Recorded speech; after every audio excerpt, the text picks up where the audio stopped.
ฮัลโหลครับสวัสดีครับสวัสดีครับผมสวัสดีครับ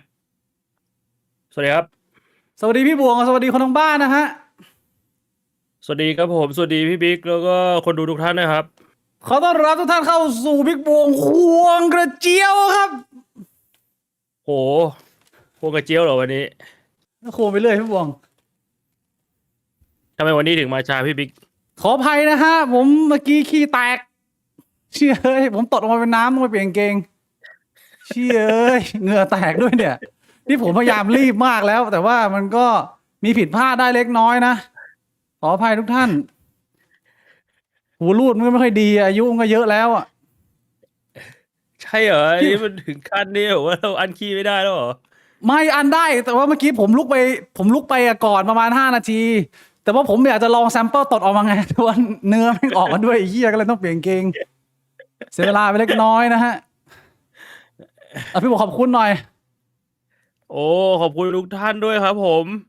เดี๋ยวนะมีใครบ้างเนี่ยขอบคุณคุณShiny Chase 1997ด้วยครับสำหรับเมมเบอร์เดือนที่6นะครับขอบคุณคุณ Crazy มีเกม6936นะครับเมื่อไหร่พี่บอกจะได้ควงโหมันก็ควงอยู่ตลอดอยู่แล้วนะผมอะขอบคุณคุณเทเลอร์ด้วยนะครับครับสำหรับสนับสนุนเดือนที่15แล้วนะฮะไม่อยากแก่เลยแต่ไม่ทันแล้วนะพี่บิ๊กไม่ทันแล้วนะพี่บิ๊กแก่แล้ว ไม่ยังไม่แก่แค่ตดเป็นน้ำเฉยๆพี่ผมไม่เคยตดเป็นน้ำเหรอมันก็ต้องมีบ้างอ่ะคนเราอ่ะบทเป็นน้ำอะมันมีแต่ว่าน้ำมันหูรูดมันแบบว่ามันไม่สามารถกั้นน้ำได้มันก็น่าจะเป็นสิ่งที่สามารถบอกได้ไหมว่ามันเริ่มเสื่อมสภาพแล้วแล้วต้องร่างกายออกกำลังกายให้มากขึ้นขอบคุณคุณโดอ่าจินจาร์ดด้วยนะสำหรับเมมเบอร์5 เดือนคุณ I am James 7014 69 บาทนะฮะ I Art ดูอยู่เป้าวะสวัสดีครับพี่สวัสดีครับสวัสดีอาร์ตด้วยนะครับขอบคุณคุณดูอยู่เปล่าซันดีโอจีเมมเบอร์1 เดือนเช็คชื่อครับแล้วก็โซดีเจ้าเก่า19 เดือนดาวแดงของเรานะฮะอั้นไม่อยู่เป็นอากงพี่บวงแล้วหรือเปล่าไม่ใช่นะ ผมยืนยัน1 ครั้งผมอั้นอยู่เป็นผมอยากจะแซมเปิลตดเฉยอยากจะลองดู แซมเปิลตดนี่คือยังไงวะเอาก็เรารู้ว่ามันมีลมมาแล้วก็อยากตดแต่น้ำมันออกมาด้วยเฉยอ๋อขอบคุณคุณแจ็ควรพลด้วยนะฮะแล้วก็คุณแจ็ควรพลนี่พี่บวงเขาไปสักลายสักแบบว่า ดอกอะไรสักอย่างหนึ่งอะคล้ายๆดอกทานตะวันอะแล้วก็เป็น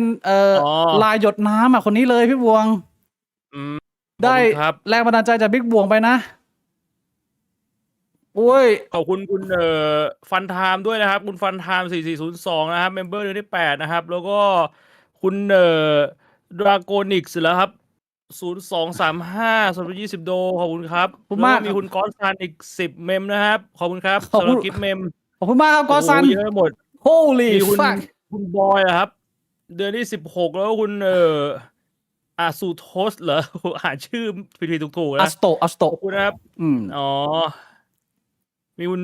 ฟิตนะฮะ0518คุณกัปตันฮอตเฮดด้วยนะครับขอบคุณทุกท่านมากครับโอ้โหเปิดมาอิ่มใจนะผมก็ได้ไปซื้อบ็อกเซอร์ตัวใหม่นะเป็นทุน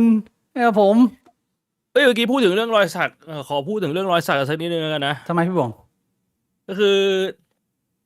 คนที่เขาสักเนี่ยเขาสักเพราะว่าได้แรงบันดาลใจจากเรื่องเล่าที่พี่บิ๊กเล่าใช่ไหมล่ะใช่ถึงเรื่องแม้ว่ามันจะอ้างอิงมาจากเรื่องอื่นอีกทีนึง A Foggy Tale ทีนี้เนี่ยคือถ้าสมมุติว่ามีใครอยากจะสักเพราะว่าได้แรงบันดาลใจมาจากผมหรือพี่บิ๊กแล้วไปสักหน้าผมหรือพี่บิ๊กหรือมันเป็นอะไรที่มันเกี่ยวกับบิ๊กบวงเนี่ยแบบนี้เนี่ยผมอาจจะต้องขอแนะนำว่าอย่าสักเลยนะฮะทำไมอ่ะก็ตอนนี้คุณอาจจะชื่นชอบพวกเราแต่ด้านในอนาคตพวกเราทำตัวที่มันค่อนข้างเฮี้ยแล้วคุณก็รู้สึกแบบว่าไอ้เชี่ยกูไม่น่าสักเลยแบบนี้มันก็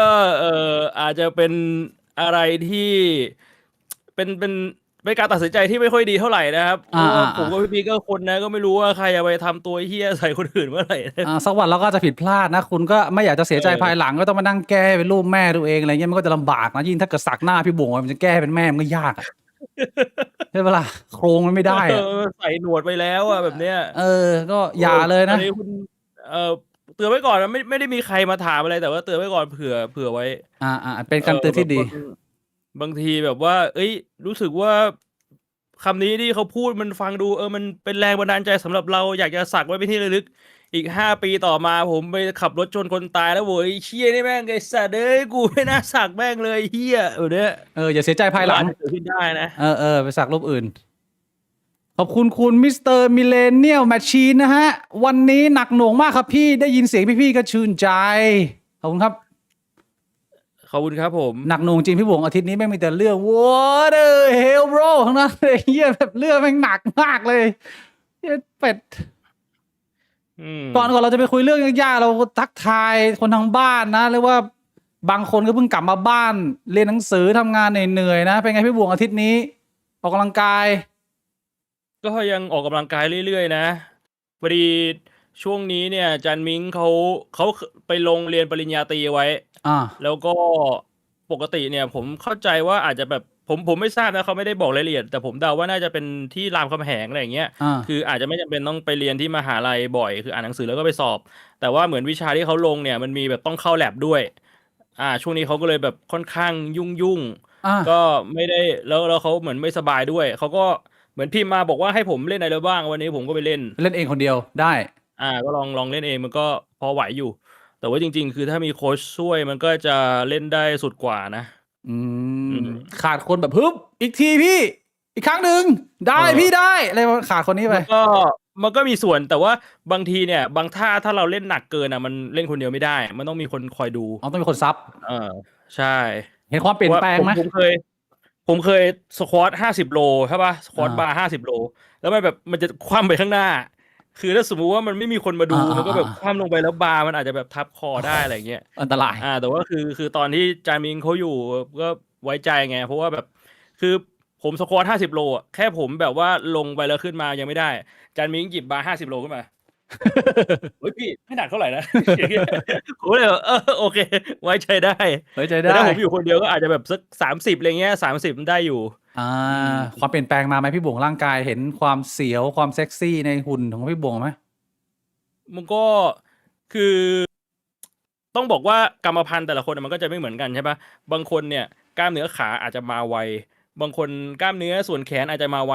แต่ว่าสำหรับผมที่เห็นชัดเจนเลยก็คือนมมันใหญ่ขึ้นแบบเห็นได้ชัดเลยพี่บิ๊ก พี่บวงไปเล่นตรงส่วนนั้นเยอะหรือเปล่าพี่บวงเน้นหน้าอกหรือเปล่าท่าส่วนใหญ่ไม่คือจานมิงเขาก็ให้ผมเล่นแบบว่ากระจายกันไปเล่นทุกส่วน แล้วก็อีกส่วนหนึ่งที่ไม่เห็นแต่ว่ามันแข็งแรงขึ้นไวมากก็คือส่วนท้องที่ผมเคยเล่าให้ฟังผมเคยเล่าให้พี่บิ๊กฟังปะยังที่แบบว่า อันนี้มันผ่านมาประมาณ2 เดือนแล้ววันแรกๆมันจะมีเครื่องหนึ่งที่มันจะเป็นแบบมันต้องจับข้างบนแล้วก็พยายามดึงลงมาแล้วให้เก่งกล้ามท้องช่วงแรกประมาณ27 โลก็คือสุดแล้ว27 โลนี่ยกได้ประมาณเกือบ10 ทีแต่ถ้าขึ้นไป37 โลยกทีเดียวก็ไม่ไหวคือมันเพิ่มทีละ10 โลใช่ป่ะแต่ว่าตอนเนี้ย67 โลยกได้แล้วคือกูก็งงเหมือนกันว่าทำไมกล้ามท้องมันพัฒนาไวขนาดนั้นเพราะจำได้เลยว่าตอนที่ลอง37 โลตอนแรกไม่ขึ้นคือคอบอดี้มันห่วยมากเหมือนส่วนข้างบนกูมันพัฒนาไวแต่ว่าส่วนขาพัฒนาไม่ค่อยไวเท่าไหร่เหมือนมันก็เพิ่มนะแต่ว่ามันไม่ได้เพิ่มเยอะขนาดนั้นเพราะว่าสควอตเนี่ยกูเพิ่มจากประมาณ20 โลตอนนี้มาเป็น50 โลพอไหวแต่ว่ามันก็ไม่ได้เร็วเท่าหน้าอกเอามือซ้ำๆไปนี่ล่องมันมาอย่างเพียงแต่ว่ามันมีไขมันบางอยู่แต่ว่าข้างในมันมีกล้ามขึ้นมายังมันมีไอ้ตรงเวลาผอมแล้วข้างๆมันจะมีเหมือนเป็นลูกๆตรงเนี้ยมาแล้วเหรอขึ้นมาแล้วเฮ้ยแต่ว่าตรงกลางยังไม่มาเชี่ยแล้วน้ำหนัก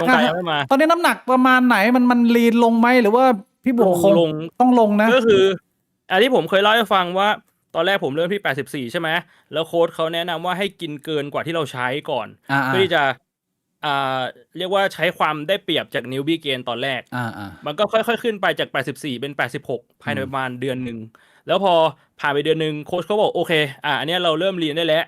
ก็86ก็ลงมาเรื่อยๆตอนนี้ก็ผ่านมาเดือนหนึ่งตอนนี้เหลือประมาณ83.5ก็ไม่ลงเยอะนะไม่ได้แบบว่าเห็นความแตกต่างจากสายตาใช่มันค่อยๆลงหลายคนเขาบอกว่าผู้ชายนี่จะมีช่วงท็อปฟอร์มเนี่ยมันจะเป็นช่วงแบบ35 บวกพี่บุ๋มรู้สึกว่าพี่บุ๋มจะมาเป็นช่วงท็อปฟอร์มของชีวิตเนี่ยมันจะเป็นช่วงนี้ไหมไปถึง40จะเสียวที่สุดเลยไหมรู้สึกไงโอ้ก็ไม่รู้เหมือนกันแฮะเสียวที่สุดนี่คือยังไง อ้าวก็เรียกว่าอยู่ใน the best physique อ่ะมึงเข้าใจไหมคือแบบเป็นช่วงที่แบบ อ๋อ ท็อปฟอร์ม ไม่ ของ แต่ถ้า จอมาน จริงๆ ถ้าสมมุติว่าเป็นช่วงท็อปฟอร์มมันควรจะเป็นช่วงสัก20ต้นๆนะผมว่าโดยเฉพาะว่าถ้าเป็นคนที่แบบมีความรู้เกี่ยวกับเรื่องของโภชนาการแล้วก็วิธีการเล่นให้มีประสิทธิภาพอ่ะคือคือมิงเขาบอกว่าเนี่ยโหพี่บวงนี่น่าเสียดายนะ ถ้าสมมุติว่าพี่บวงมาเริ่มเข้ายิงตอน20กว่าๆนะผมบอกเลยว่าแบบ เป็นอาโนไปเลยเหี้ย คือแบบว่าหุ่นมันไปแน่นอนเพราะว่าคือมันต่างกันนะคนที่36แล้วเพิ่งมาเริ่มกับคนที่แบบ25แล้วเล่นมา10 ปี อืม จน35มันคนละเรื่องเลย อืม เออ ก็เรียกว่ามันผ่านไปแล้วแต่ถือว่ามาเริ่มตอนนี้มันก็ยังทัน พี่บวงจำได้ไหมตอนตัวเองวัยสักประมาณ24-25หน้าตาประมาณไหนตอนช่วงนั้นท็อปฟอร์มไหมแบบหล่อเหลาแบบเห็นแล้วน้ำเดินเลยไหมยังไง ก็เอาจริงๆไม่ต้องจำก็ได้นะ ไปดูใน Facebook อ่ะมันก็มีอยู่ ผมเอารูปมาให้ คือผมจะชวนคุยเรื่องนี้ ก็คือเห็นคนเขาส่งมาปีนี้เนี่ยมันเป็นปีที่มีบอลโลก บอลโลกปีนี้กำลังจะมานะ ซึ่งผมกับพี่บวงเนี่ย ไม่ได้เป็นคนดูบอลโลก แต่ว่าไอ้ประเด็นที่เขาคุยเขาถามกันก็คือ ปัจจุบันนี้เนี่ย คนมันก็ชอบแตกต่างหลากหลายแล้วอะคำถามเนี่ยเขาถามกันในกลุ่มก็คือว่า มันยังมีความจำเป็นอยู่ไหมที่รัฐจะต้องเอาเงินส่วนกลางเนี่ยไปสนับสนุนส่วนนี้ในฐานะที่พี่บวงเป็นคนไม่ดูบอลพี่บวงมองประเด็นนี้ยังไง เออผมคิดว่าควรนะ เพราะ เพราะว่าถ้าอย่างนั้นอ่ะ ใช้คำว่าเฮ้ยมันไม่ใช่ทุกคนชอบบอลมันก็ใช้คำนี้กับทุกอย่างได้หมดปะ ก็ใช่ไง แบบจะซื้อลิขสิทธิ์ของรายการเทนนิสมันไม่ใช่ว่าทุกคนจะชอบเทนนิสนะ อืม จะซื้อลิขสิทธิ์ของการว่ายน้ำไม่ใช่ทุกคนว่าจะชอบการว่ายน้ำนะ อ่ะ เพราะฉะนั้นผม ไม่เป็นเรื่อง คิดว่า ของเอกชนเหรอเรื่องมันเป็นหน้าที่รัฐเหรอที่จะต้องเอาเงินมาลงอ่ะ ผมคิดว่ามันไม่เชิงเป็นหน้าที่รัฐแต่ว่าถ้าจะเอามาลงอ่ะ มันก็ไม่ได้เป็นเรื่องแปลกอะไร โดยเฉพาะว่าถ้ามันมีงบประมาณอ่ะ แบบว่ากระทรวงการกีฬามันมีงบประมาณในการสนับสนุนน่ะ ผมว่า อืม แต่อาจจะต้องจริง ๆ อาจจะต้องดูตัวเลขว่าโอเค ในไทยเนี่ย คนเล่นบอลเยอะแค่ไหน คนสนใจในกีฬาบอลเยอะแค่ไหน อืม แล้วก็ค่าลิขสิทธิ์มันคุ้มมัน make sense หรือเปล่า คือมันไม่ใช่แค่ว่าแบบเอามาซื้อเอามาลงได้ก็ซื้อมา คือมันก็ต้องดูตัวเลขด้วยว่าตัวเลขมันดูได้อยู่แล้ว ผมว่าช่องทางแต่ละช่องทางแบบchannel ใน YouTube หรือว่าแบบช่องทางทางทีวีอะไรอย่างเงี้ย อืม ก็น่าจะมีตัวเลขนะ แล้วประโยชน์ที่ได้อ่ะ มีไหมหรือว่าเป็นแค่บางคนเขาใช้คำว่าประชานิยมเลยนะก็คือเอาใจผู้คนหรือพี่บวงมองประเด็นนี้ยังไง ผมคิดว่าเรื่องกีฬามันเป็นเรื่องที่สำคัญเรื่องหนึ่งที่เราอาจจะปล่อยปละละเลยไปนะ การที่แบบว่ารัฐบาลสนับสนุนเอารายการการกีฬามาให้ประชาชนชมแน่นอนมันมีข้อเสียอยู่แล้ว มันมีเรื่องของการพนันเข้ามาเกี่ยวข้อง แต่ผมว่าการออกกำลังกายโดยผ่านกีฬา มันก็เป็นเรื่องที่จริง ๆ เราไม่ควรจะปล่อยปละละเลยนะ เป็นเรื่องที่ โดย ดี เฉพาะว่า พอผมมาออกกำลังกายจริงๆอ่ะมันทำให้เห็นเลยว่า จริง ๆ แล้วตลอดเวลาที่ผ่านมาที่เรามีปัญหานู่นนี่นั่นใน ควร แต่ละ จะออ วั ก น กำลังกาย ที่ร่างกายกูแม่งเป็นอะไรวะแม่งหายจากการออกกำลังกายเว้ย นอนหลับ นอนไม่หลับ ส ก็ บา หาย ย จูไม่ค่อยแข็งหาย หายหมด พี่คิดว่าแบบติดมือหรือเปล่าวะแบบช่วยตัวเองบ่อยเกินไป พอมีเพศสัมพันธ์แล้วจูไม่แข็ง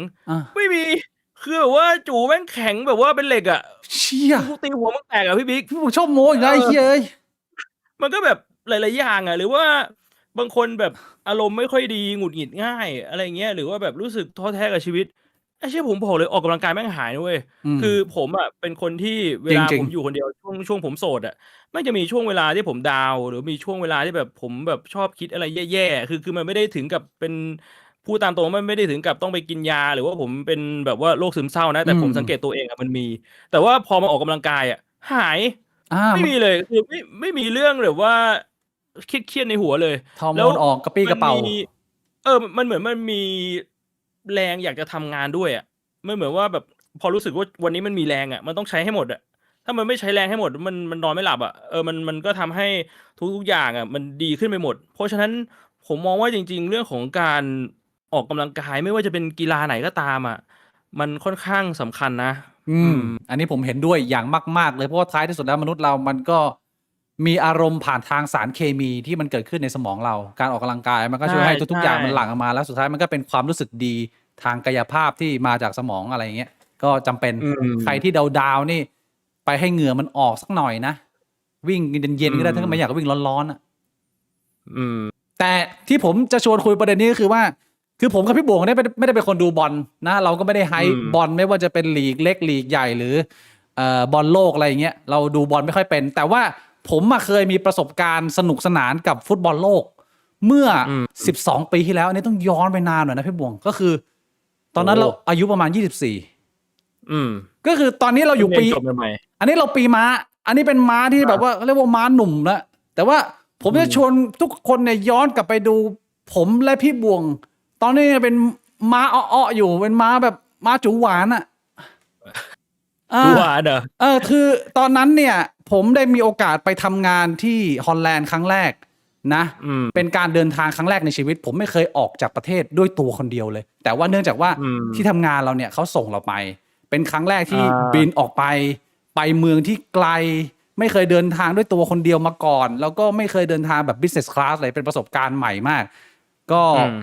ช่วงที่ผมไปที่ฮอลแลนด์ตอนนั้นเนี่ยไปประชุมที่กรุงเฮกก็เป็นเหมือนเมืองที่มีศาลโลกอยู่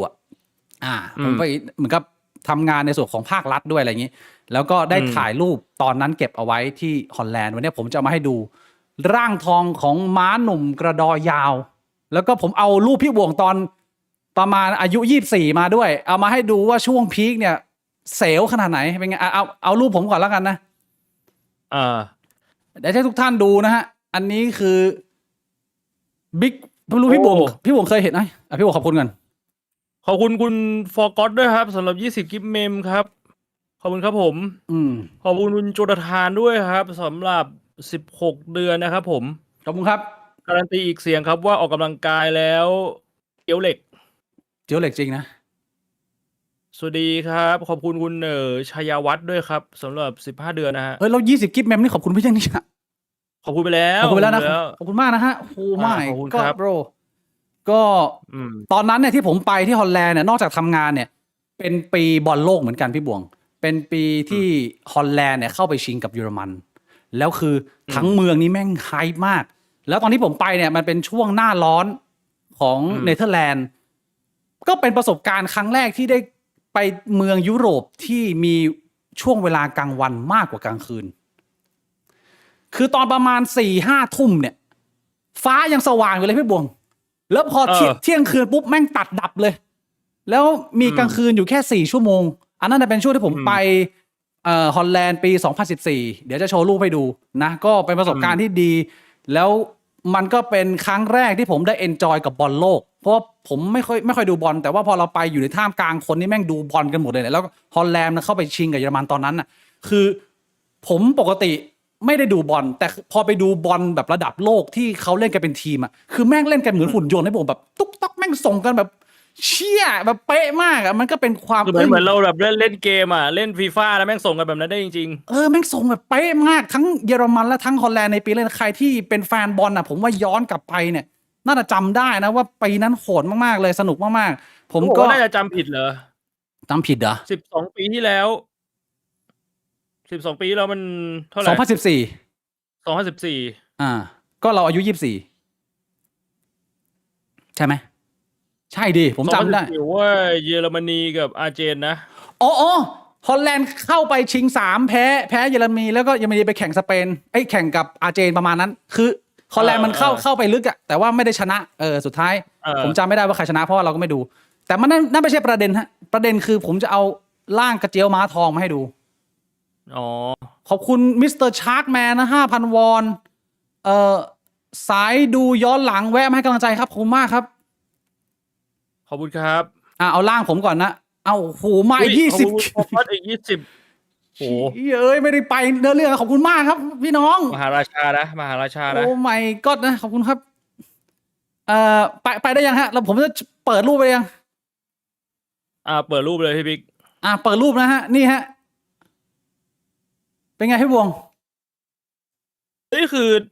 ที่นู่นเขาเชียร์พรรคประชาชนกันเหรอ ไม่ใช่เฮียนี่ ทำไม 12 ปี เขาใส่เสื้อส้มกันหมดเลย มันเป็นสีของทีมบอลเขา12 ปีที่แล้วแล้วไม่เกี่ยวกับเสื้อส้ม อ๋อ เป็นยังไงพี่บวง ไม่แล้วพี่บิ๊กเตรียมไปเหรอหรือว่าพอไปที่นู่นแล้วเห็นเขาเชียร์ก็เลยแบบซื้อมาใส่ด้วย ไม่คือผมไปทำงานเนี่ยในภาครัฐ อันนี้เขาแจกมาดูที่หน้าอกผมก็เขียนว่าฮอลแลนด์คือเป็นเสื้อที่เขาร่วมกันเชียร์อะไรประมาณเนี้ยผมไม่ได้ซื้อก็ไปก็เจ้าหน้าที่มันก็ไฮป์กันหมดนี่ นี่คือผมอะคิดว่าในชีวิตผมเนี่ย ช่วงร่างทองที่สุดก็คือตอนนี้แหละผมไม่มีรูปเยอะเท่าไหร่ตอนนี้เป็นไงพี่วงอย่างนี้เซลน้ำเดินไหม โอ้โหผมรู้สึกว่าทรงผมมันแปลกๆอ่ะ ไม่เซลเหรอ ไม่เสียว่าผมไอตอนนั้นที่แบบว่าคนชอบทำผมทรงนี้กันผมก็ไม่เข้าใจว่าผมมันเป็นแฟชั่นเหรอทรงเนี้ย เอาพี่บงไม่ถูกใจอันนี้ผมถามพี่บงสมมุติว่าพี่บงเจอคนเนี้ยไม่ใช่ผมอ่ะไม่รู้จัก ปี้ไหม ไม่ปี้ก็ทรงผมมันไม่ถูกใจอ่ะ ทรงผมไม่ถูกใจไม่ปี้นะ เออ ไอ้ ว่า เชี่ย แปล เอ้ย กๆแล้วดูแบบมันไม่ถูกชะตา เอาก็แล้วแต่คนชอบนะเรื่องพวกนี้ผมก็บังคับคนไม่ได้นะแต่ว่า ผมก็เรียกว่าตอนนี้ร่างทองผมนั่นแหละผมไม่มีที่ดูดีอยู่ในชีวิต แล้วที่ฮอลแลนด์เขาพูดภาษาอังกฤษกันปะ พูดภาษาอังกฤษ ภาษาหลักเขาเป็นภาษาอะไร เขาพูดภาษาอังกฤษคล่อง แต่ว่าภาษาหลักเขาก็เป็นภาษาดัตช์ ก็ใช้แล้วผมก็คุยอังกฤษได้กับทุกคนนะการศึกษาเขาดีแล้วนี่นะฮะก็เป็นช่วงท็อปฟอร์มนะตอนนั้นเพิ่งเรียนจบมาใหม่ๆเสียวนะ ก็เซลล์นะ แต่ถ้าเกิดว่าจะเสียวกว่านี้เนี่ย ผมเอารูปพี่บวงตอนท็อปฟอร์มแต่ว่าอันนี้จะเป็นปี 2013 ที่พี่บวงลงนะ 2013 กับ 2012ของพี่บวงจะประมาณนี้เฮ้ยเดี๋ยวนี่ฮะ นี่คือพี่บวงเมื่อ13 ปีที่แล้วเป็นไง อันนี้หน้าเปลี่ยนไหม คือพี่บวงหน้าค่อนข้างตอบนะแล้วก็เคราค่อนข้างเข้มนะหล่อไหม ใช่เหรอนี่ผมช่วง2013เหรอ ใช่ผมไปเอามาจาก Facebook พี่บวงเลยเนี่ย โอ้ แล้วข้างหลังเนี่ยเป็นฉากก็คือเป็นหอในเราพี่บวงที่เกิดเหตุ อันนี้คือห้องในหอในที่ผมนอนครับพี่บวง ใช้ได้อยู่นะ อันนี้พี่บวงว่าเป็นไงเซลไหมอย่างงี้ถูกใจไหมอย่างงี้ปี้ไหม แต่ผมว่าหนวดมันแปลกๆอ่ะคือมันโกนแค่หนวดตรงนี้แล้วมันก็ไว้เครามันดูแปลกๆนิดนึง ผมว่าเท่นะผมว่าเหมือนวูล์ฟเวอรีนอยู่นะ เหรอ เฮ้ยไม่ผมก็เท่ดีถามคนทางบ้านเซลไหมอย่างเงี้ยปี้ไหมคนทางบ้านปี้ไหมเหมือนเดิม ไม่ผมว่าไม่น่าปีเท่าไหร่นะนี่ พี่บวงคิดว่าตอนนั้นกับตอนนี้อันไหนเซลกว่าพี่บวงอ่ะ มันก็ยังบอกไม่ได้ผมว่าหน้าตามันก็ไม่ต่างกันมากนะเอาจริง จริงเหรอ ผมว่าหน้าตามันไม่ได้เปลี่ยนไปเท่าไหร่อ่ะ งั้นเราไปดูตอน 2012 ย้อนไปอีกปีหนึ่งเป็นไง เฮ้ยโหอันนี้แบบว่าหายไปครึ่งนึง เชี่ยหน้าแหลมเลยนะ ทรงหน้ามันเปลี่ยนมาพี่บวงหรือว่าพี่บวงไป ตอนนี้คือแบบว่าผอมเหรอ พี่บวงมีปรับอะไรบ้าง ผอม ไม่ได้ปรับอะไร แล้ว นะ ช่วงแรกๆที่แบบว่าออกกำลังกายไง ช่วงนี้เหรอ อยู่หอในแล้วแบบว่าเป็นช่วงแบบว่าออกกำลังกายช่วงนั้นอะ ช่วงนี้นี่มีคนมาจีบมีอะไรงี้ไหมเพราะว่ามันดูแหละอุ้ยโหพี่บงขอบคุณคุณฟอร์กดให้มาอีก100 ออสเตรเลียนดอลลาร์นะครับผมมาทันไลฟ์ครั้งแรกครับส่วนมากดูย้อนหลังขอบคุณมากครับคุณฟอร์กดขอให้เจริญกระเจียวยาวนะฮะโอ้ไม่ก็บร กระเจียวยาวๆนี่อาจจะยากหน่อยนะ ก็ดึงเอาก็ได้ ว่าต้องดึงต้องดึงทุกวัน ต้องดึงค้างไว้นะมิสเตอร์ช้างแมนอีก 2,000 วอนนะของมากครับพี่บวง2013โคตรมาเฟียญี่ปุ่น โอ้ นี่นะ รูปเซลเดี๋ยว ก็ผมคิดว่าพี่บวงถ้าเกิดว่าตั้งใจฟิตอีกสักหน่อยนึงเนี่ยช่วง40อาจจะเป็นช่วงพีคพี่บวงได้นะผมว่า ไม่แต่ผมเป็นคนที่ผมไม่ค่อย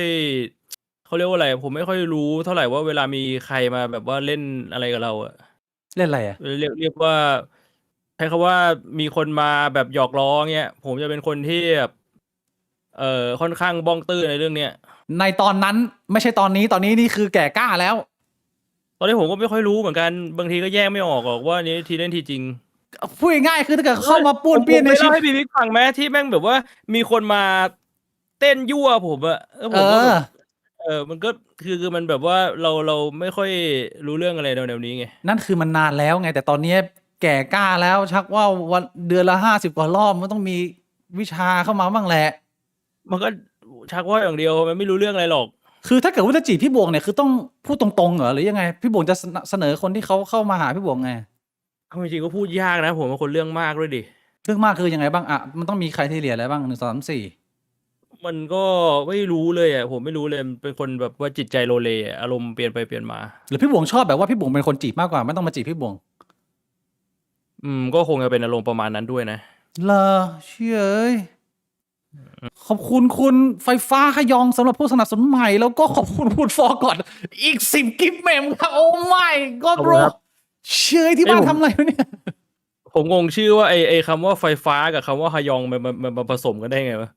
คือคำว่าฮยองมันเป็นเหมือนแบบว่าเป็นแค่คำสร้อยตอนท้ายของแบบภาษาเกาหลีอะไรอย่างเงี้ยเหรอ อืม แบบนั้ ทำ น งา เหร น อผมก็ไม่ค่อยรู้ ทำงานอยู่ภาคการไฟฟ้าหรือเปล่าไฟฟ้าฮยอง อ๋อ ก็ประมาณนี้นะสำหรับพี่บวงล่างทองนะใครที่ต้องการจะเอารูปพี่บวงไปช่วยตัวเองได้นะฮะพี่บวงให้อนุญาตนะฮะ ได้ครับได้ ไม่มีปัญหาไม่มีปัญหา ไม่มีปัญหาครับ ก็ประมาณนี้พี่บวงแล้วอาทิตย์นี้มีทำอะไรอีกนอกจากออกกำลังกายไม่ทำอย่างอื่นเหรอชีวิต ก็ไปนู่นไปนี่อ่ะช่วงนี้ไอ้หมื่นมันก็ยังอยู่ไทยมันก็มีชวนไปนู่นไปนี่ เราก็เจอพี่หมื่นทุกวันเกือบทุกวัน ไม่เจอทุกวันเท่าไหร่หรอกก็เผื่อว่าถ้ามีวันไหนว่างๆก็นัดกันไปอ่ะนี่เดี๋ยววันที่19มั้งมีไปอีกแล้วก็วันที่24จ่าฟุกเขาขึ้นมากรุงเทพแล้วมันเป็นวันเกิดของนุกกับกิฟเขาเกิดใกล้ๆกันก็เลยไปจัดงานวันเกิดกันอะไรเงี้ยแล้วจ่าฟุกเขาบอกว่าอยากเล่น D&D มาก และไอ้หมื่นมันก็ช่วงนี้มันก็เหมือนชอบเล่นบอร์ดเกมก็เลยเนี่ยเดี๋ยวมาเล่น D&D กันงานวันเกิดอาทิตย์ที่แล้วพี่บอกจะไปปีนเขาแล้วไม่เบี้ยวเขาอ่ะโอ้คืนนั้นไม่ได้นอนทำไรคือนอนไม่หลับอ่ะมันเหมือนว่ามันมีเกมมาเกมหนึ่งแล้วกูก็ติด กูติดแค่คืนนั้นคืนเดียวเลยหลังจากนั้นกูก็แบบเชี่ยไม่ได้ถ้าเล่นต่อกูไม่ได้เข้ายิมแน่นอนกูก็เลยลบเกมทิ้งเกมมันชื่อรูทรันหรืออะไรสักอย่างคือกูติดมากกูนั่งเล่นถึงเช้าแล้วกูก็แบบไอ้เชี่ยแม่งไม่ได้นอนแล้วจะไปปีนเขาแล้วก่อนไปปีนเขาอะตอน11 โมงมีนัดคุยงานกันอีกกูก็เลยโทรไปบอกไนท์บอกว่าไนท์พี่ไม่ไหวจริงๆว่ะติดเกมยันเช้าเลยแล้วก็เลยบอกไนท์ไปว่าวันนี้ไปไม่ไหวแบบให้ไนท์แบบสรุปงานมาให้หน่อยแล้วกูก็นอนยาวไอ้เชี่ยแต่ถือว่าเป็นปรากฏการณ์ใหม่นะปกติถ้าเป็นบ่วงคนเดิมเนี่ยไม่มีอะไรมันจะมาแทรกเกมได้นะพี่บ่วงถึงขั้นลบเกมเพื่องานได้เรียกว่าเป็นคนมีความรับผิดชอบนะมันก็ไม่รู้ว่าคือถ้าปล่อยไว้มันน่าจะยาวอ่ะแล้วเดี๋ยวแม่ง PUE ก็มาอีกปลายเดือนเนี้ยโอ้โหยุ่งเลย แล้วก่อนหน้านี้พี่บ่วงชวนผมเล่นอะไรอีกอะเกมตอนนี้มันมีเกมชื่อว่า Spirit Well อ่ะมันเป็นเกมที่เพิ่งมาเป็นแบบเทสอยู่คือยังไม่เปิดเต็มตัวเลยแต่ว่าเห็นก็บอกว่าคนพัฒนาเกมเนี้ยมันชอบเล่นแรงกันล็อกมากมันก็เลยแบบพัฒนาเกมนี้ขึ้นมาแล้วกูลองเข้าไปเล่นแม่งแบบแม่งเป็นกลิ่นอายแรงกันล็อกจริงเชี่ยน่าสนใจมันก็เลยแบบว่าไม่รู้ว่าไอ้เกมนี้จะติดแค่ไหนแต่กูว่าไม่อาจจะไม่หนักเท่า POE แล้วเล่นเพลินได้แล้วมันจะมาก่อน POE หรือหลัง POE เนี่ยไอตัวเนี้ยกูเล่นอยู่เนี่ยเมื่อกี้กูเล่นก่อนที่แบบว่าจะมาเปิดพอดคาสต์เนี่ยเข้าได้เลยใช่ไหม10 กว่าผมจอยได้เลยนะอยู่ในสตรีมอ่ะจอยได้เลยส่วนผมเนี่ยผมจะอนุญาตมาแชร์ในโลกของ Stand Up นิดนึงในสัปดาห์นี้มีเหตุการณ์ใหญ่คนที่เป็นแฟน Stand Up น่าจะเห็นกันพี่วงไม่รู้พี่วงเห็นหรือเปล่า Lost of Kevin Hart เหรอไอเชี่ยเต็ม YouTube เลยถ้าใครตามนะโอ้โหเมืองนอกตอนนี้ไฮป์ระเบิดแตกมากถ้าใครไม่ทราบผมเล่าอย่างนี้กันคือโลกของ Stand Up เนี่ยมันก็มีไม่ชอบหน้ากันบ้างเล็กน้อยโดยเฉพาะตัวท็อปอย่างเควินฮาร์ตกับแคทวิลเลียมส์เขามีบีฟกันมานานมากอย่างที่ผมเคยเล่าไปคือเควินฮาร์ตก็จะบอกว่าแคทวิลเลียมเนี่ยเป็น Stand Up คนหนึ่งที่มีปัญหามากเข้ากับใครไม่ค่อยได้แล้วก็มีคดีความเยอะชอบอิจฉาคนอื่นอะไรอย่างเงี้ยส่วนแคทวิลเลียมก็เคยบอกว่ากูกับเควินฮาร์ตเนี่ยไม่สามารถยืนร่วมอาคารเดียวกันได้ถ้ามีที่ไหนไปเนี่ยเขาชวนเควินฮาร์ตไปเนี่ยก็จะไม่มีแคทวิลเลียมอะไรประมาณเนี้ยแล้วก็จะบอกว่าเควินฮาร์ตเนี่ยมันเป็นเหมือนพวกดาราหน้าใหม่ที่ฮอลลีวูดเนี่ยจะสั่งให้ไปทำอะไรก็ได้เหมือนพวกกะหรี่เหมือนท่าใช้คำประมาณนี้แล้วเควินเลียมด่าเควินฮาร์ตประมาณนี้คือเขาด่ากันแรงก็ไม่ได้คุยกันมานานแล้วผมเนี่ยก็ตามดูไอ้โรสเทศกาลโรสสำหรับใครที่ไม่ทราบเนี่ยเทศกาลโรสมันเป็นเหมือนมหรสพจัดงานไลฟ์แล้วก็เอาดาราคนดังๆประสบความสำเร็จเนี่ยมานั่งแล้วก็จะหาคนที่แบบเป็นสแตนด์อัพที่ปากจัดเนี่ยเหมือนมาด่ามาล้อแต่ว่าล้อแรงแต่ว่าไม่ได้ล้อให้เกลียดให้โกรธกันเพราะว่ามันก็เหมือนกับเป็นเพื่อนล้อเพื่อนนะแต่ล้อยังไงให้แบบว่ามึงไปยืนอยู่บนเส้นของความที่แบบว่าไอ้ขี้นี่มันเกินไปละเนี่ยฝรั่งเขาเล่นกันแบบนี้นึกภาพออกไหมแล้วโรสมันมีมาหลายครั้งแล้วแต่ว่าที่เพิ่งเข้า Netflix เนี่ยผมเข้าใจว่าเพิ่งจะเข้าครั้ ครั้งล่าสุดก็คือทอมเบรดี้เป็น อืม นักอเมริกันฟุตบอลใช่ไหมนักรักบี้อะไรสักอย่าง นักกีฬา ครั้งนั้นประสบความสำเร็จมากเลยเพราะว่าไลน์อัพมันดีมากถ้ามึงดูไลฟ์เนี่ยมึงจะเห็นว่าโอ้โหการจับไลน์อัพหรือว่ามุกที่แต่ละคนขึ้นมาเขาเรียกว่าทุกคนมันคิวหมดมันโหดมากแล้วเควินฮาร์ตก็เหมือนกับว่าผมไม่รู้ว่ามันเกิดอะไรขึ้นเนี่ยมันมีคนไปอวยเขาหรือเปล่าแต่มันดูเหมือนกับว่าเควินฮาร์ตรู้สึกว่าอยากจะมีโรสเหมือนกับของทอมเบรดี้ก็เลยมีงานนี้ขึ้นมาแล้วก็ผมก็ตามดูไลฟ์ซึ่งต้องอธิบายอย่างนี้ก่อนว่าเวลามันเป็นอะไรที่มันเป็นโรสหรือมันเป็นสแตนด์อัพเนี่ยไลฟ์กับที่เราดูในตัวตัดแล้วมันจะไม่เหมือนกันมันค่อนข้างแตกต่างไอ้ที่เราเห็นที่มันเป็นเพอร์เฟกต์งานแล้วมันก็คือเขาตัดให้มันดูเพอร์เฟกต์ไปแล้วอะแต่พอคุณดูไลฟ์เนี่ยมันก็จะมีช่วงเงียบช่วงบอดอะไรบ้างเนี้ยผมก็นั่งดูไลฟ์สดของเควินฮาร์ตความรู้สึกส่วนตัวก็คือว่ามันดูมีความฝืนในระดับหนึ่งมันดูว่าไลน์อัพมันไม่ค่อยดีคนที่มันเป็นโฮสต์คือเชนกิลลิสเขาไม่เคยทำโฮสต์อันนี้มาก่อนแล้วผมรู้สึกว่ามันก็มีความทุลักทุเลหรือเงียบไปบ้างแต่โอเคมันธรรมดาของไลฟ์ไม่ได้เป็นเรื่องที่แปลกแต่ว่าที่มันเป็นไฮไลท์เนี่ยก็คือ3คนคนแรกคือสแตนด์อัพผู้หญิงที่ชื่อว่าเชอรัลอันเดอร์วูดคนนี้เป็นสแตนด์อัพที่เป็นสแตนด์อัพผู้หญิงคนดำเขาดังเฉพาะอยู่ในอเมริกาแต่ว่าพอมาเป็นหนึ่งในโรสเตอร์ของงานนี้เนี่ยเฉิดฉายทุกคนยืนปรบมือคือโหดมากมึงจะเห็นความมั่นใจมึงจะเห็นมุกที่เตรียมมาที่มันโหดก็แนะนำให้ดูถ้าเกิดสมมติใครไม่อยากดูทั้งงานสกิปดูเนี่ยเชอรัลอันเดอร์วูดผู้หญิงคนดำอันนี้โหดอันนี้คันที่1คนที่2ที่เป็นพีคของงานคือ The Rock The Rock มาเปิดงานมาปิดงานพี่บวงตอนที่ทุกอย่างมันเริ่มแบบเหนื่อยซึมๆแล้วว่าคนมันเริ่มเบื่อเซ็งกันแล้วว่าแต่ว่า The Rock มันมีการเปิดตัวพิเศษแล้วก็ผมอึ้งมากเพราะว่าผมไม่ได้คิดว่า The Rock จะมีความสามารถ stand up ขนาดนี้มันทำให้ผมสู่ฮกความสามารถในการแสดง The Rock ไปอีกขั้นหนึ่งเลยเพราะว่า The Rock สามารถมาช่วยงานแบบว่ากอบกู้เลยพี่บวงไอ้เชี่ยมาคนเดียวนะแล้วเล่นแบบหนักมากเล่นหนักแบบมีการแบบว่าถอดเสื้อโชว์คนนงแล้วบอกว่าเควินฮาร์ตแบบซักไมนิโปอะไรอย่างเงี้ยคือแบบจี๊ดจ๊าดมากช็อตนี้น่าดูนะแต่ว่าที่มันเป็นไฮไลท์ของงานที่มันดังอยู่ใน YouTube ก็คือคนแม่งแชร์คนแม่งดูกันเยอะมากคือแล้วอันนี้คือในตัวผมในมุมของคนดูไลฟ์กูนั่งดูไลฟ์ไปประมาณชั่วโมงครึ่งก็คือแบบว่าเรียกว่าซึมนึกบ่งอยากไปนอนแล้วประมาณเบื่อเลยกำลังเบื่อเลยแล้วพอมันจบใครไม่รู้ผมจำไม่ได้พิธีกรเชคกิเลสบอกว่าเดี๋ยวโรสเตอร์ท่านต่อไปมาแล้วเพลงมันก็เปลี่ยนเว้ยกลายเป็นเหมือนกับว่าฉากข้างหลังเนี่ยเปลี่ยนมืดไปแล้วก็เป็นเสียงเพลงคล้ายๆเจ้าพ่อแล้วแคทวิลเลียมเนี่ยก็เดินลงมาพร้อมชุดสูทแล้วก็หมวกคาวบอยกูบอกให้ว่าคนแม่งบ้าไปเลยเพราะว่าไม่มีใครคิดว่าแคทวิลเลียมจะตกลงมางานนี้แล้วว่าคือถ้าเป็นวงการคอมเมดี้เนี่ยทุกคนจะรู้ว่าแคทวิลเลียมกับเควินฮาร์ตเนี่ยเกลียดกันหนักมากคุยกันไม่ได้พี่ผมด่ากันชิบหายไปผมแทบจะฟ้องร้องกันแล้วผมไม่รู้ว่าเควินฮาร์ตไปทำยังไงไปเจรจายังไงสุดท้ายมันสามารถจบได้แล้วก็เหมือนกับว่ามีการจับมือแบบว่าขอโทษขอโพยกันแบบน่ารักมันเป็นซีนที่ดีมากสำหรับคนวัยนั้นระดับเลเจนด์แล้วก็บอกว่าต่อไปนี้มันจะไม่มีแล้วแต่ว่าก่อนที่มันจะจับมือกันแคทวิลเลียมก็ยังคงเป็นเดอะเลเจนด์อยู่แบบพอแคทวิลเลียมไปยืนอยู่ข้างๆเควินฮาร์ตพี่บงสำหรับผมนะออร่ามันออกเลยเว้ยคือ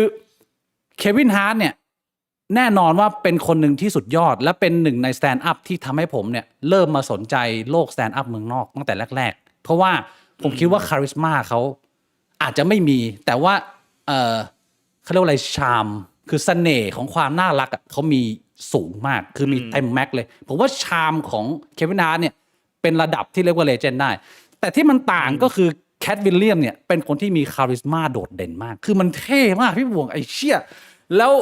มุกที่เตรียมมาเนี่ยก็เรียกว่าเพอร์เฟกต์จังหวะไทมิ่งดีเวลาดี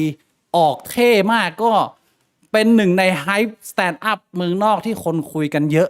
นะอันนี้ก็ไปกดดูที่ Netflix มีแต่ว่าถ้าเกิดว่าอยากรอเวอร์ชั่นดีเนี่ยอาจจะต้องรอนิดนึงเพราะว่ามันต้องใช้เวลาสักแป๊บหนึ่งในการตัดถ้าเกิดว่าดูวันนี้อาจจะเป็นเวอร์ชันไลฟ์อยู่แล้วก็ไม่มีซับมันจะดูยากนิดนึงเชื่อแต่ว่าจังหวะที่แคทวิลเลียมออกมาเนี่ยแม่งแบบว่า สุด พี่ผมกดดูว่าพี่ผมเห็นฉากตอนที่ชายวิลเลียมเดินลงมาพร้อม คือกูไม่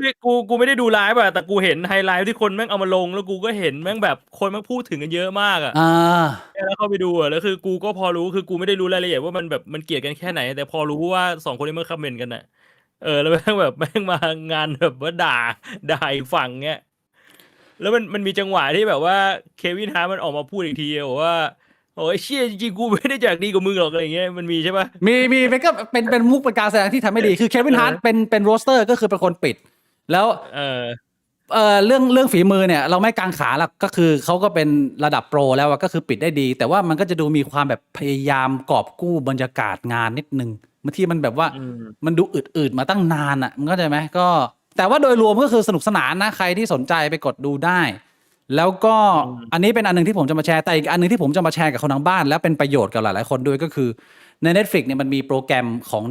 ของเควินฮาร์ทที่ทำของส่วนตัวชื่อว่า Funny as fuck Funny AF พี่บุ๋มเคยเห็นรายการนี้ไหมไม่เคยเห็นใช่ไหม ไม่อาจจะไม่รู้ว่าเป็นรายการนี้แต่น่าจะเคยเห็นผ่านๆในเน็ตหรือมั้ง เดี๋ยวผมอธิบายให้ฟังว่าคือ หลายๆคนตอนนี้พูดถึงเรื่องว่า AI กำลังจะแย่งงานคนจำนวนมากนะแม้จะเป็นงานที่แบบมีสกิลหลายๆอย่างคอนเทนต์ครีเอเตอร์พอดแคสต์ก็อาจจะต้องมีความสั่นไหวกับการมาของ AI ถูกไหมแต่ว่าอาชีพหนึ่งที่ผมรู้สึกว่า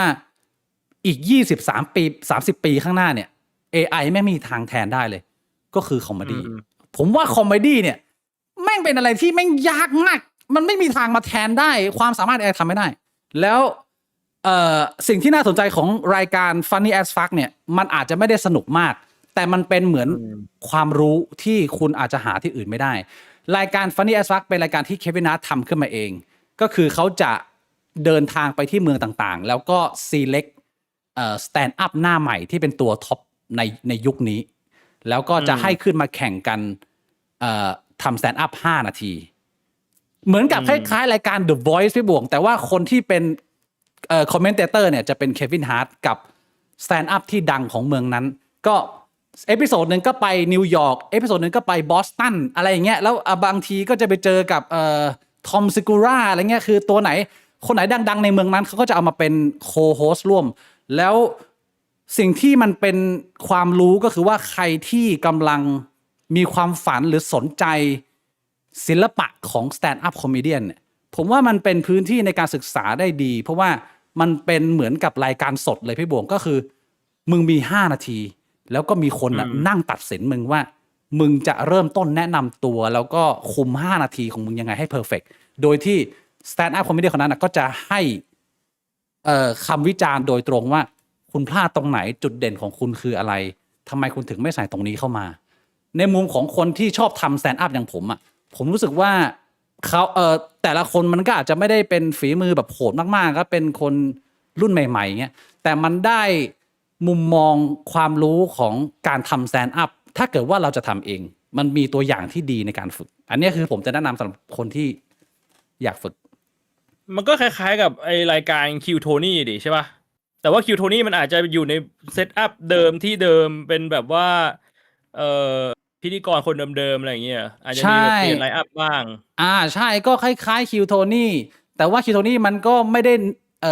แข่งขันกันอันนี้นี่คือรางวัลสูงสุดก็คือว่าใครที่เป็นเบอร์ 1เมื่อชนะกันหมดแล้วเนี่ยเขาจะจัด Netflix Special ให้แบบว่าจ่ายตังค์ให้เลย1 อันมึงเอาไปเลยอันนี้เป็นรางวัลใหญ่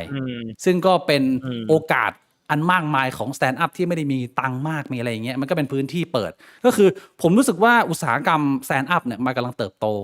แล้วเมืองไทยเนี่ยมันน่าจะอยู่ต้นทางเลยหมายความว่ามันมีอนาคตกับคนรุ่นใหม่มากๆที่จะเข้ามาฉกฉวยโอกาสตรงนี้ถ้าเกิดว่าเราฝึกแต่นั้นเนิ่นแล้วถ้าเกิดว่าพูดในมุมที่ไม่ใช่คนที่ชอบ stand up อ่ะผมคิดว่ามันก็สามารถเอาประโยชน์ได้เพราะว่าศิลปะของ stand up มันเป็นหนึ่งในศิลปะที่มันมีความดิบและยากมากๆคือความกดดันมันสูงมันยากกว่า public speaking ที่ว่ามึงแล้วต้องไปยืนอยู่หน้าผู้คนแต่ว่ามันเป็นศิลปะของการมัดใจผู้คนอย่าง100%ผ่านบุคลิกท่าทางทุกๆแอะที่มึงเลือกที่จะพูดมันต้องคิดมันดีมากๆแล้วต่อให้คุณไม่ได้อยากเป็น stand up อ่ะผ ผมคิดว่าความมั่นใจและสกิลในการพูดอ่ะมันก็เป็นพาร์ทหนึ่งที่เราสามารถเรียนรู้จากศิลปินพวกนี้ได้นะอะไรอย่างเงี้ยผมอยากแนะนำนะแล้วก็การที่เราจะศึกษาหรือว่าเสพสแตนด์อัพเมืองนอกเนี่ยแน่นอนว่ามันไม่สามารถเสพผ่านอ่านซับได้คือถ้าเกิดว่าคุณมีปัญหาเรื่องภาษาเนี่ยมันจะยากนิดนึงการจะดูสแตนด์อัพเมืองนอกเนี่ยถ้าเกิดว่าจะให้ได้อรรถรสหรือได้ฟีลจริงๆมันจะต้องเสพผ่านซับภาษาอังกฤษคือเราต้องฟังภาษาแม่หรือว่าโจ๊กที่เขาเล่ามาจริงไม่งั้นถ้าเกิดว่าอ่านซับไทยเนี่ยมันไม่มีทางได้อรรถรสเหมือนที่เขาต้องการจะสื่อหรอกประมาณนี้ก็อยากจะแนะนำนะฮะให้ไปดูสำหรับใครที่ต้องการวิชาความรู้ครับ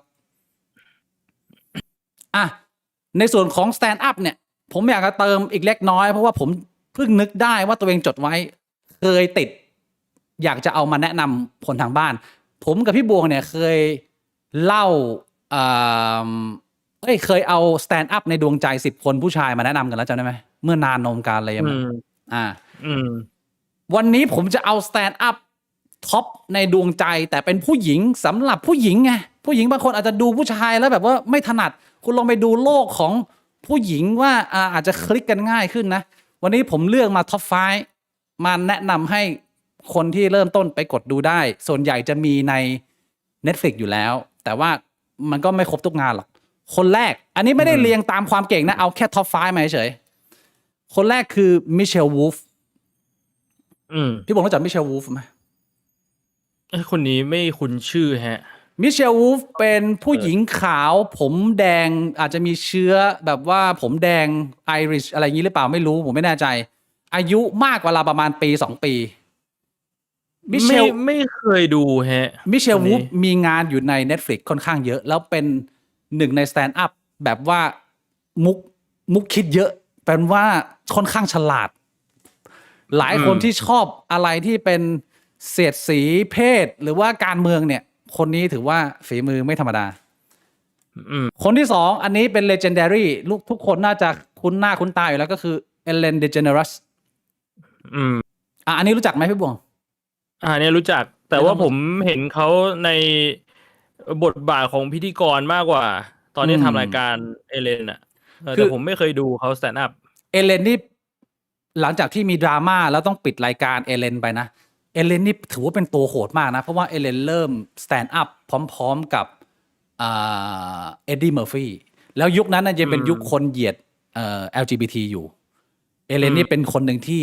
เปิดตัวตั้งแต่แรกว่าฉันเป็นเลสเบี้ยนนะแล้วก็โดนหนังสือพิมพ์พาดหัวบอกว่าไอ้นี่แม่งเป็นคนบาปอะไรเงี้ยต้องไปทำงานอะไรเงี้ยแล้วเขาก็ฝ่าฟันยังใช้ชีวิตอยู่ในวงการสแตนด์อัพได้ในระยะหนึ่งจนคล้ายๆเอ็ดดี้เมอร์ฟี่คือดังในระดับที่ทีวีโชว์เอาดึงตัวไปเป็นพิธีกรแล้วเขาก็ไม่ได้เดินสายทางนี้ต่อก็คือไปทำรายการทีวีเงินมันเยอะกว่ามหาศาลพี่บวงนึกภาพไหมเอ็ดดี้เมอร์ฟี่ก็ทิ้งโลกแซนด์อัพไปเพราะว่าได้ไปเป็นดาราอะไรเงี้ยก็เลยไม่ได้ทำต่อแต่ว่าเอเลนมีหลังจากที่โดนไล่ออกจากรายการล่าสุดเขาก็ไม่มีทำสแตนด์อัพปิดอันสุดท้ายซึ่งฝีมือก็ยังโหดอยู่เหมือนเดิมถ้าเราไม่ได้มองในเรื่องของดราม่านะเขาเป็นหนึ่งใน legendary ฝั่งผู้หญิงแน่นอนอันนี้ไม่ต้องสืบสำหรับผมนะคนที่3มาร์กาเร็ตโชเหรอมาร์กาเร็ตโชนี่เป็นคนเกาหลีอเมริกันเป็นผู้หญิงร่างท้วมๆสักแบบว่าทั้งตัวเลยคนนี้มีความเหมือนพี่บวงร่างผู้หญิงมากกูบอกเลยความดิบเถื่อนความโหดของเนื้อเรื่องในการนำเสนอคือเป็นผู้หญิงที่มึงฟังมึงอะต้องแบบอ้าปากค้างไปด้วยแต่ฝีมือไม่ธรรมดามาร์กาเร็ตโชอันนี้แนะนำนะคนที่4อันนี้หลายๆคนน่าจะรู้จักอาลีวองอาลีวองนี่รู้จักอาลีวองที่เป็นคนทำโชว์ Netflix ที่ชื่อว่า Beef ตอนนี้มี2 ซีซั่นแล้วประสบความสำเร็จอาลีวองนี่ก็โหดมากในมุมผมนะผมไม่รู้ว่าคนอื่นชอบไม่ชอบอะไรยังไงแต่ผมว่าอาลีวองเป็นคนหนึ่งที่แม่งผมถ้าเกิดว่าผู้หญิงคนที่ไม่เคยดูอะไรเลยนะผมแนะนำให้คุณเริ่มจากอาลีวองก่อนเลยคือแม่งโหดมากแล้วคุณจะดูคนอื่นง่ายเลยอันนี้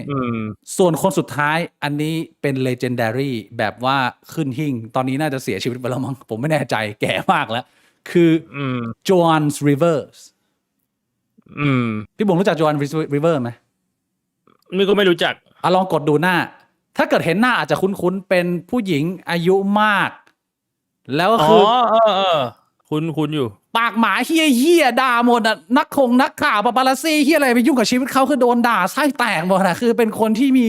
self confidence สูงมาก sense of humor sense ในการแซวในการล้อคือกอดมากแล้วกอดตั้งแต่ยุคก่อนเอ็ดดี้เมอร์ฟี่อ่ะคือแก่ขนาดนั้นก็อยู่จนอายุมากนะ แบบเสียชีวิตในวัยแบบ8-90อ่ะเป็นหรือเสียหรืออาจจะยังไม่เสียเนี่ยผมไม่แน่ใจ แต่เขาหายไปจากวงการละโจอันริเวอร์นี่ก็เป็นท็อป5ฟีเมลพี่บงจะมีแนะนำผู้หญิงคนไหนไหมพี่บงเคยดูสแตนด์อัพคนไหนแล้วชอบใจถูกใจ คือ ไหม ส่วนใหญ่เห็นเป็นคลิปที่แบบว่าตัดมาเราก็อาจจะจำชื่อไม่ได้อะไรเงี้ยแต่ว่าถ้าเอาแบบที่ประทับใจเลยก็คืออารีวองเลยแหละก็เป็นคนหนึ่งที่แบบเคยเห็นแบบของทั้งเซตที่เขาทำอ่ะแต่ผมรู้สึกว่าผมชอบตอนช่วงแรกๆที่เขายังไม่ได้หย่ากับสามีอ่ะ ตอนที่แบบว่ายังปั้นตัวเองอยู่ตอนนั้นยังไม่ได้เป็นคนดังมาก ช่วงแบบว่ามันมีช่วงที่ท้องด้วยอ่ะ เออ ยังไม่ได้หย่าคือผมรู้สึกว่าช่วงนั้นน่ะคอนเทนต์ของเขาแม่งดีมาก แต่ว่า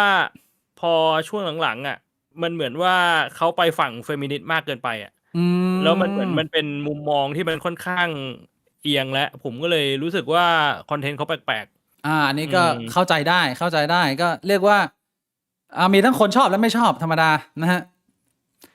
อีกคนหนึ่งพี่ผมรู้จักไหมซาร่าซิลเวอร์แมน ๆรู้จักคนนั้นรู้จัก อันนี้ใช้ได้ไหมเป็นคนยิวผู้หญิงยิว ผมว่าคนนั้นก็ตลก อันนี้ก็ใช้ได้นะซาร่าซิลเวอร์แมนผมไม่แนะนำเพราะว่าผมเพิ่งดูอันล่าสุดของเขาเป็นแซนด์อัพปีที่แล้วแบบว่าดูไม่จบ ซึ่ง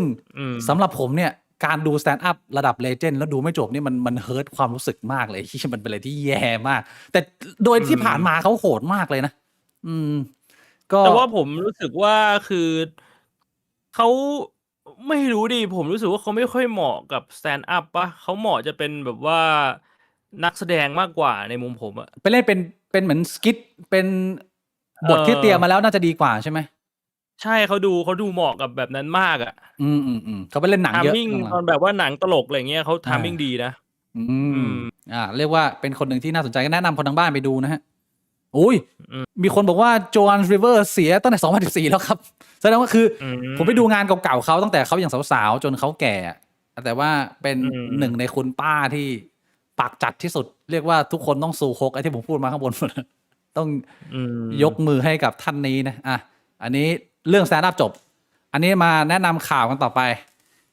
ก่อนที่เราจะไปคุยเรื่องดราม่าอันโหดร้ายมากมายในเมืองไทยนะเราคุยเรื่องเบาๆก่อนข่าวหนึ่งที่ผมเห็นว่าน่าสนใจผมไม่รู้พี่บ่งเห็นหรือเปล่าเป็นเรื่องของนวัตกรรมแพทย์ยาตัวใหม่ที่กำลังมาแรงมากในอเมริกาของบริษัท Novo Nordisk คือตอนนี้เนี่ยไอ้ปากกาจิ้มพุงเนี่ยที่คนก็กำลังใช้กันแพร่หลายเนี่ยมันมีรูปแบบใหม่ออกมาแล้วก็คือเป็นรูปแบบรับประทานซึ่งก็คือไม่ต้องมานั่งจิ้มเข้าพุงละไม่ต้องมานั่งจิ้มเข้าพุงแล้วพอมันมีบริษัทตัวหนึ่งทำออกมาเนี่ยไอ้ GLP-1 เนี่ยไอ้ฮอร์โมนระงับการกินไม่ให้มึงอยากเนี่ยไอ้แบบจิ้มพุงเนี่ยหลายๆคนอาจจะมีความกลัวไม่กล้าใช้อะไรอย่างงี้นะแต่พอมันเป็นแบบเม็ดกินง่ายๆแล้วอะอัตราการใช้ยานี่ในอเมริกาพุ่งแบบระเบิดเลยพี่บงเหมือนสมัยไวอากราเพิ่งมาใหม่ๆตอนนี้แม่งฮิตกันมากแล้วก็มีหลายๆบริษัทกำลังจะขึ้นตามมาแล้วแล้วไม่ใช่แค่นั้นก็คือในเรื่องของการใช้งานที่มันง่ายกว่ามีประสิทธิภาพมากกว่า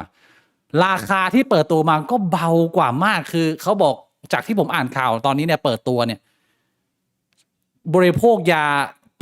ในระยะเวลาประมาณ1 เดือนเนี่ยใช้เงินประมาณ$150หรือประมาณ4,800 บาทซึ่งถูกมากพี่บุ๋งไอ้ปักยานี่แบบที่ไทยผมไม่รู้เท่าไหร่ที่ที่ไต้หวันเนี่ย6,000-7,000ที่ผมถามคนใกล้ตัวใช้มันก็ค่อนข้างแพงพี่บุ๋งปักแบบอาทิตย์ละเข็มมันก็เดือนนึงก็ล่อไป20,000 กว่า 30,000แล้วแต่ว่าไอยาเม็ดนี่ราคาค่อนข้างเบานะผมคิดว่าอีกไม่นานเนี่ยน่าจะเข้าไทยแล้วก็น่าจะเป็นหนึ่งในสิ่งที่คนมันฮอตฮิตกันมากเพราะว่ามันเป็นยาที่การันตีโดย FDA แบบว่าเขาจะใช้กันอย่างแพร่หลายซึ่งผมไม่รู้ว่ามันจะมีอะไรตามขึ้นมากับผู้ที่ใช้มากขึ้นแต่ว่าอันนี้ผมเอาคำเตือนจากคนที่ใช้ใกล้ๆตัวแล้วกันพี่บัวมีคนใกล้ๆตัวใช้ไหมไม่มี ผมไม่ทราบนะ ไม่ทราบนะ อาจจะมีแต่ว่าไม่มีใครมาเล่าให้ฟัง เอ่อคนใกล้ตัวผมที่ใช้แบบปากกาตอนนี้เนี่ยเขาแนะนำมาว่า ถ้าอยากจะใช้ไอ้นี่แบบว่าให้เห็นผลเลยแบบว่าร่างเปลี่ยนเลยนะ จอมานบู1 เป็น 2เลยเลือกช่วงเวลาที่ตัวเองไม่ดาวนะ ไม่ใช่แบบมีปัญหาเยอะๆเพราะว่ามันกระทบวิธีการใช้ชีวิตไปเยอะมาก มันกระทบความสุขในชีวิตไปเยอะแล้วมันกระทบระบบนิเวศในลำไส้ฮอร์โมนในร่างกายอยู่ดีร่างกายมันก็ขาดอาหารไปเยอะอะไรเงี้ยถ้ามึงไม่ได้มีซัพพอร์ตชีวิตที่ดีหรือว่าไม่ได้อยู่ในช่วงเวลาที่แบบว่ามึงพร้อมที่จะแบบโปรเทคตัวเองอารมณ์เหวี่ยงซึมเศร้าด่าแม่ได้ง่ายๆอะไรที่คือมันอาจจะกระทบอารมณ์มูดมึงไปเยอะหรือใครที่แบบซึมเศร้าๆอยู่ก็ให้ระมัดระวังเรื่องนี้นิดนึงอันนี้เขาเตือนมาคือเอาจริงๆถ้าถามผมอะต่อให้ไม่มีประสบการณ์ผมก็จะบอกว่าแบบไม่แนะนำเด็ดขาด อืมเพราะว่ามันมีวิธีที่มันดีที่สุดอยู่แล้วอะ ก็คือ มันก็คือคุมอาหารกับออกกำลังกาย บางคนมันทำไม่ได้ไงพี่บวงเชี่ยคือถ้าสมมุติว่ามึงทำไม่ได้อ่ะ มึงกินยาไอ้เชี่ยเนี่ย มันก็ผอมแค่ชั่วคราวเว้ย อืม เพราะว่าพอมึงเลิกกินอ่ะ มันก็จะกลับมาอ้วน มันก็ผอมแค่ตอนที่ยามันส่งผลอ่ะ อืม ถูกปะล่ะ ก็ใช่ เออ มันคล้ายๆกับการมาของยากระเจียวแข็งอะพี่บวง คือมึงก็ควรจะไปออกกำลังกายแต่บางคนมันต้องการให้กระเจียวแข็งตอนนี้พี่บวงก็แบบชั่วคราวก็ได้อะมันคือมันขายคนได้ไงแต่ว่าพี่บวงไม่แนะนำผมเข้าใจผมก็ไม่แนะนำให้คนใช้หรอกแต่ว่า มันก็มีคนใช้แล้วเราก็ไปห้ามเขายากนะมันมาแน่นอนพี่บวงจะไปสู้มันยังไงใช่ปะล่ะ อืม อืม ก็ถือว่าเตือนแล้วกัน ผมก็เตือนว่า ผมมีคนรอบตัวแล้ว ผมเห็นช่วงเวลาแบบด่าแม่ มีอยู่คือ อืม เขาค่อนข้างแบบเศร้าแล้วก็ซึมแล้วก็เก็บตัวมากๆในการที่จะผ่านช่วงเวลานี้ไปได้ แต่ว่ามันเห็นผลจริงนะพี่บวง คนบางคนเกิดมาไม่เคยผอมไม่ได้มาผอม มัน มา เห็น ยา ผล เนี่ย นะมันเห็นผลอยู่แล้วผม อืม ไม่เถียงหรอกไอ้ อืม ยาตัวเนี้ยคือมันใช้กันแพร่หลายขนาดนี้มันต้องเห็นผลจริง อืม แต่ว่าคือคุณก็ต้องเข้าใจว่าก็ถ้าสมมุติว่าคุณกินยามันผอมแล้วคุณเลิกกินมันก็กลับมาอ้วนถ้าคุณไม่เปลี่ยนพฤติกรรม ใช่ สุดท้ายแล้วมันต้องเปลี่ยนพฤติกรรม อืม ใน แล้ว ใน ถ้า ระ สม ยะ มุติ ยา ว่าว คุณจะคิดว่าแบบกินแล้วค่อยเปลี่ยนพฤติกรรม แบบนั้นน่ะ คุณก็เปลี่ยนพฤติกรรมไปเลย ไม่ต้องกินเพื่อที่จะเสี่ยงว่ามันจะมี side effect อะไรหรือเปล่า อืม อืม เป็นคำแนะนำที่ดีครับพี่บวง แล้วก็ตะกี้มีช่องแชทคนหนึ่งเขาถามว่าช่วงนี้เขาออกกำลังกายอยู่ แต่ว่าเขารู้สึกเบิร์นเอาท์มีวิธีแก้ไขยังไงบ้าง คือสำหรับผมนะ ผมก็คงจะบอกได้แค่ในประสบการณ์ส่วนตัวของผม ผมก็ไม่รู้ว่ามันจะใช้กับทุกคนได้ไหม แต่ผมรู้สึกว่าสุดท้ายแล้วอะเราไม่ควรจะทำอะไรที่มันสุดโต่ง แล้วก็ให้เราทำความเข้าใจว่าการออกกำลังกาย การควบคุมอาหารเนี่ย มันไม่ใช่อะไรที่มันจะเปลี่ยนชีวิตเราจากหน้ามือเป็นหลังมือ เราต้องทำความเข้าใจก่อนว่ามันคือกระบวนการครับ มันจะเป็นสิ่งที่มันค่อยๆเป็นค่อยๆไป ผมว่าอย่างหนึ่งที่ทำให้รู้สึกเบิร์นเอาท์หรือรู้สึกว่าเฮ้ยเรามาถูกทางแล้วเหรอ มันอาจจะเป็นการที่คุณมีมุมมองที่ว่าพอออกกำลังกาย แล้วก็ปรับเรื่องอาหารการกินปุ๊บชีวิตคุณไม่ต้องพลิกหน้ามือเป็นหลังมือเลย มันไม่ใช่มันเป็นเรื่องกระบวนการใช่ไหมทั้งในเรื่องของร่างกายหรือสุขภาพข้างในนะครับ แล้วก็อีกส่วนหนึ่งก็คือพอเรามีมุมมองหรือความคิด ผมไม่รู้นะว่ามันเป็นยังไงหรือเปล่าผมเดาแล้วถ้าสมมุติว่าคุณมีมุมมองหรือความคิดว่าพอออกกำลังกายปุ๊บทุกอย่างมันจะต้องดีเลย มันอาจจะเกิดความคิดที่ว่าคุณต้องหักโหมหรือออกกำลังกายให้หนัก อืม ซึ่งจริงๆผมไม่แนะนำให้ทำแบบนั้นนะ ผมคิดว่าทางที่ดีที่สุดเนี่ย เพราะว่าสุดท้ายแล้วเนี่ย ผมว่าปลายทางของการออกกำลังกายรวมถึงการคุมอาหารคือ คุณหา อะไรก็ตามที่คุณทำแล้วคุณสามารถทำไปได้ตลอดชีวิต มันไม่ใช่สิ่งที่มันจะทำแค่แบบครึ่งปีแล้วจบ อืม มันคือสิ่งที่มันต้องทำไปตลอดชีวิต อืม นึกออกใช่ไหม เพราะฉะนั้นน่ะคุณต้องหาโปรแกรมที่คุณคิดว่าอันเนี้ยมันไม่ตึงไป มันไม่หย่อนไป อืม มันเหมาะกับคุณ อืม อ้าว ดีที่สุด ใช่ก็เหมือนที่เราเคยคุยกันในแรกๆแล้วว่าคือให้ love the process หาความรักจากการไปทำแล้วก็แฮปปี้ที่เรารู้สึกกระปี้กระเป๋า รู้สึกว่าร่างกายเราดีไว้ยรู้สึกฟิตดีไว้ยอย่าไปหมกมุ่นกับ result ที่เราคาดหวังแต่มันมาไม่ถึงสักที ผมว่ามันต้องเปลี่ยนมุมมองในการเลือกทำสักนิดหนึ่งถ้าเกิดว่าคุณสามารถ love process ได้มันก็ทำไปเรื่อยๆมันแบบนึกภาพออกไหมเราไม่ได้ต้องการ result ขนาดนั้นไงเราไม่ได้แบบเพ่งเล็งไปที่ result ขนาดนั้นอันนี้มุมผมนะ ใช่ อืม คือผมคิดว่า เรื่องของอย่างยกตัวอย่างนะอย่างเรื่องของการคุมอาหารการนับแคลเนี่ยคือคุณไม่ต้องไปซีเรียสมากว่าแบบแคลมันต้องเป๊ะเท่านี้สมมุติว่าคุณรู้แล้วว่าร่างกายคุณเนี่ยใช้แคลวันละ2,300แล้วคุณอยากจะลดคุณจะต้องแบบกินเวลาแบบ1,700 1,800ทุกวันมันไม่จำเป็นต้องเป็นแบบนั้นอันนั้นมันตึงไป อืมหรือว่าอะไรที่คุณไม่ชัวร์ว่าแคลมันเท่าไหร่คุณก็จะหลีกเลี่ยงอย่างเดียวเลยผมว่ามันก็อาจจะแบบกะคร่าวๆได้อะไรแบบเนี้ยคือทำให้มันเป็นเหมือนแบบว่าสิ่งที่เราจะไม่รู้สึกแย่หรือรู้สึกเครียดในระยะยาว อืมมันก็จะลดหรือว่าหลีกเลี่ยงการเบิร์นเอาท์ไปได้นะผมคิดว่า อืมอืม ดีเพราะอย่างดีผมเนี่ยคือผมก็จะเลือกกินอาหารที่ผมชอบอยู่ดีนะผมชอบกินนู่นกินนี่ผมก็กินไปแล้วก็พยายามหาข้อมูลแล้วพอมันเรารู้ว่าโอเคอันนี้กินได้เท่าไหร่มันก็จะค่อนข้างปรับตัวได้แล้วอืมหรือว่าการออกกำลังกายเนี่ยผมก็รู้สึกว่าปัจจุบันน่ะมันไม่ได้หนักเกินไปอะไรแบบเนี้ยผมก็แฮปปี้แต่ถ้าเมื่อไหร่ที่ผมรู้สึกว่าอันนี้มันเริ่มหนักเกินไปแล้วผมก็จะลดลงมาอือืมมขอบคุณคุณอนันต์ไก่แก้วนะฮะสำหรับ40 โดขอบคุณครับ ขอบคุณครับคุณอนันต์ไก่แก้วนี่มานี่ถูกจังหวะมากเลยพี่บวงคือ ผมไม่รู้ว่าเขาอาจจะเพิ่งมารู้จักพวกเราหรือเปล่าอ่ะมาเป็นสมาชิกใหม่อ่ะคืออาทิตย์เนี้ยผมมีเล่นเกม I am Jesus Christ อ่าผมไม่รู้ว่าคนอื่นทราบแล้วแต่ว่ามันเป็นเกมที่คือเด็กรุ่นใหม่ที่เติบโตมาแล้วอาจจะห่างหายจากศาสนาไม่ได้โดนบังคับไปโบสถ์หรือต้องอ่านไบเบิลแล้วนะแต่ว่าคุณอยากจะรู้เรื่องราวเกี่ยวกับประวัติพระเยซูนะไอเกมที่ผมเล่น I am Jesus Christ เนี่ยมันเอาช่วงเวลาที่เป็นไคลแม็กซ์ที่อยู่ในไบเบิลน่ะมาให้มึง experience เป็นแบบมึงเป็นจีซัสเองเลยแล้วคุณอันนั้นไก่แก้วเนี่ยที่เพิ่งโดนเมื่อกี้เนี่ย ผมว่าน่าจะเป็นสาวกคริสเตียนเลยคือเขาอธิบายระหว่างที่ผมเล่นไปด้วยมันเป็นแบบภาษาอังกฤษใช่ไหมเขาจะอธิบายแต่ละเหตุการณ์เป็นภาษาไทยแบบละเอียดแล้วมันช่วยได้เยอะมากนะมันเป็นอะไรที่น่าสนใจมากใครที่สนใจเรื่องประวัติศาสตร์ศาสนาอะไรนี่นะแนะนำเกม I am Jesus Christ หรือถ้าเกิดไม่อยากเล่นเองไปดูผมเล่นนะมีคุณอนันต์ไก่แก้วมานั่งแปลให้อยู่ในช่องแชทก็ขอบคุณคุณอนันต์มากนะฮะ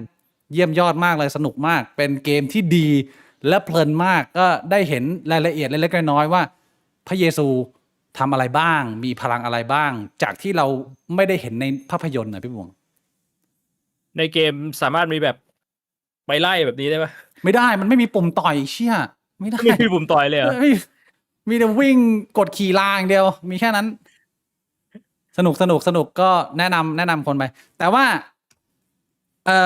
ในโลกของ I am Jesus เนี่ยก็ต้องเรียกว่ามันก็มีอภินิหารเยอะแยะมากมายนะก็รบกวนหนูน้องๆที่เพิ่งเริ่มศึกษาเนี่ยใช้วิจารณญาณนิดนึงนะศรัทธามาได้นะแต่ว่าปัญญามันต้องมีด้วยพี่น้องไม่งั้นมันจะหลอนกันหมด ซึ่งมันจะใกล้เคียงกับหัวข้อต่อไปและเป็นข่าวดังในเมืองไทยที่เราจะคุยกันต่อไป เมืองไทยเราก็เป็นเมืองผู้วิเศษเยอะชิบหายเลยพี่บวง แล้วข่าวในอาทิตย์นี้เนี่ย ข่าวที่แบบว่าเห็นแล้วแบบ โอ้ my god เออ พี่บวงเห็นข่าว โอ้ my god ไหม โหมันไม่รู้ว่าพูดถึงข่าวไหนเลยอะเพราะว่าแต่ละข่าวก็เรียกว่ามันทีนี้มันข่าวมันแบบตัวตึงทุกข่าวเลย คืออาทิตย์นี้มันมีข่าวคนอมกระดอเยอะมากเลยพี่บวงไอ้เชี่ยมันเป็นอาทิตย์ของการอมกระดอหรือมันยังไงวะ คนเรามันก็อมกระดอกันอยู่ทุกวันอยู่แล้วอ่ะพี่บิ๊ก ทำไมอาทิตย์นี้มันเป็นอาทิตย์แห่งการอมกระดออะมันแบบมันมีข่าวผมเข้าเลยผมไม่รู้พี่บงเราพูดชื่อได้ไหมคนนี้มันน่าจะพูดได้นะข่าวเขาพูดกันไปเยอะแยะแล้วหรือว่ามันห้ามพูดโดนฟ้องนะ โดนฟ้องไหมอ่ะ พูดได้พี่บงมีพูดว่าหรือว่าขึ้นหน้าอะไรอย่างงี้ไหมผมเป็นนักข่าวเขา อาจา ขึ้ ร น ย์ไพศาลแสนชัยอะเหรอ ไม่ทันแล้วอย่างนั้นกูขึ้นเลยอ่ะสำหรับใครที่ไม่ทราบนะอ่ะก็อาทิตย์นี้ เอาขึ้นหน้าแม่งเลยแล้วกันไอ้เชี่ยเอ้ยนี่เป็นไงเรื่องจบลาวไงดูพลังก็พอเชี่ยนึกว่าด็อกเตอร์สเตรนจ์ อันนี้คือช่วงยุคเขาหนุ่มๆเหรอ อันนี้ช่วงยุคทองพี่บวงแล้วพี่บวงได้ดูโหนกระแสใช่ไหม ได้ดูแค่ตอนที่เขาเอาคลิปมาเปิดอ่ะ อ่ะ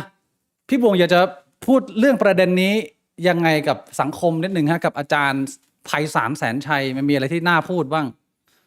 คือไอ้ประเด็นเนี้ย สำหรับผมเลยอ่ะมันก็คือประเด็นเดิมครับ คือเรื่องของคำว่าความเชื่อส่วนบุคคล ไม่ควรเข้าไปก้าวก่าย อืม คุณลองนึกภาพว่าถ้าสมมุติว่าเป็นพี่ชายคุณที่เขาเชื่อ แล้วคุณก็ไม่ได้เข้าไปก้าวก่าย คุณก็ไม่ได้เข้าไปพยายามพูดคุยว่าแบบเฮ้ยมันเกิดอะไรขึ้น แล้วมันก็ไปถึงจุดที่อาจารย์เขาทำการแก้กรรมให้พี่ชายคุณแบบเนี้ย อืม มันได้ไหม อ้าวทำไมอ่ะเขามีพลังพิเศษทางกายภาพให้บวกดูดกรรมดูดไอคนที่เขาไปเนี่ยคือเขาไปรักษาปวดหัว ที่แบบเป็นปวดหัวเรื้อรังไปหาหมอไม่หายอ่ะเขาต้องการดูดความปวดเนี่ย ผ่านทางกระดอได้ไหมล่ะ แล้วหายปวดหัวไหมล่ะ ไม่หายเด็กก็ปวดสองหัวเลยทีเนี้ยไอ้เหี้ย นั่นน่ะดิเนี่ยแล้วมันเป็นเรื่องของความเชื่อไหมอ่ะ คือกูอะไม่เชื่อ แต่มึงเชื่อ แต่มันไม่ได้หมายความว่ากูจะเตือนมึงไม่ได้ไง อันนี้ก็คือสิ่งที่ผมต้องการจะสื่อมาโดยตลอด อืม แต่ว่าคนที่มีความเชื่อเนี่ยเขาก็จะบอกว่าเฮ้ยถ้ามันความเชื่อกูมึงอย่ามายุ่ง อืม แล้วข่าวนี้มันไม่ใช่ข่าวแรกนะ ไอ้ข่าวที่บอกว่าสีกาโดนพระล่วงละเมิด หรือว่าพระไปล่วงละเมิดคนอื่น ไปหลอกเงินคนอื่นนู่นนี่นั่นมันเกิดขึ้นมากี่รอบแล้ว อืม กับเรื่องแบบเนี้ย ผมย้ำนะ ผมไม่ได้อยากจะโจมตีศาสนา ผมไม่ได้อยากจะบอกว่าศาสนาไม่มีสิ่งสำคัญ ผมพูดอยู่ตลอดว่าเฮ้ยบางครั้งเนี่ยผมเข้าใจว่าศาสนาเนี่ย มันเป็นเครื่องยึดเหนี่ยวจิตใจได้จริงๆ มันเป็นเครื่องที่มันช่วยให้ชีวิตของคนที่เขาไม่รู้จะไปต่อยังไง มันไปต่อได้ ผมเข้าใจว่ามันมีประโยชน์ของมันอยู่ อืม แต่ว่าถ้าเป็นแบบเนี้ยคุณไม่เปิดใจสักหน่อยหรอว่าในเมื่อมันมีประโยชน์มันก็ต้องมีโทษด้วย ทุกครั้งที่ผมพูดเนี่ย ผมไม่ได้จะบอกว่าแบบเฮ้ยเชี่ยพวกทุกคนที่แม่งมีความเชื่อเนี่ยมันเป็นคนโง่ไม่ใช่นั่นไม่ใช่สิ่งที่ผมต้องการจะสื่อเลย อืม ผมย้ำอีกครั้ง ผมต้องการจะสื่อว่าเฮ้ยเราต้องระมัดระวังคนที่มาใช้ความเชื่อ ในการหากิน ในการเอาเปรียบ ไม่ใช่คุณจะคิดแค่ว่าเฮ้ยพอมันเป็นความเชื่อมันเป็นความเชื่อของเราอ่ะ คุณไม่ต้องมาสนหรอก อืม แล้วรู้ตัวอีกที คุณก็ไม่โดนเขาอมกระเจียว คุณก็ไปอมกระเจียวเขาอ่ะ มีสองอย่างนะ หรือบางคนก็คือ เอานะมาลงรูตูดอะไรแบบเนี้ย จากที่รูตูดของคุณมันเป็นสีดำอยู่ดีๆ มันก็เป็นสีทองอลามขึ้นมา อ้าวทำไมอะต้องการเพิ่มเสน่ห์อ่ะ หรือบางคนมีแบบว่าญาติที่อายุเยอะแล้ว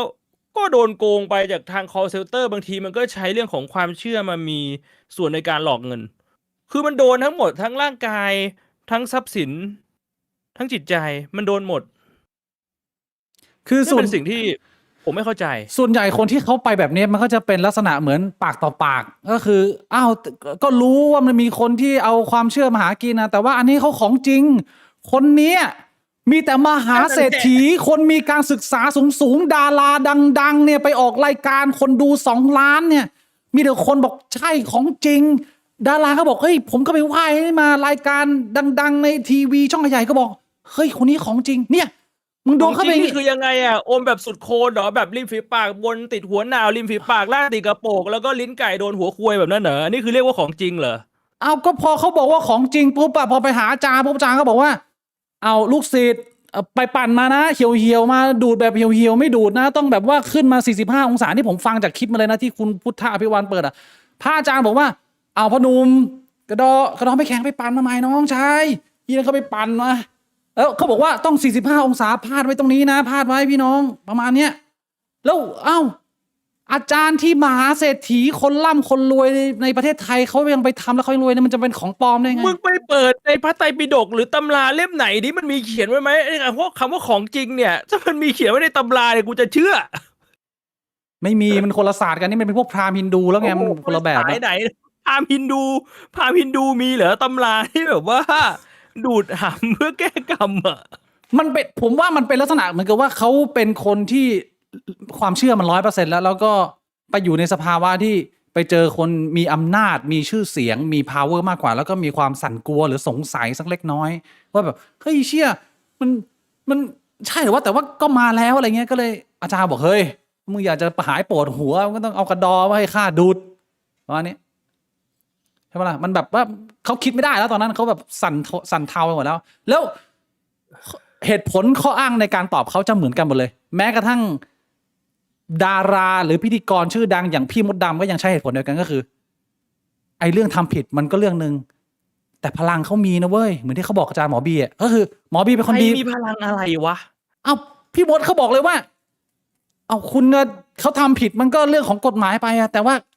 ฉันเห็นพลังมาฉันเห็นแล้วฉันเชื่อฉันประสบ เห็น มาแล้ว อะไรเขาเห็นอะไรอ่ะ เห็นนิมิต อาจารย์ไพศาลเขาบินได้เหรอหรือว่าเขาแบบมีพลังจิตสื่อสารโทรจิตได้ไหนลอง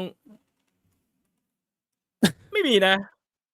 เอามึงยังไม่ได้ติดต่อเขาไม่คุยกับมึง ต้องติ อ่ะ ดต่อก็ต้องบอกก่อน มึงก็ไม่คุยกับมึง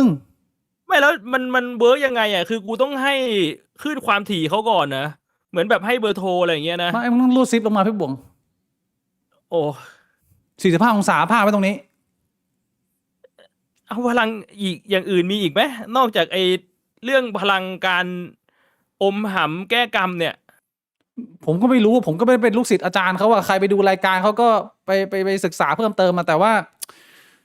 ไอ้ เห็น เชี่ย เขาบอกว่าเขาระลึกชาติได้ ระลึกชาติ ที่ผม ได้ ไปดูข่าวมา เหมือนหมอบีก็จะระลึกชาติได้ ผมก็ระลึกชาติได้ อ้าว ใช่แล้วพี่บิ๊กเป็นเกย์ เฮ้ยรู้ได้ไง จริง ใช่เหรอหลักฐานมี ตายตอนอายุ32เป็นเอดส์ เฮ้ยเชี่ย จริง ข้อมูลมา อยู่ ชัด ที่แอ ข ฟ นาด ริกา เชี่ยเฮ้ยอยู่ฟิกาด้วย What the fuck ตายปีพศ1872ไม่ไกลนะพี่บวง1872อ่ะ สูงประมาณ165 แต่ว่าพี่บวงไม่มีคนอื่น อัน แบ็ก นี้ผ อั ม พ สั่งให้ใครมาดูดกระดอผมได้ยัง ผม พี่ ระลึกชาติได้เนี่ย ประเด็นคือมันไม่มีใครมาแบ็กไงว่าพี่บวงของจริงไอ้เนี่ยอาจารย์เขามี ไอ้ ดา เชี่ยแล้ ราว คน แบ็ก ที่แบ็คคนอื่นมึงไปแบ็คอะไรใครยังไงวะ คือว่าถ้าสมมุติว่าเขาบอกว่ามึงชาติที่แล้วมึงเป็นอะไรอ่ะ มึงไปพิสูจน์ได้ยังไงอ่ะ คือแสดงว่าในส่วนหนึ่งมึงก็ระลึกชาติได้เหรอ มึงเลยบอกได้ว่าเฮ้ยไอ้เชี่ยคนนี้ของจริง เพราะว่ากูก็ระลึกชาติได้แม่งระลึกชาติได้แบบดีกว่ากูเป๊ะ มันก็ไม่ได้ ๆแบบ หรอก เนี้ยนะ แต่ว่ามันใช้เป็นเหมือนเชื่อคนที่ประสบความสำเร็จและคนมีชื่อเสียงนี่คือโจทย์ของคนไทย ก็คือถ้าประสบความสำเร็จในด้านใดด้านหนึ่งก็สามารถเป็นคนที่มีเครดิตทางด้านคำพูดในด้านอื่นได้ด้วย มันก็ไม่ควรจะเป็น แบบเนี้ แบ ยเหรอ บนั้นน่ะ ถ้าเกิดว่าในมุมผมไงแต่ว่าไอคนที่มันเอาไปดูดไปให้เขาดูดกระดอมันก็คือมันตอบแบบนั้น ผมก็เลยเนี่ยมาชวนพี่บวงตักเตือนหรือว่าตั้งสติกับคนที่อยู่ในสายมูเตลูหรือว่าสายความเชื่อสักนิดหนึ่งเพื่อที่จะต้องไม่มีประเด็นเอากระดอไปให้เขาดูดเนี่ย คือ เอ้ยผมสงสัยอย่างหนึ่งแบบนี้ถือว่าล่วงละเมิดทางเพศไหมพี่บิ๊ก ไม่ เออ ก็ตอนเขาขอดูกระดอ เราก็ถกกางเกงของเราเอง เขาไม่ได้มาแบบบังคับ ใช่ ถอดกางเกงให้เรา ใช่ แล้วตอนที่เคี้ยวเราไม่แข็ง เขาก็บอกให้เราไปปั่นแล้วเราก็ปั่นจนแข็งเอง แล้วเขาก็ดูดจนน้ำออกอ่ะ มันก็คือมึงเสียวอ่ะ แล้วมึงก็อายุ30 กว่าแล้วอ่ะมึงจะไปว่าอะไรเขาอ่ะ มึงยอมหมดอ่ะ แล้วอย่างนี้เขาออกมาเรียกร้องอะไรอ่ะ เรียกร้องว่าสรุปว่ากูไม่หายปวดหัว หลอกกูนี่มึงอ่ะดูกระดอกู ถ้าหายปวดหัวเรื่องนี้มันไม่มีปัญหาแล้ว แสดงว่ามีพลังไง ไอ้เฮียอาจารย์มึงไม่เอาพาราให้เขาไปวะ ดูดเสร็จแล้วมึงบอกนี่เอาพาราไปแดกซะเรื่องนี้ก็ไม่เกิดแล้ว แล้วมันไม่ได้มีแค่นี้นะพี่บวง มันมีอีกอันนึงอ่ะ ผมรู้พี่บวงเห็นหรือเปล่า ข่าวเดียวกันเลย มีอะไรอีกอะ นี่พระคอคาร์บอนเนี่ย พี่มดดำเนี่ยไปนั่งเนี่ย พี่มดดำอีกแล้วเหรอมันเป็นพี่มดดำทุกรอบเลยเหรอพี่บิ๊ก ไอ้เจ้าแรก พี่ นี่ บิ๊กตั้งผิดหรือเปล่าเนี่ย ไอ้เจ้าแรกพระไพศาลนี่เป็นช่องอีกช่องหนึ่งผมจำชื่อช่องไม่ได้ แต่ว่าพระคอคาร์บอนเนี่ย ชัดเจนเต็มเลยเต็มเบอร์เต็มข้อ เนี่ย แล้วก็ไม่ใช่แค่ตัวเองมีความเชื่อนะ เอาไปพูดในรายการด้วยแล้วพิธีกรก็อวยกันใหญ่ไอ้เหี้ยแต่ละคนข้างๆเขาโอ้โหโหดจัดเลยนะตัวนี้ไอ้ชี้นี่ก็ดูกระดอแถมผมไม่รู้ว่าคนไหนอะแต่มันมีอีกคนหนึ่งที่แบบว่า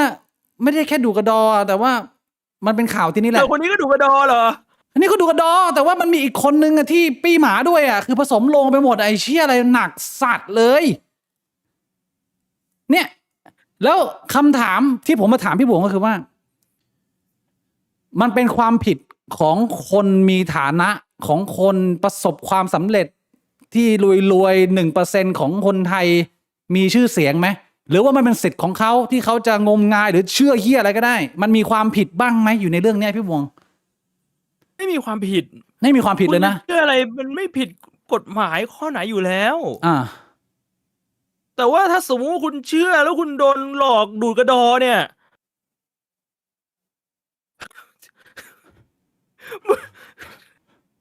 โอ้ยสัตว์เอ้ยไม่ต้องให้กูพูดเหรอกูถามจริงเหอะ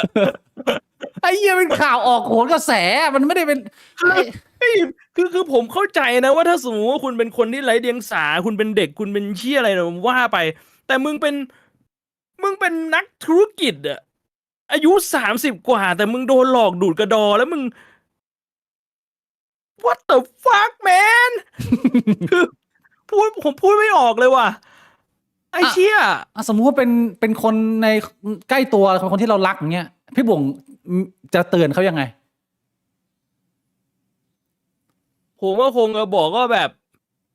ทีนี้มึงเข้าใจหรือยังว่าความเชื่อของมึงมันพามึงไปตรงไหน แล้วถ้าเขาบอกว่าเขาไม่เข้าใจนะ ผมก็บอกว่าก็มันก็คือเรื่องของมึงเลยว่ามึงจะไปดูดกระดอใคร หรือมึงจะให้ใครดูดกระดอมันก็เรื่องของมึงแล้ว ก็เซลว่าสบาย คือคนเราอ่ะ มันก็แบบคนอื่นมันก็เป็นแค่เสียงข้างนอกแหละ แต่สุดท้ายคุณจะคิดได้หรือเปล่ามันคือข้างในเนี่ยมันได้ทำการแบบตึ๊ดตึ๊ดตึ๊ดตึ๊ดตึ๊ดจริงว่ะไอ้เชี่ยกูไปถกกระดอให้เขาดูดทำไมวะ แสดงว่าเขาไม่ได้มีความอภินิหารเก่งกล้าสามารถในเรื่องเหนือธรรมชาติหรอก แต่เขามีความสามารถในการหลอกมึงได้อะ ใช่ไง มึงว่าคนที่แบบว่าพูดจนแบบโอเคผมนี่ครับเอากระดอไปดูดเลย หวังว่าผมจะหายปวดหัว มันก็เป็นคนที่มันก็มีความสามารถไง ผมไม่เถียงหรอก แต่มัน ใช่ ไม่ได้มีความสามารถเรื่องเหนือธรรมชาติแน่นอน ก็น่าจะชัดเจนนะ เพราะว่าผมก็คงตอบได้ไม่ดีไปกว่าพี่บ่วงนี่แหละมันก็เตือนเหมือนกัน คือถ้าเป็นผมเนี่ยผมก็จะพูดว่า เรื่องเหนือธรรมชาติแม่งไม่มีอยู่จริง ไอ้เหี้ยคนไหนที่อ้างมีพลังสแกมเมอร์หมดกูบอกเลยไอ้เหี้ยมึงฟังคำกูไว้สายมูสายเหี้ยอะไรก็ตามกูพู ไม่ ดอย่าง มี งี้ 99.999% 100%มันไม่มีเรื่องเหนือธรรมชาติเฮียอะไรทั้งนั้น แต่ว่าเพียงแต่ว่ากูพยายามจะมารยาทดีอะแล้วพยายามจะรักษาน้ำใจมึงแต่ว่าถ้าเกิดว่ามึงเป็นคนที่กูรักนะแล้วมึงไปดูดกระดอแล้วมึงมาบ่นกับกูนะกูจะบอกแค่ว่าไอสัตว์มึงฟังกูแม่งไม่มีแม่งเป็นเรื่องปัญญาอ่อนที่คนแม่งหลอกกันมานานแล้วมึงเลิกเอาเรื่องพวกเคี้ยเนี่ยเข้ามาในชีวิต แล้วมึงเริ่มแก้ปัญหาชีวิตด้วยการทำเฮี้ยอะไรที่แม่ง make sense เนี่ยกูถึงมาขึ้นหัวร้ายวันนี้ไงว่าบัวหายสวดมนต์ไอสัตว์มันเป็นการแก้ปัญหาของคนไทยไม่ใช่แค่เรื่องนี้นะแต่เป็นเรื่องการเมืองด้วย ไอ้เหี้ยแกว่าล้อมคอกว่าเสียเวลาแล้วอะคอกมึงยังไม่ล้อมไอ้สัตว์มึงไปแก้ปัญหาอะไรที่มึงไม่ได้แก้ต้นเหตุอะมึงเอาแบบว่า มึงแก้จิตใจมึงให้รู้สึกดีขึ้นสิ่งศักดิ์สิทธิ์เขาเข้าข้างเราอะไรเงี้ยกูเข้าใจว่ามันช่วยได้เล็กน้อยในเรื่องของจิตใจอะแต่ถ้าเกิดว่าเราต้องพูดกับมึงแบบตรงๆแรงๆไอ้สัตว์ไม่มีมันแค่ช่วยจิตใจมันอย่างเดียวมันไม่มีเหี้ยอะไรได้เป็นพลังศักดิ์สิทธิ์มึงเข้าใจไหมไอ้ใหม่สัตว์กูพูดได้แค่นี้ แล้วถ้าสมมติว่าคุณฟังแล้วคุณยังเชื่อนะ ผมจะแนะนำ2 อย่างก็คือ ครั้งต่อไปเนี่ย คุณพกถุงยางไปด้วย และไปตรวจโรคเพราะว่ามันไม่ใช่กระดอแท่งแรกที่เขาดูดแน่ๆน่าจะดูดมาเป็น ไม่ ห รู้ มื่น ไอ้ก่อนหน้านี้มันมีโรคอะไรบ้าง ดูมาเยอะ ในปากเขาเนี่ยมีโรคเชี่ยอะไรก็ไม่รู้ ควรไปตรวจโรค เพราะฉะนั้นเนี่ย ตรวจโรคกับพกถุงยางไปแล้วบอกอาจารย์จะดูดใช่ไหมผมใส่ถุงยางนะอาจารย์บอกดูดสดปฏิเสธเลย ไม่เกี่ยวกับเรื่องศักดิ์สิทธิ์แล้ว อันนี้มันเป็นเรื่องโรคติดต่อนะครับ แล้วถ้าอาจารย์บอกว่าถ้ามีถุงยางแล้วกำมันก็ไม่ไหลมันโดนนี่มันก็ติดอยู่ในถุงเดี๋ยวว่าถุงยางไม่ได้วะโนมมันก็โดนอยู่ดีอะสุดท้ายอะบอกอาจารย์บอกเชี่ยพาราไม่ได้เหรออาจารย์ พารา ไอสัตว์ถ้าพารามันจบตั้งแต่โรงพยาบาลแล้ว ปวดหัวเฮีย โอ้ my god ไอสัตว์ What the fuck จริงๆมันมีอีกข่าวนึงนะไอ้เชี่ยแต่ผมเนี่ยแต่ผมเอามันไม่ได้มีแค่นั้นนะพี่บวงโหเชื่อมีอย่างหนึ่งที่ผมอยากจะฝากสังคมนะอันนี้มีคนส่งเข้ามาในกลุ่มบิ๊กบวงผมไม่รู้มันขึ้นได้หรือเปล่าคือภาพนี้นี่พี่บวงกลุ่มเกย์ไทยสาธารณะคือกลุ่มเกย์เนี่ยไม่มีความผิดอะไรหรอกผมก็ไม่มีปัญหาอะไรแต่ไอ้เฮียสมาชิกเนี่ยเป็นพระมหาทั้งนั้นเลยไอ้เฮียกูบอกเลยเนี่ยชีวิตมึง ไอ้เหี้ยใครก็ได้สำนักเหี้ยมึงช่วยไปลงหน่อยนะนี่กูไม่ใช่คนพุทธกูยังอยากจะทำให้ทุกๆอย่างมันเข้าโลกเข้ารอยเลย คนพุทธไม่ทำเหี้ยอะไรกันเลยแล้วมันจะดีขึ้นไหมเนี่ยชีวิตมนุษย์ว่าด่าฟ้าโว้ดูกระดอง ทำนุบำรุงศาสนาเนี่ย อืม คุณเคยได้ยินคำนี้ไหม อืม หน้าที่ของชาวพุทธคือทำนุบำรุงอะ เอ้ยชีวิตก็ผมคงจะสื่อสารในเรื่องของเมื่อกี้พี่บวงตอบไปแล้ว แต่ว่าผมอาจจะมองต่างนิดหนึ่งคือประเด็นของเรื่องพี่มดดำผมมองเหมือนพี่บวงว่ามันไม่ใช่ความผิดเขาถ้าเขาจะอยากจะเลือกเชื่อเฮียอะไรเลยแต่อยากให้ใครดูดกระดอช่างแม่ง แต่ว่าในฐานะของคนที่มีอิทธิพลสื่อใหญ่มาก มีคนตามทั้งประเทศนะ ผมว่าวิจารณญาณในการนำเสนอเนี่ยต้องมี มันเป็นความรับผิดชอบอย่างหนึ่งต่อสังคม มันไม่ได้เป็นกฎข้อห้ามหรือผิดร้ายแรงหรอก แต่ว่าจริยธรรมในตัวมึงมึงควรจะเก็บความเชื่อมึงเอาไว้โง่อยู่แค่ส่วนตัวก็พอ มึงอย่าให้คนสังคมนี่แม่งเละไปกว่านี้เลยกูขอเถอะ มึงจะเป็นคุยเรื่องบันเทิงอะไรเงี้ย มึงช่วยเก็บเรื่องนี้เอาไว้ในวงมึงนิดนึงนะ ถ้าเกิดว่ามันไม่ได้เป็นของจริงของจังอะไรยังไงเอฟเฟกต์ที่มันเกิดต่อไปมันมีผลกระทบผมคิดว่าไม่ผิดที่พี่จะเชื่อแต่ว่าถ้ามันมีคนเตือนมากๆมึงเก็บเอาไว้ส่วนตัวได้ไหมอันนี้ถือว่าผมขอได้ไหมหรือผมขอเกินพี่บวงไม่ถูก มันก็นะ พี่บิ๊กก็พูดถูกว่าเขานึกออกว่าคนที่มีชื่อเสียงคำพูดแม่งมีคนฟังแล้วบอกหุยเนี่ยอาจารย์คนเนี้ยของจริงเนี่ยหุยพูดแล้วขนลุกเนี่ยไปลองมาแล้วเนี่ย แบบเนี้ยมันก็มีผลนะ มีผลเยอะมากพี่บวง เยอะสุดๆกูบอกเลยแล้วยิ่งดังระดับนั้นน่ะ เรื่องนี้มึงต้องเผาๆได้แล้ว ซึ่ง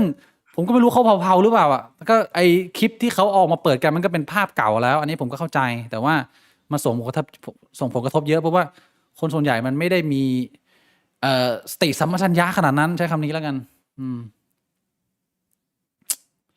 อันนี้คือเรื่องของเหตุการณ์คนอมกระดอกันทั่วบ้านทั่วเมืองนะฮะพี่บงจะเติมอะไรไม่มีเติมมึงไปข่าวใหม่แล้วนะ คืออย่างที่ผมบอกแหละไอการอมกระดอกันมันก็ไม่ใช่เรื่องผิดหรอก แล้วพอถามว่าแล้วมันเป็นการข่มขืนหรือการล่วงละเมิดทางเพศไหมมันก็ตอบยากเลยทีนี้ คือถ้าเกิดว่าไม่มีประเด็นเรื่องเงินทองอะไรอื่นๆหรือหลักฐานในการหลอกลวงเนี่ย ถ้าเอาเฉพาะประเด็นของการ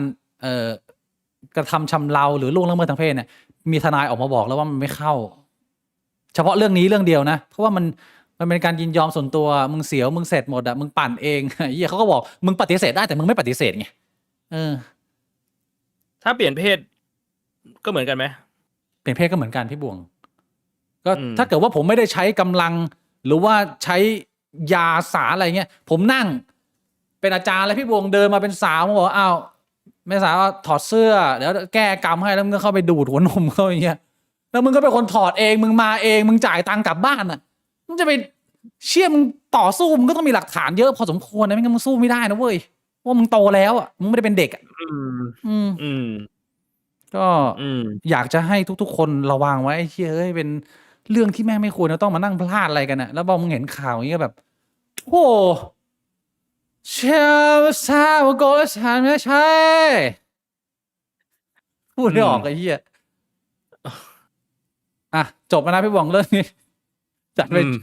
เรื่องต่อไปที่คนเขาส่งเข้ามาในกรุ๊ปอยากถามพี่โบกนิดนึงกับประเด็นประเทศเกาหลีขึ้นบัญชีดำแรงงานไทยเป็น4จังหวัดที่เขาขึ้นแบ็คลิสต์ทางภาคอีสานนะเนื่องจากว่ามีปมประเด็นชอบทิ้งงานหนีนายจ้างไม่ยอมทำตามเงื่อนไขนายจ้างก็ปวดกระบาลต้องไปแจ้งเรื่องเหี้ยอะไรวุ่นวายไปหมดนะ4จังหวัดนั้นได้แก่อุดรธานีขอนแก่นชัยภูมิแล้วก็มหาสารคามพี่บวงประเด็นนี้เนี่ยคนเขาก็ไปล้อว่าก็เพราะมันเป็นคนอีสานไงเนี่ยก็โดนเอาอีกแล้วพี่บวงมันก็มาเรื่องเดิมสรุปเนี่ยภูมิภาคจังหวัดนี่มันมีผลไหมหรือพี่บวงอยากจะคอมเมนต์เรื่องนี้ยังไงกับพ่อแม่พี่น้องให้เข้าใจว่าเรื่องนี้มันเป็นเรื่องเกี่ยวกับอะไรก็เป็นคนอีสานพวกชี้พี่บวงเน้นบอกว่ารักคนอีสานใครอยู่แล้วบอกว่าอยากให้เป็นคนอีสานทั้งประเทศไทยอยู่เลยคนอีสานน่ะมันมีความต่างกันในเรื่องของการเหมารวมกับสแตทยังไงเรื่องของการเหมารวมเนี่ยมันเป็นสิ่งที่ไม่ควร แต่ถ้าสมมุติทางเกาหลีเขามีตัวเลขแล้วมึงดูดิเนี่ย ตั้งแต่รายชื่อแรกถึงรายชื่อสุดท้ายที่หนีงาน เป็นคนอีสาน 95%มันไม่ใช่การเหมารวมไงพี่บิ๊ก อ่า แล้วมันทำไมมันถึงเป็นอย่างนั้นนะทำไมมันถึงต้องเป็นคนอีสานด้วยคนภาคอื่นมันนิสัยดีกว่าเลยหรือเพราะอะไรพี่บงมองเรื่องนี้ยังไง ผมไม่ทราบ ผมก็ได้แค่บอกว่าโอเค ตัวเลขมันมาแบบนี้อ่ะ อ่า มันก็คือตัวเลขมันมาแบบเนี้ย แต่ถ้าถามผมว่าเพราะอะไร ผมก็ต้องตอบว่าผมไม่ทราบ เพราะว่าผมไม่ใช่คนอีสาน ถ้าเกิดว่าให้ผมพยายามคิดและวิเคราะห์เรื่องนี้เนี่ย มันเป็นประเด็นเรื่องของการศึกษาและวิถีชีวิตที่เขาใช้มาด้วยไหมเป็นวัฒนธรรมวิถีชีวิตของคนรากหญ้าที่มันจะต้องดิ้นรนหาทำอะไรไปเรื่อยแล้วก็เกิดเป็นพฤติกรรมนิสัยแบบนี้โดยต้องกันแบบว่าโดยส่วนรวม มันก็เลยส่งผลแบบนี้ อันนี้ผมพอจะพูดได้ไหมห ก็ รือ มี ว่า ความเป็นไปได้ ผมว่ามีความเป็นไปได้ ปัญหาของการศึกษาและวัฒนธรรมเหรอ ใช่ แล้วมันแก้ได้ไหมหรือว่าเพราะเป็นคนอีสานเลยยังไง มันแก้ได้ แต่ว่ามันก็เป็นเรื่องที่มันอย่างลากฝังลึก มันไม่ใช่เรื่องที่มันจะสามารถแก้ได้ภายในระยะเวลาอันสั้น และแก้ได้ไม่ได้หมายความว่าแก้ง่าย ผมว่ามันเป็นเรื่องที่ต้องเปลี่ยนกันยาวและยาก อืม อืม คือผมก็ไม่อยากจะโทษจังหวัดหรือโทษภาคอะไรอย่างนี้หรอกนะ ผมมองเป็นภาพรวมอย่างเดียวเลยว่า มันไม่มีใครมันอยากจะใช้ชีวิตแบบนี้หรอกพี่บวงไอชีวิตที่มึงจะต้องหนีงานที่มึงจะต้องทำผิดกฎหมายเนี่ย มันไม่ใช่ชีวิตที่สนุกและอยู่ง่ายหรอกเว้ยแต่ว่าที่มันมีคนจำนวนมากใช้ชีวิตแบบนั้นน่ะ มันเป็นตัวเลือกของเขาไหมอันนี้ผมไม่ทราบอะแต่ว่ามันไม่น่าใช้ชีวิตที่ดี ผมว่าผมพูดได้เต็มปากว่าปัญหาเนี่ย แม่งเกิดจากภาครัฐ ยังไง คือพี่บิ๊กลองคิดดูว่าการกระจายอำนาจแม่งไม่เกิดขึ้น การแบ่งรายได้ออกไปแม่งไม่เกิดขึ้น เท่ากับว่าคุณภาพชีวิตแม่งก็กระจุกอยู่แค่ตรงกลาง อืม พอคุณภาพชีวิตของภาคอื่นแม่งมีปัญหา มันก็เป็น snowball effect ที่มันจะทำให้เกิดเรื่องราวต่อๆกันมา ใช่ ถูกไหม ใช่ คือบางครั้งเนี่ยผมไม่ได้จะบอกว่าคนอีสานเป็นแบบนี้เพราะว่าเป็นแบบนี้ตั้งแต่กำเนิด อืม แต่ว่าคือถ้าคุณไปลองมองโครงสร้าง คือเอาง่ายๆทำไมคนจากต่างจังหวัดแม่งต้องเข้ามาอยู่ในกรุงเทพ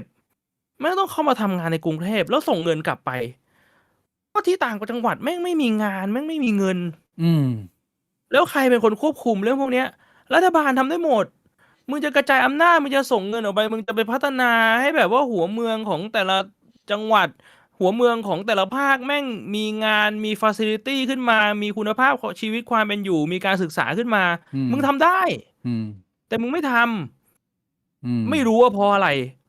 ผมไม่รู้แต่ว่าเห็นกันอยู่ว่าเป็นแฟกต์ว่ามันไม่ทำแล้วพอมันเป็นแบบเนี้ย มันก็ทำให้มันเป็น snowball effect แล้วมันกลายเป็นว่าคนแม่งก็มีการแบ่งพรรคแบ่งพวก คนแม่งก็มีการเหมารวม โดยที่มึงไม่รู้ตัวเลยว่าจริงๆอ่ะมันคือมือข้างบนที่มันชักใยอยู่ แล้วข้างล่างเนี่ย ที่เป็นคนภาคกลางแม่งก็ไปล้อเอ้ยมึงคนอีสาน แต่จริงๆเนี่ย เราอยู่ในประเทศเดียวกัน แล้วก็มันเป็นผลผลิตของคนที่มันมีอำนาจเหมือนกันที่มันทำให้มาอยู่แบบนี้ แล้วเราก็เกลียดกันเอง โอ้โหเชี่ยสรุปโหดจัด เชี่ยกูไม่ต้องเติมไปแล้ว exactly อย่างที่พี่บวงบอก คือพอเรามาเห็นสภาพการล้อเหยียดดูถูกจังหวัดกัน ภาพที่น่าเศร้ากว่าก็คือ มันคือผลผลิตที่เราไม่รู้ว่าเลือกสร้างกันมาหรือเปล่า แต่เราทำกันเอง แล้วถ้าเกิดว่ามึงยังเป็นคนกระจอกที่มาล้อเรื่องเล็กๆน้อยๆยิบย่อยประเด็นจังหวัดอะไรแบบนี้ ก็มันไม่ทำให้ภาพใหญ่มันถูกผลักดัน แล้วความเปลี่ยนแปลงมันก็ไม่เกิด ใช่ปัญหาคือ พอ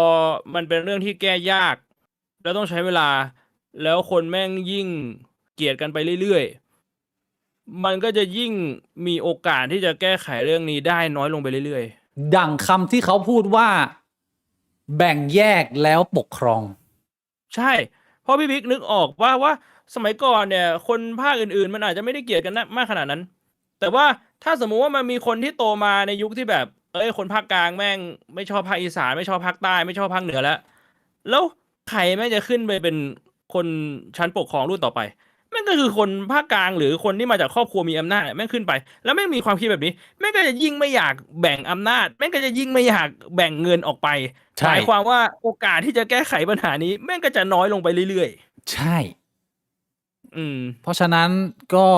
โอ้โหพี่บุ๋มพูดโคตรดีเลย ผมไม่ต้องเติมอะไรละ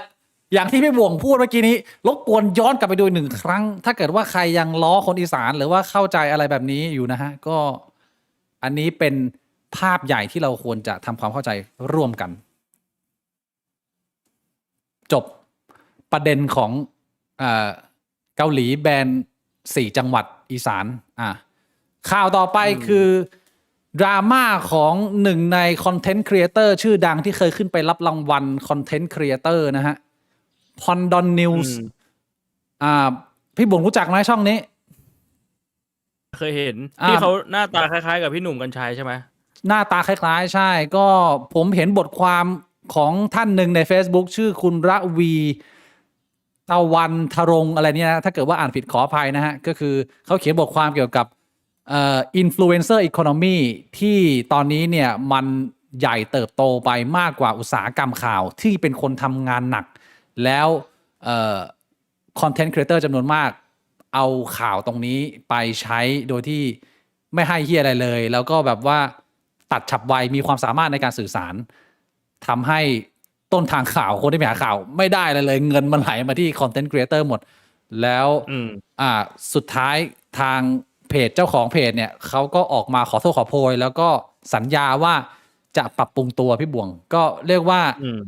รับรู้ร่วมกันเป็นบทเรียนที่มันก็ควรจะเรียนกันตั้งแต่นานแล้วแต่ก็เพิ่งจะมีประเด็นมาทีนี้พี่บ่วงอยากจะเติมเสริมเรื่องนี้ไหมในมุมของคอนเทนต์ครีเอเตอร์เอาคอนเทนต์คนอื่นมาอ่านทำยังไงมันถึงจะเหมาะสมในฐานะที่เราก็มีเอาข่าวนู้นข่าวนี้มาพูดแล้วเอารูปที่เราไม่ได้ถ่ายเองมาใช้อย่างเงี้ยมันจะน่าเกลียดมากไหมถ้าเกิดว่าจะวางให้มันแฟร์เนี่ยเราควรจะปฏิบัติตัวยังไงที่มันจะเหมาะสมที่สุดผมคิดว่าหลักๆมันควรเป็นเรื่องของการพูดถึงต้นทางหรือการให้เครดิตอะไรเงี้ยคือต้นทางให้เครดิตเนี่ยส่วนหนึ่งมันเป็นเรื่องของมารยาทแต่ว่าถามว่ามันผิดเรื่องลิขสิทธิ์ไหมถามใดที่เรายังไม่ได้รับการอนุญาตจากต้นทางมันก็ผิดลิขสิทธิ์อยู่ดีแต่ว่าเพราะถ้าเกิดว่ามึงจะให้เครดิตเนี่ยอย่างน้อยคือเขาไม่อยากฟ้องมึงอะไรประมาณนั้นสักเล็กน้อยได้ภาพไหมคือนี่มันมีเรื่องที่ผมสงสัยอยู่ถ้าสมมุติว่าผมอ่านข่าวมาสมมุติว่าวันนี้ผมอ่านข่าวในเว็บไทยรัฐแล้วผมเอามาเปิดในไลฟ์แบบนี้ผิดลิขสิทธิ์ไทยรัฐผมละเมิดลิขสิทธิ์ไทยรัฐใช่ไหมผมไม่รู้ไงเรื่องที่ผมตอบไม่ได้เพราะผมไม่ใช่นักกฎหมายเลยเพียงแต่ว่าผมอยากจะรู้พี่บุ๋มมองเรื่องพอนดอนนิวส์ยังไงหรือว่าพี่บุ๋มคิดว่าเขามีสิทธิ์ทำเต็มที่ก็แค่ว่ากระแสสังคมมันตีหรือว่ายังไงคือตรงเนี้ยผมพูดตามตรงว่าผมก็พยายามคิดอยู่หลายมุมเพราะว่าอย่างยกตัวอย่างไปตะเกียถ้าสมมุติว่าผมดูไทยรัฐแล้วผมอ่านแล้วผมสรุปโดยที่ไม่ได้อ้างถึงไทยรัฐไม่ได้เปิดคอนเทนต์ไทยรัฐในไลฟ์แบบนี้ไม่ผิดเหรอถูกไหมล่ะผมไม่รู้ก็ผมไม่ได้พูดผมสมมติว่าผมสมมติให้เห็นภาพเลยคือไอ้ข่าวหลอกอมมังกรอมกระดอเมื่อกี้อมมังกรอมกระดอ สมมุติว่าผมอ่านข่าวนี้จากเว็บไทยรัฐในไลฟ์อันนี้คือผมละเมิดลิขสิทธิ์ถูกไหมล่ะแต่ว่าถ้าผมไม่ไลฟ์ผมไม่ได้อ่านข่าวก่อนแล้วผมก็สรุปใช่อย่างนี้น่าจะไม่มีปัญหาเลยมันเป็นเรื่องที่คุยได้แต่ว่าลองคิดดูว่าแบบไหนไทยรัฐได้ประโยชน์กว่ากันกับการที่ผมไลฟ์มีคนดูเป็นพันเห็นชื่อไทยรัฐพูดเรื่องเดียวกันกับผมไลฟ์แล้วผมก็พูดเรื่องเดียวกันนี่แหละแต่ไม่มีชื่อไทยรัฐในไลฟ์อันไหนไทยรัฐได้ประโยชน์มากกว่ากันถ้าในมุมของแบรนด์เนี่ยผมว่าก็ไม่ผิดที่จะบอกว่าไทยรัฐได้ประโยชน์ในเรื่องของแบรนด์แต่ว่าไอ้บทความ influencer economy มันกลายเป็นว่าสถานการณ์ปัจจุบันคือคนมันไปดูอินฟูกันหมดแล้วมันไม่มีใครดูข่าวจริงไอ้เหี้ยมันก็ทุกคนมันอ่านข่าวกันหมดไงและช่องข่าวไม่มีตังค์ไปจ่ายนะข่าวที่ไปยืนถ่ายรูปหรือไปรอสัมภาษณ์ไงมึงเข้าใจไหมเขาไม่มีเงินหมุนตรงนั้น หรือว่ามันเป็นความผิดที่สำนักข่าวไม่ปรับตัวนี่เหรอ ถ้าอย่างนั้นเนี่ย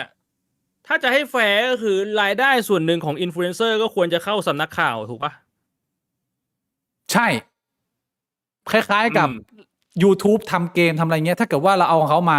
มันอาจต้องมีการแบบว่าบังคับแบ่งเปอร์เซ็นต์อะไรอย่างเงี้ยซึ่งมันยังไม่มีระบบนี้ขึ้นมา อืมผมว่าถ้ามีระบบเนี้ยแม่งก็จะดีนะ เอาแฟร์ไหมล่ะ แฟร์นะ อืม เพราะผมคิดว่าในมุมที่พี่บิ๊กพูดอะถูกเลย ก็คือ แต่ว่าสุดท้ายปลายทางอะสำนักข่าวแม่งไม่ได้ตังค์ อืม คือมันอาจจะได้ exposure อย่างตัวอย่างที่ผมยกมา แต่แม่งก็ไม่ได้ตังค์อยู่ดี อืม เออ ก็น่าจะเป็นทางออกที่พอจะทำได้ ส่วนหนึ่งของทางระบบนะ แก้ทางระบบ แต่ว่าในมุมของ Content Creator ก็พยายามลด ถ้าเกิดว่าเรามีความเคารพในต้นทางข่าวสารอะไรเงี้ย พยายามจะให้เครดิตเขาให้มากที่สุดหรือดูดของมาใช้ให้น้อยที่สุด แต่ว่าอย่างกรณีของคุณพอนดอนนิวนี่พี่บวงมองว่ามันแย่มากไหมกับการที่ไม่มีใส่ข้อมูลอะไรเลยเป็นการตัดmaterial เขามาโชะแล้วก็เอาตัวเองเข้าไปแทรก อย่างนี้มันเรียกว่านับเป็นปลิงไหมที่เขาใช้กันคำศัพท์ มันก็เป็นปริงทุกคนแหละ ผมก็ปริงเขาก็ปริงรายการเรานี่ก็ปริง ปลิงหมดนะ เพียงแต่ว่ามันปริงตัวไหนมันใหญ่กว่ามันดูดเลือดเยอะกว่าเท่านั้นเองอะ ก็แค่นั้นใช่ไหม เออ ก็อย่างน้อยที่สุดเราพยายามจะให้เครดิตต้นทางเท่าที่เราจะทำได้ อันนี้คือมันเป็นเหมือนกับมารยาทแต่ว่าถ้าไม่ทำแบบเต็มที่ได้ก็น่าจะดีคนทำงานเขาจะได้แบบว่ามีรายได้ แต่ว่าที่พี่บวงแนะนำมาดีนะเรื่องระบบอะผมว่า อืม ผมว่ายอมจ่าย พูดตรงๆว่า อืม ถ้าสมมุติว่าไม่มีสำนักข่าวเลย คือเราก็อยู่กันไม่ได้ไง ใช่ ใครมันจะเป็นคนทำข่าวอะใช่ปะล่ะ อืม อืม แต่ว่าตอนนี้สำนักข่าวแม่งไม่มีตังค์อ่ะ มันก็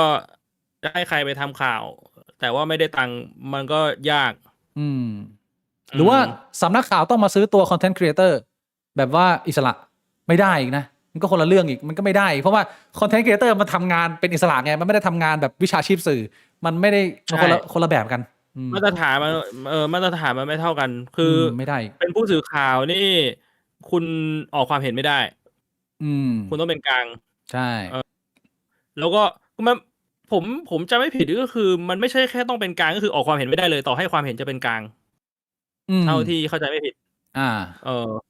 ก็เรียกว่าไปเอาข้อเท็จจริ พี่ ง รู้ไหมว่าผมเคยไปเรียนเป็นผู้สื่อข่าวด้วยนะ เฮ้ยจริงเหรอเป็นไง ตอนเด็กๆ ผมจำได้เลย คือตอนนั้นเนี่ย แม่ผมเขาจะเป็นแบบว่านางแบก เขาให้ผมไปเรียนทุกอย่าง เชี่ยไปเรียนเป็นผู้สื่อข่าวเลยเหรอ เรียนบาสเรียนไวโอลิน เรียนเปียโน เออ จนไม่มีตังค์เว้ย แล้วญาติอ่ะ ส่งลูกตัวเองไปเรียน เออ แล้วเขาอ่ะก็คือจ่ายค่าคอร์สใช่ปะ เออ แม่ผมบอกว่า บอกญาติๆนะแบบให้ผมไปหน่อยได้ไหม ให้ผมไปเรียนด้วย ซึ่งผมก็ยังเป็นเด็กอยู่ผมก็ไม่รู้เรื่อง อืม ผมก็ไปกับเขา แต่ว่าแม่ผมอ่ะไม่จ่ายค่าเรียนนะ อ้าวแล้วมึงไปเรียนได้ยังไง แม่ อ่ะ ผมบอกไม่มีเงินแต่ให้ไปเรียนได้ไหม แล้วที่สอนอ่ะเขาเลยแก้ปัญหาไงรู้ป่ะ ยังไง บอก องค์ ให้เรีย กร นได้ แต่ว่าไม่มี ไม่มีใบเกียรติบัตร ไม่ได้ใบจบได้แต่ความรู้ ก็คือกูจำได้เลยโหช็อตนั้นแม่งยังติดอยู่ในหัว แล้วมันเป็นเด็กอ่ะกูก็เลยงงไงคือพอเรียนจบแล้วอ่ะทั้งห้องแม่งไปรับใบเกียรติบัตรกัน แล้วก็ถ่ายรูปยิ้มแย้มแจ่มใสแล้วกูก็แบบ ยืนไม่ ไม่ มี มีชื่อกูยืนเจียวเหี่ยวอยู่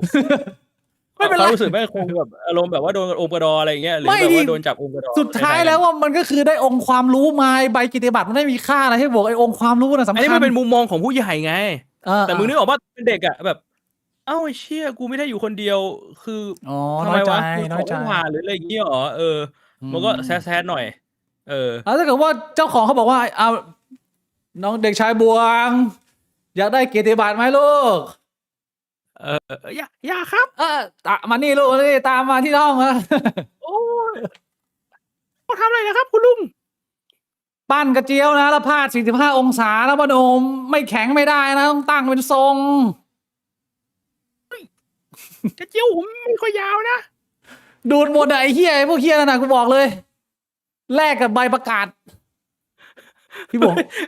พี่เพิ่งบอกรวมแล้ว มึงรู้ได้ไงว่าไอ้คนสอนเขาจะดูด อ้าวไอ้เหี้ยถ้าเกิดว่าถือใบประกาศเรียกมึงเข้าห้องให้มึงปั่นกระเจียวไม่ดูดเลย เขาอาจจะเป็นคนดีก็ได้พี่พีคมึงเหมารวมแล้ว คนดีเชี่ยอะไรให้เด็กปั่นกระเจียวมึงจะบ้าเหรอ ก็หมายถึงที่อื่นดิ เอาที่อื่นไม่เป็นไรแล้วสรุปความรู้เรื่องเป็นผู้สื่อข่าวมีไหมเนี่ยไอ้เหี้ยมาแชร์เนี่ย แต่มันเป็นตอนเด็กๆไงนึกออกปะ อ่า คือเขาสอนแบบว่าวิธีการพูดให้แบบฉะฉานมีความมั่นใจคำควบกล้ำรอเรือรอลิง อะไรอย่างเงี้ยมันเป็นคอร์สของเด็กอ่ะมันเป็นอารมณ์แบบว่าปรับบุคลิกเฉยๆแหละมันไม่เชิงเป็นแบบว่ามึงไอ้นี่หรอกแต่มันเป็นพื้นฐานไงมันเป็นพื้นฐานของนักข่าวอะไรเงี้ย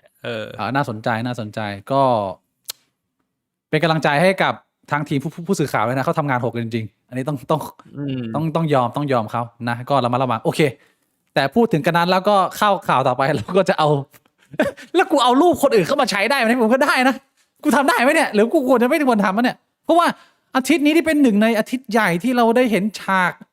ลุงแมวเรากลับมาแล้วนะพี่พวงเจี๊ย คือผมว่ามันใช้ได้นะ ได้นะเปิดเราคุยกันตั้งแต่หลายเดือนที่แล้ว ส่งลุงแมวเข้าเรือนจำไปอย่างแซดนะจนนั่งคุยกันจนลุงแมวโผล่ไปแล้วพี่พวงเฮ้ย พูดตามตรงคือรูปเนี้ยเป็นครั้งแรกที่กูเห็นแล้วกูรู้สึกว่าแบบเขาแก่ไปเยอะมากโทรมจริงพี่บวงแบบว่าราศีหมดเลยดูแบบดูเหนื่อยอยู่ชีวิตอ่ะมันไม่ใช่เรื่องสนุกคือก่อนหน้านี้ก่อนเข้าคุกไปที่เห็นน่ะยังไม่ได้รู้สึกว่าเขาแบบภาพมันไม่ได้ทำให้รู้สึกว่าแก่ขนาดนั้นอ่ะแต่นี้คือรู้สึกเลยว่าเขาอายุแบบแก่มากแล้วมีความรู้สึกยังไงให้บวงกับเหตุการณ์ช็อตนี้คุณทักษิณกลับเข้ามาใช้ชีวิตแบบใส่กำไร EM แล้วฮะมันก็ไม่ได้รู้สึกอะไรเท่าไหร่นะผมไม่รู้เลยว่ามันเป็นเหตุการณ์แบบที่มีผลอะไรยังไงเหรอผมว่ามันก็ไม่น่าจะมีการเปลี่ยนแปลงอะไรใช่ในมุมผมก็ไม่รู้หรอกว่ามันจะเกิดอะไรขึ้นกับการเมืองไทยแต่จาก vibe ที่ได้ผมรู้สึกว่าลุงแมวแบบว่าค่อนข้างหมดทรงมากเลยผมรู้สึกว่ามันเปลี่ยนยุคจริงๆในการย้ายฐานอำนาจจากคุณทักษิณไปอยู่ที่ทางGodfather เนวินชิดชอบนะแล้วคุณทักษิณแม้จะเคลียร์ประเด็นตัวนี้จนจบซึ่งเป็นเรื่องการแบบว่าหนีการกักขังคราวที่แล้วเนี่ยแต่ก็ต้องบอกว่าคดี112เนี่ยยังไม่จบนะพี่บวงก็ยังมีมีดเล่มใหญ่ปักหลังอยู่เพราะฉะนั้นเนี่ยผมคาดเดาว่าไม่น่าจะเห็นความห้าวเป้งหรือการงัดข้อของคุณทักษิณกับฝากฝั่งทางภูมิใจไทยในช่วงเวลาอันสั้นแนะนำผมว่าคุณทักษิณน่าจะพักผ่อนอยู่บ้านแล้วก็อายุมากแล้วอะมันเหนื่อยนะเว้ยพี่บอกว่ามาทำอะไรแบบนี้ถูกไหมก็เป็นเรื่องที่คือผมเห็นคุณทักษิณก็ใช้คำว่าดีใจกับแกด้วยแล้วกันแม้ว่าไม่รู้ว่าอยู่ข้างในมันจะสุขสบายกว่าคนอื่นไหมแต่มันก็คงไม่ใช่เรื่องน่าอภิรมย์เท่าไหร่แต่ก็อย่าลืมว่ายังมีนักโทษทางการเมืองที่ติดอยู่อีกเยอะแล้วไม่ได้รับการปล่อยตัวนะก็อยากจะให้กำลังใจทุกๆคนด้วยกับคนที่พยายามจะต่อสู้กับบ้านเมืองต่อสู้กับเหี้ยอะไรก็ไม่รู้ที่พยายามกดพวกเราไว้ให้พวกเราไม่สามารถทำเหี้ยอะไรได้ซึ่งไม่ต้องพูดก็รู้ว่ามีใครนะก็เรียกว่ามันก็ลองไปนึกหน้าเราเองประมาณนั้นแต่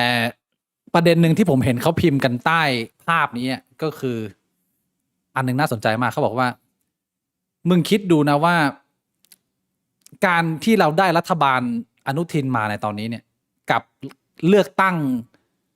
เละเป็นเต้าหู้ที่ผ่านมาที่เราก็เห็นกันอยู่เนี่ยเขาเขียนว่าถ้า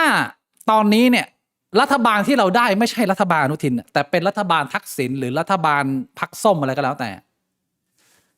ถ้าทำแบบเดียวกันนะทำไอ้ภาพออกมาการเลือกตั้งเนี่ยแต่ว่าคนที่ชนะไม่ใช่อนุทินนะเขาบอกว่าบ้านเมืองนี่แม่งลุกเป็นไฟป่านี้แม่งรัฐประหารไปแล้วพี่บุ๋งว่าจริงไหมก็ตั้งแต่โหเรื่องน้ำมันเรื่องทุเรียนเรื่องมะพร้าวเขมรโอ้โหมันหนักหน่วงมากนะพี่บุ๋งหลายเรื่องถ้าเกิดว่าไม่ใช่รัฐบาลนี้ได้ไปแล้วคนอื่นนี่ไอ้เหี้ยแม่งจมดินไปแล้วกูบอกเลยความผิดขนาดเนี้ยแต่โอ้โหแล้วไม่ใช่แค่นั้นกูเพิ่งเห็นคลิปเมื่อเช้านี้คือลุงสนธิ เมื่อเช้านี้ลงสนธิออกมาด่า รัฐบาลอนุทินบอกว่าพาดหัวข่าวว่า รัฐบาลอนุทินเลวกว่าทักษิณโอ้ยเหี้ยขนาด คุณสนธิยังด่าขนาดเนี้ยไอ้เชี่ยแล้วมึงจะต้องมาอยู่กับรัฐบาลที่มีเสถียรภาพแบบเนี้ยไปอีก 2-3 ปีกูบอกเลยนะ มันมีโอกาสสุ่มเสี่ยงที่สังคมเรามันจะไปอยู่ในสภาวะรอบีบจนระเบิดอ่ะพี่บวงเข้าใจคำพูดนี้ไหม ผมคิดว่าคือสุดท้ายเนี่ย พอมานั่งมองภาพใหญ่เนี่ย ผมเห็นอยู่อย่างหนึ่งพี่วิก ซึ่งก็คือ เราจะไม่มีแรงระเบิด จากปัญหาคนเกิดน้อยลง ตีว่าถ้าสมมุติเขายื้อไปได้อีกสัก10-20 ปี ซึ่งผมว่าไม่น่าจะยาก ใช่ แรงระเบิดมันจะไม่เหลือเลยเว้ยมันจะเป็นแบบแห้งตายกันหมด เพราะฉะนั้นเกมนี้มันยื้อยาวไม่ได้พี่บวงกำลังจะบอกแบบนั้น คือผมรู้สึกว่าตอนนี้คือมันก็ตักตวงความสุขอะในมุมผมนะ เพราะว่ามันทุกอย่างแม่งแบบว่ามันดิ่งเหวไปหมดเลย มันไม่ใช่แค่ในไทยอย่างเดียวอะ ใช่ ไม่ว่าจะเป็นเรื่องสงคราม เรื่องเศรษฐกิจ เรื่องของการเมือง เรื่องของกฎหมายความยุติธรรม หรือว่าเรื่องของศีลธรรมในใจคน เรื่องของจำนวนประชากร คือทุกอย่างแม่งมันไปในทางที่แบบว่ามันพร้อมที่จะแบบดิ่งเหว มึงวีคไปเรื่อยๆอ่ะคือมึงยิ่งพลังอ่อนลงเรื่อยๆแต่ข้างบนก็ แล้วมันไม่ใช่เรื่องที่มันแก้ได้ง่ายๆ เอาง่ายๆแค่ว่าปัญหาเรื่องการมีบุตรอะมึงก็แก้ง่ายนะ จริง ๆ แล้วอะแต่ก็คือมึงปี้กันให้ลูกมันออกมาดิไม่มีใครทำ อ้าว ถูกปะ ก็ใช่ดิ ใครมันจะอยากมีลูกตอนนี้วะ ทุกคนแม่งอยากปี้แต่ไม่อยากมีลูกอะ อ ทุ ยาก กคน ปี้ แม่งใส่ถุงยางกันหมด ผม แดก อยาก ยาคุมกันหมด ผมอยากปี้ผมบอกเลย เออ แต่ไม่อยากมีลูก แล้วแม่งก็แบบว่ามันเนี่ยแค่นี้แค่เอาปัญหาแรกเนี่ยแม่งก็ไปต่อไม่ได้แล้วอีก20-30 ปีมันก็เห็นผลกันทุกประเทศแล้วไม่ใช่แค่ประเทศไทยนะนี่ผมย้ำผมเลยมองว่าแบบเชี่ยจากที่แบบสักประมาณ5 ปีที่แล้วอ่ะผมมีภาพว่าผมจะวางแผนชีวิตไปถึงแก่ ปัจจุบันผมก็วางแผนชีวิตอีกสักแบบ5 ปีเนี้ยมันก็ใช้ชีวิตไปให้แบบว่าเรามีความสุขอะอยู่กับเพื่อนกินอาหารดีๆออกกำลังกาย แล้วหลังจากนั้นคือถ้าสมมุติว่าทุกอย่างแม่งชิบหายหมด มันก็คือชิบหายหมด โอ้ my god ไม่ใช่แค่นั้นนะ เหตุการณ์ใหญ่ของการเมืองไทยที่ทำให้คนร้องว้าวกับรัฐบาลอนุทินใน2 สัปดาห์ที่ผ่านมา2 เหตุการณ์ เหตุการณ์แรกคือภาพอนุทินไปจับมือกับนายกฮุนมาเน็ตยิ้มผมให้ดูภาพนะฮะว่าเก็บเราคือเราลงไว้เนี่ยเราจะบันทึกไว้นี่ให้เผื่อใครทางบ้านไม่เห็นนะฮะทาดาหารือฮุนมาเน็ตนายกย้ำไทยเดินหน้าสันติภาพบนพื้นฐานความไว้วางใจฮุนมาเน็ตย้ำปัญหาชายแดนไม่สามารถแก้ได้ด้วยกำลังและสงคราม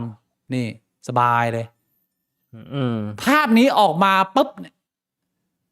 เหมือนกับที่เราเริ่มคุยเลยวันแรกที่ตั้งเซเนเรโอกันไม่มีเฮียอะไรผิดเพี้ยนอะไรใหม่สัตว์ค่อนข้างเศร้านะเฮียคนแม่งไม่รู้จะพูดไงวะเป็นเรื่องเศร้ามากกูบอกเลยเหตุการณ์เนี้ย1 เหตุการณ์เพราะว่ามันบ่งบอกให้รู้ว่ามันมีคนจำนวนมากแม่งพร้อมที่จะใช้ชีวิตแค่อารมณ์อย่างเดียวกับซัพพอร์ตคือแบบว่าความคลั่งชาติแม่งเป็นเหมือนโจทย์โง่ๆที่เขาใช้มาแบบ300-400 ปีแล้วแต่เราก็ยังไม่สามารถสื่อสารด้วยกันได้เพราะว่าคนมันก็แตกต่างหลากหลายนะแต่ก็เนี่ยเห็นชัดแล้วมึงก็ดูกันเอาเองแล้วกันไอ้เหี้ยว่าเรื่องทั้งหมดมันคืออะไรเนี่ยไม่ต้องทำเหี้ยอะไรเลยมาเป็นรัฐบาลไม่กี่เดือนสงบศึกได้โดยที่ไม่ได้มีเหี้ยอะไรเลยก็คืออยู่ทุกคนก็อยากเลิกยิงกันซะอย่างนั้นมึงว่ามันไม่แปลกหรอวะเพื่อนใช่ไอ้เหี้ยคือถ้ามันเป็นแบบเนี้ยหมายความว่าจริงๆถ้ามึงจะเลิกยิงกันมึงก็เลิกยิงกันภาพนี้ได้ตั้งแต่แรกก่อนที่มึงจะยิงกันแล้วคืออีกหนึ่งภาพน่าเศร้าที่ผมต้องย้อนกลับมาก็คือ1 ในความสำเร็จที่เขาทำแล้วมันชัดเจนก็คือไม่ใช่แค่ให้คนมันแตกแยกกันทางภาคภูมิภาคนะแต่ว่าพรรคการเมืองใหญ่2 พรรคทั้งส้มและแดง ก็ยังด่าก็ยังทะเลาะกันอยู่คนรอบตัวกูที่ดูเหมือนมีการศึกษามีอายุมีลูกมีบุตรมีเต้าไอ้เหี้ยก็ยังด่ากันกับประเด็นเรื่องเล็กๆน้อยๆอ่ะมันคล้ายๆกับมึงยังด่าคนอีสานคนอะไรเงี้ยอยู่อ่ะไอ้เหี้ยภาพใหญ่มึงไม่เห็นมึงก็ต้องมาด่ากันไอ้เหี้ยกับเรื่องเล็กๆแบบเนี้ยแล้วปลายทางก็คือเหมือนที่พี่บ่งบอก5 ปีรอระเบิดไอ้หมาไอ้สัตว์แค่นั้นเองกูย้ายประเทศแล้วเรื่องก็กูว่าแฮปปี้แล้วก็เรื่องของมึงแต่ว่ากูก็ยังไม่หมดความหวังที่จะช่วยพวกมึงไงก็พยายามมาเตือนเนี่ยผมว่าเชื่อมันอยู่ในจุดที่ย้ายประเทศก็แม่งก็ไม่ช่วยเท่าไหร่นะเอาจริง ไม่ช่วยแล้วเหรอพี่บ่ง คือผมว่าตอนนี้นะถ้าจะย้ายประเทศอ่ะมันเหมือนพี่บิ๊กทอยเต่าอ่ะเพราะว่าเราเดาไม่ออกว่าคือผมจะบอกว่าทั้งโลกแม่งแบบเละแน่นอน แต่ว่ามันจะต้องมีบางประเทศที่มันรอดไปได้หลังจากนั้นนึกออกปะเข้าใจ ตอนนี้ถ้าคุณจะย้ายมันเหมือนคุณทอยเต่าว่าคุณจะไปอยู่ไอ้ประเทศที่แบบว่า แม่งรอดไปได้ หลังจากที่มีปัญหาหรือเปล่า ใช่ใช่ เพ ใช่ ราะว่าไอ้เชี่ยผมไม่รู้พี่บิ๊กเห็นไหมแม่งมีกราฟิกอันหนึ่งเว้ยแม่งทำเป็น time lapse ตั้งแต่ปี 2010 มาจนถึงปัจจุบัน อืม แล้วกราฟิกอันนั้นคืออะไรรู้ป่ะ คืออะไร แม่งเอาทวีปยุโรปมาแปะ อ่า แล้วก็มีจุดเล็กๆพุ่งเข้าไปที่ทวีปยุโรป แล้วเขาว่า1 จุดอะคือผู้อพยพ100 คนจากรอบๆยุโรปที่เข้าไปในยุโรปตั้งแต่ปี 2010 มาถึงปี 2026 ถ้าพี่บิ๊กเห็นกราฟิกนั้นน่ะคือแม่งเหมือนแบบว่าฝูงตั๊กแตนนี่แม่งเข้าไปลุมแบบว่า แบบนาข้าวอ่ะ1 จุดเท่ากับ100 คนนะแล้วแม่งแบบเข้าไปแบบ คือมึงเป็นฝูงตั๊กแตน เข้าไปอะคือยุโรปแม่งก็แตกแล้วอะตอนเนี้ย เชี่ยมันก็ไม่ใช่ ยุโร ที่ ปรอระเบิดอะแบบว่าคนแม่งไล่ข่มขืนกันอะ นั่นก็ต้องจัดการกับปัญหาผู้อพยพก็เขาก็ถึง ไม่ ญี่ปุ่นมึงเดือดกันเนี่ยตอนนี้ ตอนนี้คือแม่งกลายเป็นว่ารัฐบาลของประเทศยุโรปอะแม่งทำโบรชัวร์แจกว่า ถ้าสมมุติมึงอยากจะมาเป็นผู้อพยพมึงต้องมาทางไหน แทนที่รัฐบาลมันจะแก้ไขปัญหาแบบไอ้เชี่ยมึงอย่าเข้ามาได้แล้ว มัน มันทำโบรชัวร์แจกพี่บิ๊กคิดดูดิ แบบเฮ้ยนี่มึงเป็นผู้อพยพใช่ไหมมึงมาทางนี้ นี่เส้นทาง คือมันไม่ใช่แค่ประเทศไทยอย่างเดียวที่ผมจะสื่อ มันก็มีปัญหาแตกต่างหลากหลายกันไปหมด ก็คือแน่นอนผมก็เห็นด้วยพี่บวงว่า การย้ายประเทศมันไม่ใช่ทางออกที่ง่ายเลยด้วยซ้ำ ใช่ ไม่มีใครเรียนแบบกันได้ ถ้าคุณจะย้ายนะ ผมบอกเลยไม่ต้องย้ายประเทศ คุณย้ายศาสนา ทำไมอ่ะย้ายไปไหน คุณแค่เลิกกินหมูนั่นแหละ เฮ้ย มันก็จะง่ายขึ้น เกี่ยวอะไรพี่บวง เลิกกินหมูมันแก้ปัญหาไง ใช่เนื้อแดงมันทำให้เป็นมะเร็ง หมูกับเนื้อวัวเนี่ยอย่าไปกินไก่กินปลาอายุยืนยาวนะ พี่บวงกำลังจะบอกว่าอิสลามจะครองโลกแล้วใช่ไหมพี่บวงจะพูดอย่างนี้ใช่ไหม ไม่ได้พูดถึงอิสลามเลย ผมแค่บอกย้ายศาสนาแล้วก็อย่ากินหมูพี่บิ๊กติต่างเอาเองหรือเปล่าคุณจะไปคริดหรือคุณจะไปยิวหรือคุณจะไปฮินดูก็ได้ แต่ว่าอย่ากินหมู โอ้ยชัดเกิ กินหมู น กินเนื้อเนี่ยพวกเนื้อแดงเนี่ยอายุไม่ยืนยาว เป็นมะเร็ง อิสลามาสกีลาซามซีซามสกีโซยู ภาษาอะไรเดี๋ยวพี่บิ๊ก เอาไหมกูสวดมนต์อ่ะ ก็ผมถึงถามไปภาษาอะไรผมไม่ได้บอกว่าห้ามสวดมนต์ ก็ทางออกพี่บวงนะเลิกกินหมูช่วยได้ป่ะไม่รู้ แต่อุ้ยขอบคุณคุณเต๋า5367นะฮะไม่ยิวก็อิสลามไม่กินหมูทั้งคู่เมตาทั้งคู่อีกหนึ่งข่าวของครม.อนุทินที่เป็นข่าวดังในอาทิตย์นี้ก็คือเหตุการณ์ครม.อนุทินปัดตกร่างแก้ไขรัฐธรรมนูญที่ประชาชนได้โหวตกันเกินครึ่งเข้าไปแล้วจากการเลือกตั้งที่บิดเบี้ยวเละเทะเหมือนหัวควยนะฮะก็โดนปัดทิ้งไปแล้วรัฐบาลอนุทินก็ไม่ทำซึ่งหลายคนเนี่ยออกมาผิดหวังแล้วก็หงุดหงิดที่คุณอนุทินไม่ทำตามสัญญาที่เคยไปออกในรายการคุณสรยุทธ์ว่านี่มันเป็นเสียงของพี่น้องประชาชนยังไงผมก็ต้องทำตามอยู่แล้วซึ่งทีนี้ก็คือไม่ได้ทำแล้วแต่ว่ากู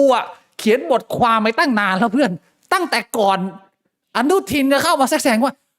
พี่น้องไอ้ชิ้นเนี่ยไม่ทำหรอกถ้าเกิดว่ามึงพอจะเข้าใจสักนิดนึงมันก็จะรู้ว่ามันไม่ทำหรอก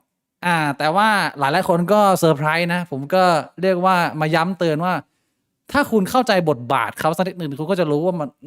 มันคือหน้าที่เขาไว้คือ ไม่ให้เรื่องนี้มันเกิดขึ้นมึงเข้าใจไหมไม่ผมบอกตอนที่ก่อนจะไปโหวตผมก็เคยบอกอยู่ลองไปอ่านรัฐธรรมนูญดูก่อนจะโหวตคุณจะโหวตเปลี่ยนแปลงคุณรู้หรือยังว่าในรัฐธรรมนูญมีอะไรบ้างถ้าคุณอ่านตั้งแต่ตอนนั้นคุณจะรู้อยู่แล้วว่าโหวตที่อะไรก็ไม่ได้แบบนั้นหรอก ไม่ได้อยู่ดีนะพี่บวกสรุปไปแล้วนะตอนนั้นโอ้ my god ก็เรียกว่าเป็น2เหตุการณ์ใหญ่ๆในรัฐบาลอนุทิน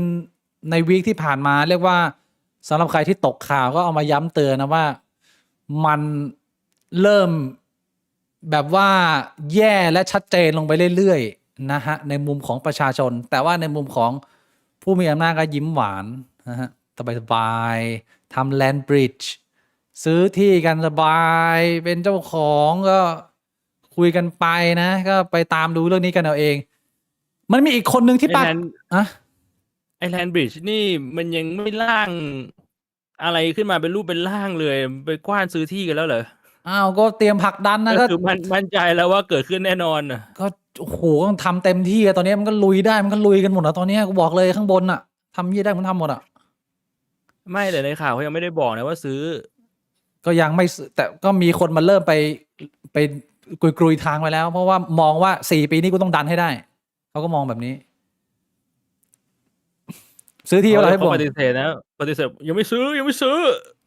ซื้อที่อะไรไม่ซื้อที่ใครมันจะไปยอมรับล่ะขอบคุณคุณบิลลี่ยานิกินะฮะสำหรับดาวแดงประชาชนนอนกา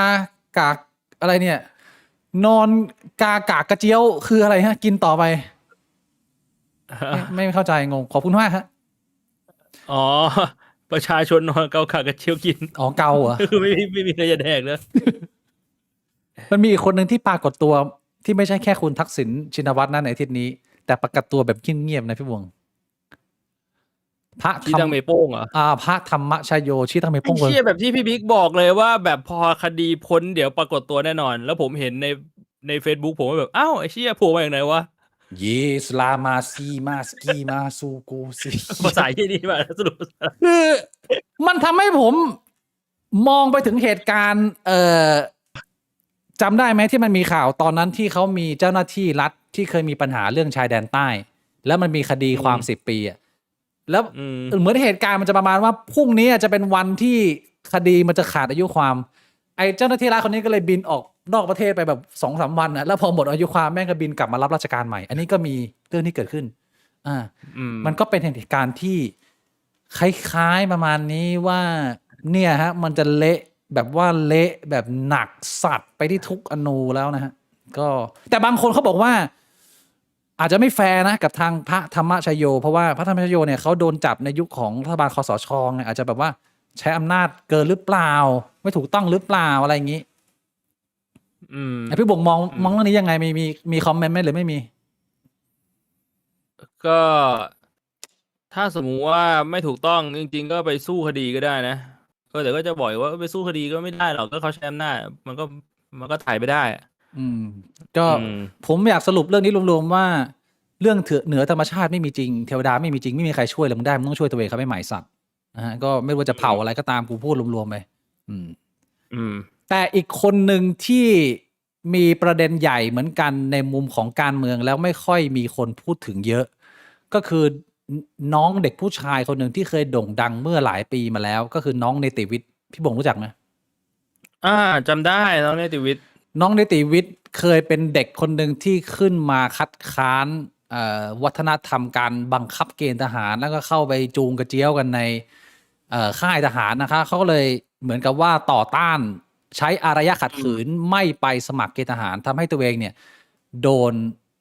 ฟ้องหรือเปล่าในเรื่องของการหนีทหารซึ่งทางน้องเนติวิทย์ก็ได้ทำการต่อสู้ยื่นเรื่องเข้าไปที่ศาลรัฐธรรมนูญว่าเขามองว่าการบังคับเกณฑ์ทหารเนี่ยมันเหมือนละเมิดสิทธิของพลเมืองแต่สิ่งที่เกิดขึ้นเมื่อไม่กี่วันที่ผ่านมานี้ก็คือคดีนี้จบแล้วศาลรัฐธรรมนูญมีมติเอกฉันท์ว่าเรื่องนี้ไม่ขัดกับพรบเกณฑ์ทหารอะไรอย่างนี้สามารถทำได้ทำให้คุณเนติวิทย์น่าจะไม่เหลือทางสู้ ในชั้นศาลแล้วก็น่าจะถูกดำเนินคดีต่อ ซึ่งถ้าผมเข้าใจไม่ผิดเนี่ย ถ้ามันเข้าไปในทางที่ว่ามันไม่มีทางสู้อื่นแล้วนะก็อาจจะมีโทษ3 ปี ซึ่ง อืม คุณเนติวิทย์ก็ออกมาเขียนโพสต์ว่ายังมีกำลังใจในการสู้ต่อไป คือเขามองว่าเรื่องแบบเนี้ยมันต้องมีคนเสียสละ มีคนเจ็บก่อนที่มันจะได้การเปลี่ยนแปลงที่พวกเราจะได้ใช้จริงๆก็ผมอยากจะเอาพื้นที่ตรงนี้มาพูดให้กำลังใจกับหลายๆ คนที่ไม่ใช่แค่เนติวิทย์ที่ยังสู้เรื่องพวกนี้สำหรับส่วนรวมอยู่นะ มันอาจจะต้องพบเจอกับความยากลำบากในชีวิต แต่ก็เรียกว่าพวกเราเจริญช้าไอ้เชี่ยก็เรายังเป็นยุคที่ยังโดนทรมานทรกรรมอยู่ก็เป็นกำลังใจให้กับเนติวิทย์ครับพี่บวงจะมีพูดประเด็นอะไรนี้ของน้องเนติวิทย์ไหม ก็ มันก็แบบที่พี่บิ๊กพูดนะ คือ ผมเข้าใจในมุมของคนที่ต่อสู้เพื่อคนอื่นนะ แต่สุดท้ายมันก็จบไม่สวย แล้วก็กลายเป็นว่าไม่มีใครพูดถึง หรือว่าลืมเรื่องเขาไปหมด หรือบางทีพูดถึงเนี่ยก็มีคนตามไปด่าตามไปอะไรเงี้ย บางทีมันก็เป็นเรื่องที่ค่อนข้างน่าเศร้า นี่เป็นสิ่งหนึ่งที่ผมได้มาจากเกม I am Jesus Christ พี่บวงเพราะว่าถ้าได้เล่นเกม Jesus Christ ในยพี่บวงจะเห็นรายละเอียดมากขึ้นว่าจริงๆแล้วเยซูหรือบุตรผู้ชายบุตรแห่งพระเจ้าคนนี้เนี่ยเขาโดนตึงกางเขนในวัยประมาณ33-34ประมาณนี้คือเป็นน้องเราไม่กี่ปี แล้ว Jesus Christ เนี่ยก็เป็นคนหนึ่งที่มีความหัวขบถแล้วก็ห้าวเป้งมาก เรียกว่ามันเป็นคนที่มีความกล้าและบ้าบิ่นมากในการที่จะสร้างความเปลี่ยนแปลงให้กับสังคม แต่สุดท้ายก็คือโดนตอกไง ก็คือสิ่งที่เขาผ่านพบ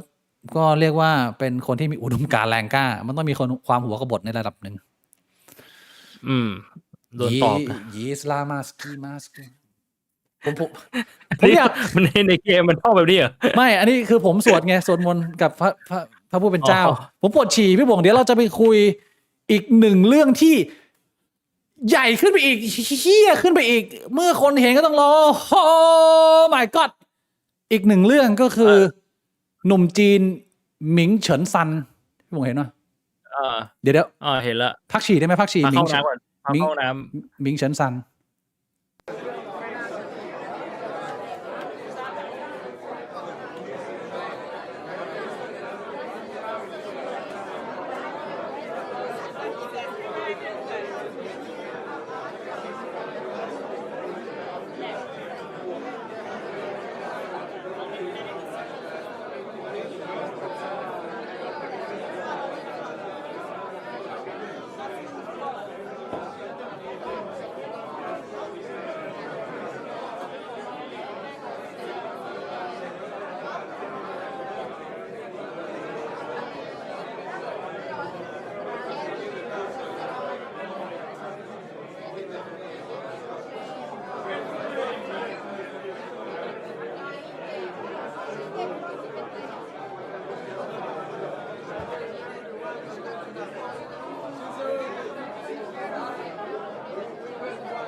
มีอีกเรื่องอีกเยอะเลยนะ หลายๆคนถามมาไม่ว่าจะเป็นเรื่องของแม่หมู กับน้องนาย เหตุการณ์ของน้องทรายกับพี่ชายคุณพายใช่ไหม แล้วก็เรื่อง53เดี๋ยวต่อจากนี้ แต่ว่าเรื่องนี้มันเป็นเรื่องที่ใหญ่อยู่พอสมควรที่หลายๆคนอาจจะไม่ได้คำนึงถึงความล้มเหลวของรัฐบาลในการจัดการทำให้มีเหตุการณ์หนึ่งที่เรียกว่าเป็นข่าวเป็นโชคดีของประชาชนคนไทยเล็กน้อย เหตุการณ์หนุ่มชาวจีนหมิงเฉินซันพี่บงพอทราบไหม ที่เห็นว่าพกอาวุธสงครามแล้วมี C4 มีอะไรอย่างเงี้ยเหรอ ผู้ชายคนนี้ไม่พี่บงไม่ทราบเนื้อข่าวมากใช่ไหมแต่ผมจะไล่ให้ฟังนะคือสรุปรวมๆก็คือวันดีคืนดีเนี่ยไอ้เหี้ยหมิงเฉินซันเนี่ยแม่งขับรถประสบอุบัติเหตุไอ้สัตว์ตำรวจไปเจออาวุธในรถ ก็เลยตามไปยึดที่บ้าน พบอาวุธสงครามจำนวนมาก รวมถึงระเบิดพีชีพที่เป็น C4 หนักไม่ต่ำกว่า 7 กิโลกรัม และปืนกลอีกเป็นตับ และยังพบหลักฐานของการคุยกับ Chat GPT ที่จะแบบว่าก่อการร้ายอะไรประมาณนี้ อันนี้เป็นคำพูดของเจ้าหน้าที่ตำรวจที่ไปจับหน้างานแล้วก็บอกเลยว่า ผมว่าเคสนี้มีความสุ่มเสี่ยงสูงมากที่จะก่อ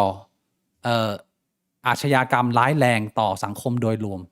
แต่ว่าพอจับนายหมิงเฉินซันมาพวกเนี่ยนายหมิงเฉินซันก็เรียกว่าเครียดจัดพี่บวงแดกยาฆ่าจะเตรียมตัวฆ่าตัวตายแต่ไม่ตายนะตอนนี้ฟื้นแล้วเข้าไปตัวไข้จับกินข้าวไม่ได้แอบกินยาแต่ว่าพยาบาลได้ทำการล้างท้องตอนนี้แม่งชีวิตรอดแล้วเตรียมรับกรรมต่อไปสิ่งที่มันเศร้าคือการมีอยู่ของหมิงเฉินซันเนี่ยมันมีส่วนของรัฐบาลไทยมันเข้าไปเกี่ยวข้องเยอะเพราะว่าไอ้นี่มีเลขบัตรประจำตัวประชาชนด้วยมีการเข้าออกระหว่างกัมพูชาและไทยอยู่หลายครั้งซึ่งเป็นการใช้ช่องทางธรรมชาติซึ่งมันทำไม่ได้หรอกถ้าไม่มีเจ้าหน้าที่ไทยเข้าไปเกี่ยวข้องด้วยเป็นโชคดีของประชาชนคนไทยที่ไอ้เหี้ยนี่ขับรถแล้วประสบอุบัติเหตุเพราะว่าถ้ามันไม่ประสบอุบัติเหตุเนี่ยเราไม่รู้ว่ามันจะเกิดเหตุการณ์สะเทือนขวัญระดับโลกหรือเปล่าอันนี้ผมไม่ทราบหลังจากที่นายหมิงเฉินซันโดนจับตัวไปเนี่ยผบ.ตร.ประเทศไทยและนายกอนุทินตอนนี้ออกมาแถลงว่าไม่เกี่ยวกับเรื่องของอาชญากรรมนะนี่เป็นความชอบในการสะสมอาวุธสงครามส่วนตัวนี่คือการแถลงจากผบ.ตร.และนายกของเราพี่บวงผมเข้าใจว่ามันเป็นการถ้าเกิดว่ามองในแง่ดีคือจะพยายามจะเซฟธุรกิจท่องเที่ยวหรือเปล่าเลยไงไม่รู้อะแต่ว่าไอ้เชี่ยความน่าเชื่อถือมันแย่มากแล้วว่าสังคมที่ผู้คนแม่งไม่เชื่อถือในตำรวจมันเป็นสังคมที่บ้านฝ่าเมืองเถื่อนนะกูบอกเลยเหี้ยมึงฟังเหี้ยอะไรจากคนที่ควรจะมีความน่าเชื่อถือไม่ได้แล้วอะมันก็เป็นอันตรายอยู่พอสมควรนะพี่บวงหรือว่าไม่อันตรายหรือผมคิดมากเกินไปพี่บวงว่าไงอันตรายดิแล้วพอไปสอบถามนายหมิงเฉินซันว่าแล้วปืนหลายๆกระบอกเนี่ยได้มาจากไหนนายหมิงเฉินซันก็บอกว่าบางส่วนเนี่ยก็คือขนมาจากเขมรแต่ว่ามีอยู่หลายกระบอกเหมือนกันที่ซื้อจากตำรวจสน.สายไหมในกรุงเทพซื้อจากตำรวจที่บ่วง What the fuck เป็นความเศร้านะแล้วตอนแรกประชาชนก็เกือบจะเชื่อไปแล้วว่าเฮ้ยหรือว่ามันไม่เกี่ยวข้องวะอะไรอย่างนี้แต่ว่าคนที่ขึ้นมาเปิดเนี่ยก็คือนักข่าวสายทหารนะฮะคุณวาสนานานุ่มออกมาบอกว่าโนไอ้เนี่ยที่เขมรเนี่ยเขามีฉายาด้วยเขาเรียกว่าเฉินซีโฟไอ้เฉินซีโฟเนี่ยแม่งเป็นหนึ่งในตัวหัวสแกมเมอร์ที่กัมพูชาแล้วไม่ได้เป็นแค่สแกมเมอร์ธรรมดานะเป็นสแกมเมอร์สายแบบว่าสายปิดชีพอะคือมีลูกน้องสั่งเก็บคนตัวเองเนี่ยเป็นหัวแล้วก็มากบดานหรือว่ามาซ่องสุมมาพักผ่อนชีวิตอยู่ที่เมืองไทยสุดท้ายดันดวงซวยขับรถชนซะก่อนก็เลยโดนจับได้ก็เรียกว่าข่าวของนักข่าวที่ออกมากับที่รัฐบาลออกมาเป็นคนละก้อนมั่วไปหมดเลยก็คือมึงไม่ต้องมีความเชื่อแล้วสุดท้ายมันมีช่องข่าวช่องหนึ่งเนี่ยไม่ใช่ช่องข่าวหรอกก็เพจรู้ทันจีน Epic Fury เนี่ยเขาเขียนดีมากเลยผมไม่รู้ว่ามันอันนี้ว่ามันเป็นเรียกว่าการปิงไหมแต่ผมอยากเอามาอ่านเพราะว่าผมว่ามันเป็นบทความที่ดีที่จะย้ำเตือนผู้คนผมไม่มีเจตนาอยากจะปลิงเลยก็คือเพจนี้รู้ทันจีน Epic Fury เนี่ยเขาเขียนบทความสั้นๆมาบอกว่าถ้านายหมิงเฉินซันไม่โดนจับแต่ว่าสามารถก่อเหตุอาชญากรรมร้ายแรงได้มันจะเกิดอะไรขึ้นบ้างนี่มันเป็นเหตุการณ์ที่มันไม่เกิดขึ้นแต่ว่าเราควรจะพึงสำนึกไว้เล็กน้อยนะข้อแรกคนเขียนบทความเขียนว่าความสูญเสียในชีวิตและการบาดเจ็บระดับมหันตภัยระเบิด C4 น้ำหนัก1กิโลกรัมมีรัศมีทำลายล้างหลายร้อยเมตรในพื้นที่เปิดปริมาณที่ตรวจยึดได้กว่า7กิโลกรัมหากจุดระเบิดในพื้นที่ที่มีผู้คนหนาแน่นเช่นถนนคนเดิน Walking Street พัทยาหรือสยามผมพูดอย่างนี้เลยครับว่ามันอยู่ในกรุงเทพหรือจุดท่องเที่ยวสำคัญเนี่ย ความเสียหายต่อชีวิตอาจอยู่ในระดับร้อยและผู้บาดเจ็บอาจหลายร้อยถึงหลักพันเทียบเคียงได้กับเหตุระเบิดศาลพระพรหมเอราวัณปี2558ที่มีผู้เสียชีวิต20คนบาดเจ็บ125คนซึ่งใช้วัตถุระเบิดน้อยกว่ากรณีหลายเท่า 2. อุตสาหกรรมท่องเที่ยวพังทันทีโดยเฉพาะตลาดจีนพัทยาเป็นจุดหมายหลักของนักท่องเที่ยวจีนจากกรุงเทพและภูเก็ตหากผู้ก่อเหตุเป็นชาวจีนและก่อเหตุในพื้นที่ที่มีนักท่องเที่ยวจีนหนาแน่นผลกระทบจะเป็น2ทางหนึ่งนักท่องเที่ยวต่างชาติทั่วโลกจะลดความเชื่อมั่นด้านความปลอดภัยส่งผลให้ประเทศต้นทางออกประกาศเตือนระดับการเดินทางซึ่งจะกระทบยาวอย่างน้อย 6-12 เดือนอีกทางหนึ่งคือรัฐบาลจีนอาจออกมาตรการเตือนพลเมืองจีนหรือกระทั่งกำจัดการท่องเที่ยวมายังไทยชั่วคราวเหมือนกรณีเรือฟินิกซ์ล่มที่ภูเก็ต 3. สัมพันธ์ไทยจีนเข้าสู่สภาวะตึงเครียดหากเหตุก่อโดยพลเมืองจีนในดินแดนไทยจะเป็นโจทย์การทูตที่ละเอียดอ่อนอย่างยิ่งรัฐบาลจีนอาจกดดันให้ไทยส่งมอบหลักฐานเปิดทางให้เจ้าหน้าที่จีนเข้าร่วมสอบสวนและอาจเรียกร้องให้ไทยทบทวนนโยบายวีซ่าไทยแลนด์อีลิทที่อนุญาตให้ผู้ต้องหารายนี้พำนักได้อย่างสะดวกในทางกลับกันหากปรากฏหลักฐานเชื่อมโยงไปยังเครือข่ายในกัมพูชาหรือกลุ่มสีเทาในภูมิภาคจะกระทบความสัมพันธ์ไตรภาคีไทยจีนกัมพูชาทันทีโดยเฉพาะในห่วงที่ไทยกำลังกวาดล้างทุนจีนสีเทาและเครือข่ายคอลเซ็นเตอร์ตามแนวชายแดนอยู่ข้อที่ 4 ระบบตรวจคนเข้าเมืองและวีซ่าไทยแลนด์อีลิทถูกตั้งคำถามการที่ผู้ต้องหาถือทั้งพาสปอร์ตจีนพาสปอร์ตโดมินิกาบัตรสีชมพูและวีซ่าไทยแลนด์อีลิทพร้อมเดินทางเข้าออกหลาย10 ครั้งโดยไม่ถูกตรวจสอบจะกลายเป็นแผลใหญ่ของระบบตรวจคนเข้าเมืองไทยความเสียหายต่อชื่อเสียงของโครงการไทยแลนด์อีลิทวีซ่าอาจรุนแรงถึงขั้นต้องยกเครื่องระบบคัดกรองใหม่ทั้งหมดและอาจทำให้ผู้สมัครต้องถูกชะลอการต่ออายุข้อที่ 5 ความเชื่อมั่นต่อตลาดอาวุธมืดและการรั่วไหลจากกองทัพในของกลางที่ยึดได้พบกระสุนประทับตากองทัพไทยซึ่งหมายความว่ามีจุดรั่วไหลภายในเครือข่ายทหารหรือคลังอาวุธของไทยไม่ใช่เรื่องแปลกหากเหตุการณ์ก่อเหตุสำเร็จประเด็นนี้จะถูกขุดขยายเป็นวิกฤตศรัทธาต่อกองทัพทันทีข้อที่ 6 ภาพลักษณ์ดินแดนปลอดภัยของไทยในเวทีต่างประเทศก็จะพังข้อที่ 7 ผลทางจิตวิทยาและการเมืองภายในเหตุก่อการร้ายในเมืองท่องเที่ยวจะกระตุ้นกระแสต่อต้านชาวจีนและทุนจีนในไทยที่กำลังคุกรุ่นอยู่แล้วทั้งจากกรณี call center ทุนสีเทาและปัญหาตึกสตง.ถล่มซึ่งอาจลุกลามไปสู่ความตึงเครียดทางสังคมในระดับที่ควบคุมยากรัฐบาลจะถูกกดดันให้ออกมาตรการเข้มงวดต่อชาวต่างชาติโดยรวมซึ่งกระทบทั้งภาคธุรกิจและภาคประชาสังคมหรือว่ามันควรจะเกิดเหตุก่อนว่าคนไทยมันถึงจะทำเหี้ยอะไรที่เป็นเรียกว่าเป็นวัวหายล้อมคอกจริงๆก็ทีหรือสุดท้ายมันจะเป็นวัวหายสวดมนต์ไอ้เหี้ยพี่บวงหรือยังไงมันใช่มันก็เหตุมันก็เคยเกิดมาแล้วดูมันก็ไม่ได้มีการแก้ไขอะไรนะในไทยอ่ะเหตุการณ์ร้ายแรงหลายๆรอบที่ผ่านมาเฮ้ยแล้วพี่บวงอยากจะมันก็แป๊บเดียวอ่ะคนมันก็ตื่นตระหนกกันแป๊บเดียวแล้วมันก็ลืมแล้วมันก็กลับไปใช้ชีวิตแบบเดิม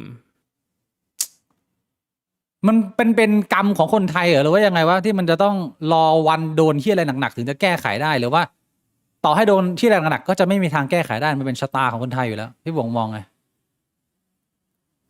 โอ้พูดยากเลยนะอันนี้มันก็แค่แบบว่าเหมือนมึงข้ามถนนน่ะมึงก็ไม่รู้ว่ามึงจะโดนรถชนเมื่อไหร่อ่ะก็จริงก็เรื่องบิงเฉินซันนี่ถือว่าโชคดีนะเฮียอย่างน้อยๆก็เราเลยเข้าใจไงว่าทำไมรัฐบาลและภาครัฐไม่ถึงออกข่าวแบบนั้นนะก็คือมันไม่อยากที่จะแก้ไขปัญหาเฮียอะไรเลยอ่ะในมุมกูก็หัวดออ่ะไปข่าวต่อไปนะพี่บงจะมีเติมอะไรไม่เติมนะเรื่องนี้ไม่มีอ่ะไปคุยเรื่องข่าวใหญ่เมืองนอกก็เล็กน้อยกับอาทิตย์ที่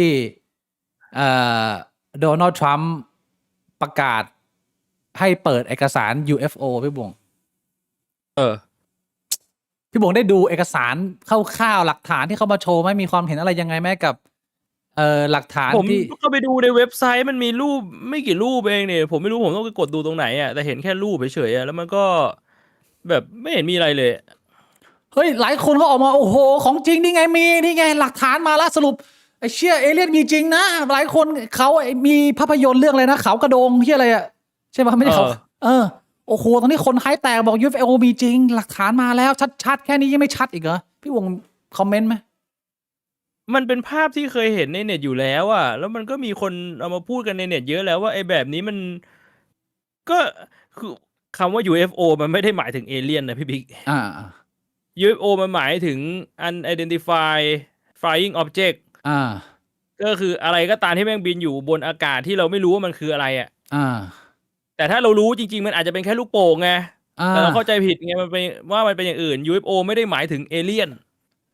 คือจากที่เปิดหลักฐานมาทั้งหมดเนี่ยก็ยังไม่มีอะไรเป็นชิ้นเป็นอันว่ามีเอเลี่ยนแล้วแค่ว่ามันมี UFO หมายถึงว่ามันมีอะไรที่อธิบายไม่ได้แปลกๆอยู่จริงแต่ไปหมดแต่ว่าไม่ได้อธิบายไม่ได้เพราะถ้ามันอธิบายได้มันก็อาจจะเป็นอะไรที่มันอยู่บนโลกนี่แหละเพียงแต่ว่าก่อนหน้านี้ไม่รู้ว่ามันคืออะไรในมุมของคนที่ตามเนี่ยอย่างที่พี่บ่วงเป็นคือเราเคยเห็นฟุตเทจพวกนี้มาอยู่แล้วแต่ว่าคนที่เพิ่งมาตามข่าวนี้เลยไม่เคยได้ดูเรื่องพวกนี้เนี่ยก็จะมีความว้าวหรืออาจจะสงสัยว่าเฮ้ยคลิปนี้มันใช่เป้าว้าอะไรอย่างเงี้ยคือ ผมให้ข้อมูลนี้ว่าหลากหลายคลิปและคลิปที่มันเป็นประเด็นส่วนใหญ่ที่เขาคุยกันเนี่ยคนที่มี hype UFO เมืองนอกอยู่แล้วเคยเห็นมันหมดผมเคยเห็นหมดแล้วอันที่ดังๆนะส่วนในอันที่มันแบบไม่ชัดมันก็คือไม่ชัดอยู่แล้วอะแต่ถ้าใครชอบเรื่องราวนี้มากๆแล้วรู้สึกว่าแม่งมันมากเลยกับการดูหลักฐาน UFO เนี่ยผมอยากจะแนะนำให้คุณไปกดดูสัมภาษณ์คนหนึ่งที่ชื่อว่าบ๊อบลาซาอยู่ในโจโรแกนเป็นคลิปโจโรแกนที่คนดูเยอะที่สุดในช่องเขาประมาณปัจจุบันน่าจะประมาณ66 ล้านวิวมั้งถ้าผมจำไม่ผิดบ๊อบลาซาเนี่ยเป็นคนที่อ้างว่าเคยทำงานอยู่ใน Area 51เคยเข้าไปนั่งในยานโดนรัฐบาลคือให้สัมภาษณ์โจโรแกนแบบเหมือนหนังเลยสนุกมากเป็นหนึ่งตอนที่สนุกมากแม้ผมจะไม่เชื่อคำพูดเขาแต่ว่าการให้น้ำหนักหรือให้ข้อมูลเรื่องต่างๆนานาในมุมของนักวิทยาศาสตร์ด้วยนะครับเป็นนักวิทยาศาสตร์แบบว่าทำเครื่องไอพ่นอะไรประมาณนี้น่าเชื่อถือกว่าดาราไทยหรือคุณท็อฟฟี่3.50 หรือใครนะพี่พีททองเจือที่น่าเชื่อถือกว่าเยอะไปดูตัวนู้นมันกว่าเยอะนะแต่ไอหลักฐานทั้งหมดที่เขาเปิดขึ้นมาเนี่ยในมุมผมก็มองเหมือนที่บ่วงว่ามันยังไม่มีอะไรเป็นชิ้นเป็นอันหรือเป็นรูปเป็นร่างเลยแม่งยังเป็นที่อะไรเบลอๆอยู่ตลอดในมุมผมไม่ได้ยืนยันว่ามันใช่ไม่ใช่นะแต่ว่าผมไม่คิดว่าหลักฐานมันชัดเจนขนาดนั้นนะแต่อันนึงที่มีคนส่งมาให้ดูคืออันนี้พี่บ่วงคุณน้ำชาหนึ่งในดาราที่เล่นภาพยนตร์เรื่องเขากระโดงใช่ไหมมันชื่อเรื่องอะไรนะผมก็จำชื่อเรื่องไม่ได้เขาอะไรสักอย่างเขากะลาใช่ป่าววะเขาเชี่ยแล้วไอ้เขากระโดงมันของเขากระโดงมันของไอ้ของสวภูมิใจไทยหรือเปล่าไม่เกี่ยวเขากะลาแล้วเขาให้สัมภาษณ์บอกว่าเขาเนี่ยเคยมีประสบการณ์ถูกเอเลี่ยนลักพาตัวไปพี่บวกดูยังลองฟังสักเล็กน้อยเชื่อดาราไทยเอ้ยกดผิดก็มีประสบการณ์ตรงกับUFO นะคะแล้วก็เป็นเรื่องที่ค่อนข้างที่จะแรงนิดนึงนะเป็นเรื่องแบบประสบการณ์โดนลักพาตัวนานเท่าไหร่แล้วที่ไม่ได้ปรากฏอยู่บนจอภาพยนตร์ประมาณ5 ปีค่ะใช่ค่ะประมาณก็หลาย5 ปีอะไรเงี้ยใช่ก็ล่าสุดก็หนังผีนี่ก็มาหนังมนุษย์ต่างดาวเป็นฟิลนี้ตลอดค่ะวันที่ถ่ายทำเป็นไงบ้างคะตอนนี้ก็เหมือนได้ย้อนกลับไปตอนนั้นจริงๆแล้วก็เต็มที่เนาะก็บทที่เราได้รับเล่นน่ะมันก็เป็นเรื่องที่เราเล่นเป็นตัวเราที่เขาเรียกว่าอะไรบอกต่อในเวของการแสดงเนื่องจากเราก็เคยแสดงมันก็ประจบกันก็เลยแสดงเองเลยค่ะทำไมต้องดูหนังของกะลาคะเพราะว่าเป็นหนังไทยเรื่องที่ชามองว่าที่สุดแล้วที่ทำออกมาเป็นแนว UFO เพราะว่าปกติแล้วคนไทยไม่ได้ทำหนังแนวนี้แล้วเรื่องนี้ทำได้ดีและทำได้สุดมากด้วยโปรดักชันด้วยภาพด้วยวิธีการเล่าเรื่องชากล้าพูดว่าเรื่องนี้ที่สุดค ของภาพยนตร์ไทยในมุมของหนังแบบ UFO จริงๆค่ะ ฝากผลงานเรื่องหนังเขากระลานี่หน่อย ฝากหนังเรื่องเขากะลานะคะ วันนี้สามารถดูได้แล้วทุกโรงภาพยนตร์นะคะ เรื่องทั้งหมดเป็นเรื่องจริงจากทุกคนหลายเหตุการณ์มารวมกันอยู่ในหนังเรื่องหนึ่งอยากให้ทุกคนติดตามเพราะว่า รับรองว่าตกใจช็อกตั้งแต่ต้นจนจบไม่มีได้พักค่ะ เป็นไงสรุป UFO มีจริงไหมพี่บวงเชี่ย ก็ UFO มีจริงแต่ UFO คือ unidentified flying object ไง UFO ไม่ได้หมายถึงเอเลี่ยนน่ะ แต่ความหมายที่เราหมายถึงกันนะที่เราตื่นเต้นกันก็คือไอ้เชี่ยเอเลี่ยนนี่แหละคือมึงมีเหตุการณ์ลักพาตัวแล้วอะเป็นไงพี่บวง ไม่แล้วทำไมเขาไม่ได้อธิบายว่าไอตอนที่เขาลักพาตัวไปมันเกิดอะไรขึ้นน่ะ หรือว่าเขาเคยเล่าในรายการอื่น เอามันอาจจะสปอยหนังหรือเปล่าเขาบอกว่าเขาเอาความจริงที่เกิดขึ้นกับทุกคนไปรวมในหนังไงที่เขาพูดเมื่อกี้เนี่ยสปอยหนัง อ๋อ ก็คือมันเป็นความจริงที่เกิดขึ้นกับตัวเขาแล้วมันเป็นบทในหนังด้วย ผมไม่รู้เมื่อกี้ที่เขาพูดมาแล้วก็ได้ยินพร้อมกันผมเพิ่งดูพร้อมพี่บวงเลยไอ้ที่ผมฟังตอนท้ายนะผมตื่นตกใจจริงนะผมไม่ได้ acting อะไรเลยผมเพิ่งฟังพร้อมพี่บวง งงว่าสรุปแล้วไอ้ที่เขาว่าโดนลักพาตัวนี่หมายถึงในชีวิตจริง หรือว่าหมายถึงในหนังเนี่ยงงไปหมดแล้ว ก็ไม่รู้แล้วอาจจะเป็นการโปรโมทหนังก็ได้ แต่ผมเคยเกือบโดนลักพาตัวนะ เฮ้ยจริงเหรอ แต่ว่าไม่โดน อ้าวทำไมเล่าเหตุการณ์ให้ฟังดิ ก็ตอนที่กินไอ้เชี่ยบราวนี่ของพี่บิ๊กอะไอ้สัตว์ ไอ้เชี่ย คนละอัน กู กันแล้ว หาขาตัวเองไม่เจออะกูจำได้แล้วตอนนั้นกูนั่งอยู่อย่างเงี้ย แล้วกูหาขาตัวเองไม่เจอแล้วกูแบบว่าโดนดูดหัวมันมีคลื่นแบบวูบวูบวูบแบบเนี้ยกูโดนดูดอยู่แล้ว ไอ้เชี่ยมัน ดีที่หายเมาก่อน คนละอันคันพี่บัวนะมันหลอนยา กูว่าแม่งอันเดียวกันเนี่ยแหละไอ้สัตว์ อันเดียวกันเหรอ เออ เชยก็เอ่อใช้วิจารณญาณให้มากๆนะคนไทย เพราะว่าผมไม่มีปัญหาอยู่แล้วที่คุณจะสนุกสนานกับเรื่องราวแบบนี้นะ แต่ก็ คือ เรื่องคล้ายๆเรื่องอมกระดอสำหรับกูอะ คือลองจินตนาการว่าเอเลี่ยนมันมีจริงอ่ะ คือผมว่าเอเลี่ยนมันมีจริงอยู่แล้วบนจักรวาลเนี้ยมันกว้างใหญ่มาก แต่ว่ามองในมุมที่ว่าเผ่าพันธุ์หนึ่งบนดาวอันไกลโพ้นแม่งมีเทคโนโลยีที่มันจะมาโลกได้อ่ะ คือนึกออกป่ะว่าแบบมันคงเป็นอะไรที่มันจะทำอะไรกับเราก็ได้อ่ะ ใช่ ในมุมนึงอ่ะ แต่เขาอาจจะไม่ทำไง ใช่ มันก็อาจจะมาแล้วก็แบบไอ้เชี่ยบนโลกนี้ไม่มีอะไรน่าสนใจมันก็ไป แต่ว่าในมุมของผมที่ผมไม่เชื่อดาราไทยเนี่ย เป็นเพราะว่าถ้าสิ่งที่หลาย ๆ ท่านบอกว่าประสบพบเจอหรือว่าโอ้โหหลักฐานชัดแบบว่ามันอะไรขนาดเนี้ยคือคนพวกนี้มันควรจะถูกนาซาหรือว่าทางรัฐบาลสหรัฐมันต้องเชิญตัวไปคุยแล้วไอ้เหี้ยมันต้องมีน้ำหนักเพราะว่ามันเป็นเรื่องใหญ่ ถ้าเกิดว่ามันชัดเจนถึงขนาดว่ามึงต้องฝึกจิตเพื่อภาวนาจุดธูปคุยกับเอเลี่ยนอะเหี้ยอะไรประมาณเนี้ย โอ้แปลกๆนะ ฝึกจิตภาวนาหรือจุดธูปไม่น่าจะสื่อสารกับเอเลี่ยนได้นะ อันนี้คุณทอฟฟี่เขาบอกมาให้ฝึกจิตไว้เขาบอกว่านี่มาแล้วนะเขามาเยือนแล้วนะไม่ฝึกจิตอีกหน่อยคุยไม่ได้นะคุณพูดไม่ได้ก็โดนสอยนะกูบอกเลยอาจจะโดนปี้ ไม่แล้วคุยภาษาอะไรอ่ะ หรือเอเลี่ยนเขาก็รู้อยู่แล้วว่าภาษาไทยมันเขารู้อยู่แล้ว ว่ะแล้วเวลามึงคุยอธิษฐานมึงคุยภาษาอะไรหรือว่าก็คงจะแบบว่าได้ทุกภาษาไงเขาเข้าใจหมดเขาแบบมี AI แปลภาษา มีอาวุธแปลภาษา มี AI ของเอเลี่ยน AI ของเอเลี่ยนมันน่าจะต้องแบบว่ามันล้ำมาก โอ้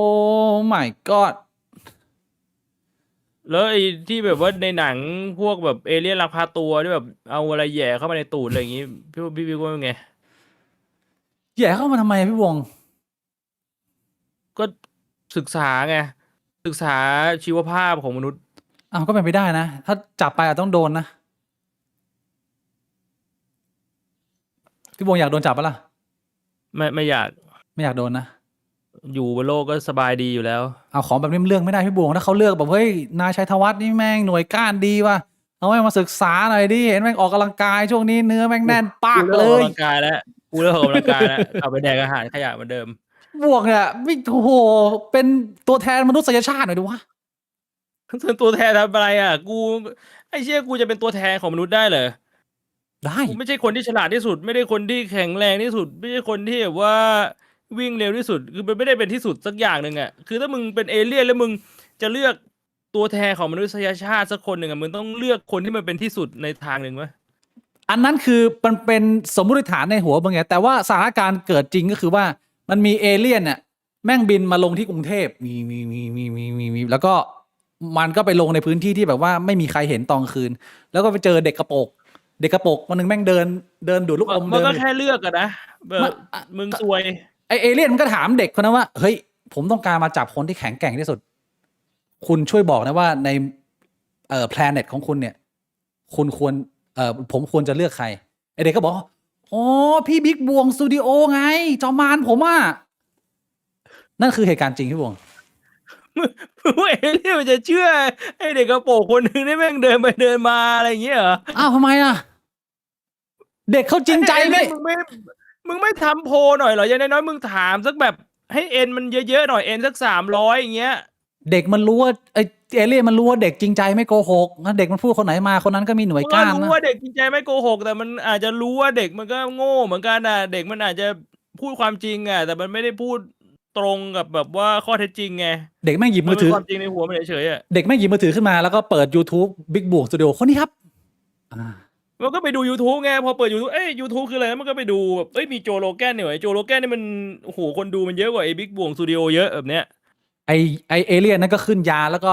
ไปเลยถนนจันทร์พระราม3 วืงลง มึงสกิปไปที่โจโรแกนไปเลยเหรอ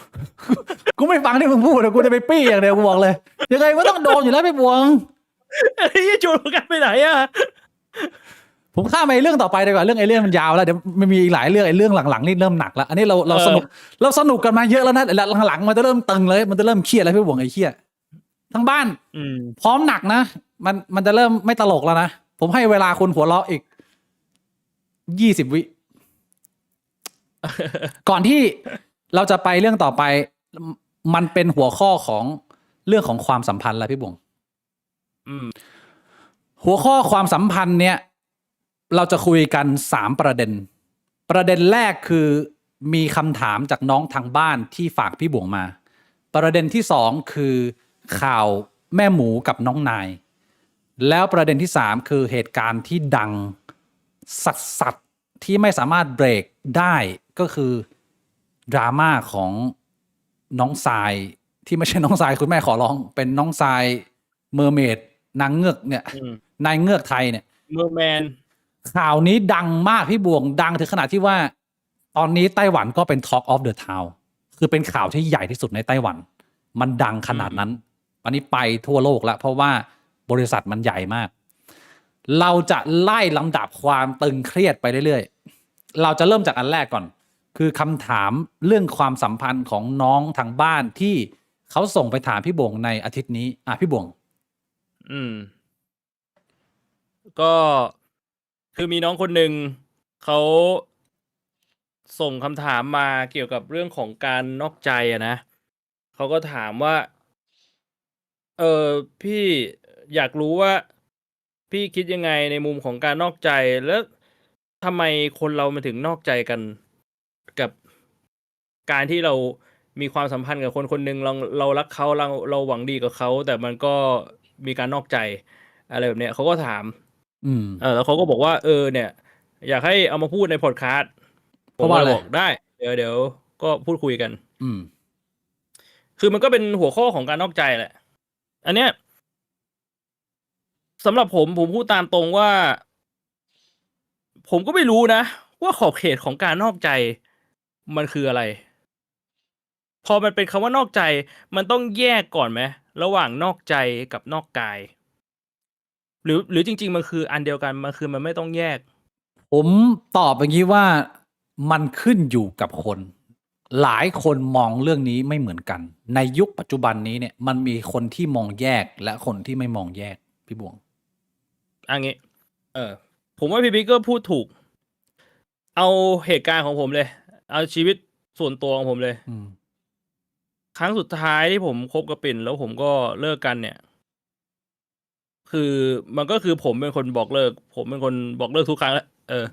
แต่ว่าครั้งสุดท้ายเนี่ย ผมรู้สึกว่า ผมอยากไปมีความสัมพันธ์กับคนอื่น อืม แล้วผมคิดว่าผมไม่อยากนอกใจ อืม ผมก็เลยตัดสินใจจบความสัมพันธ์ปัจจุบัน อืม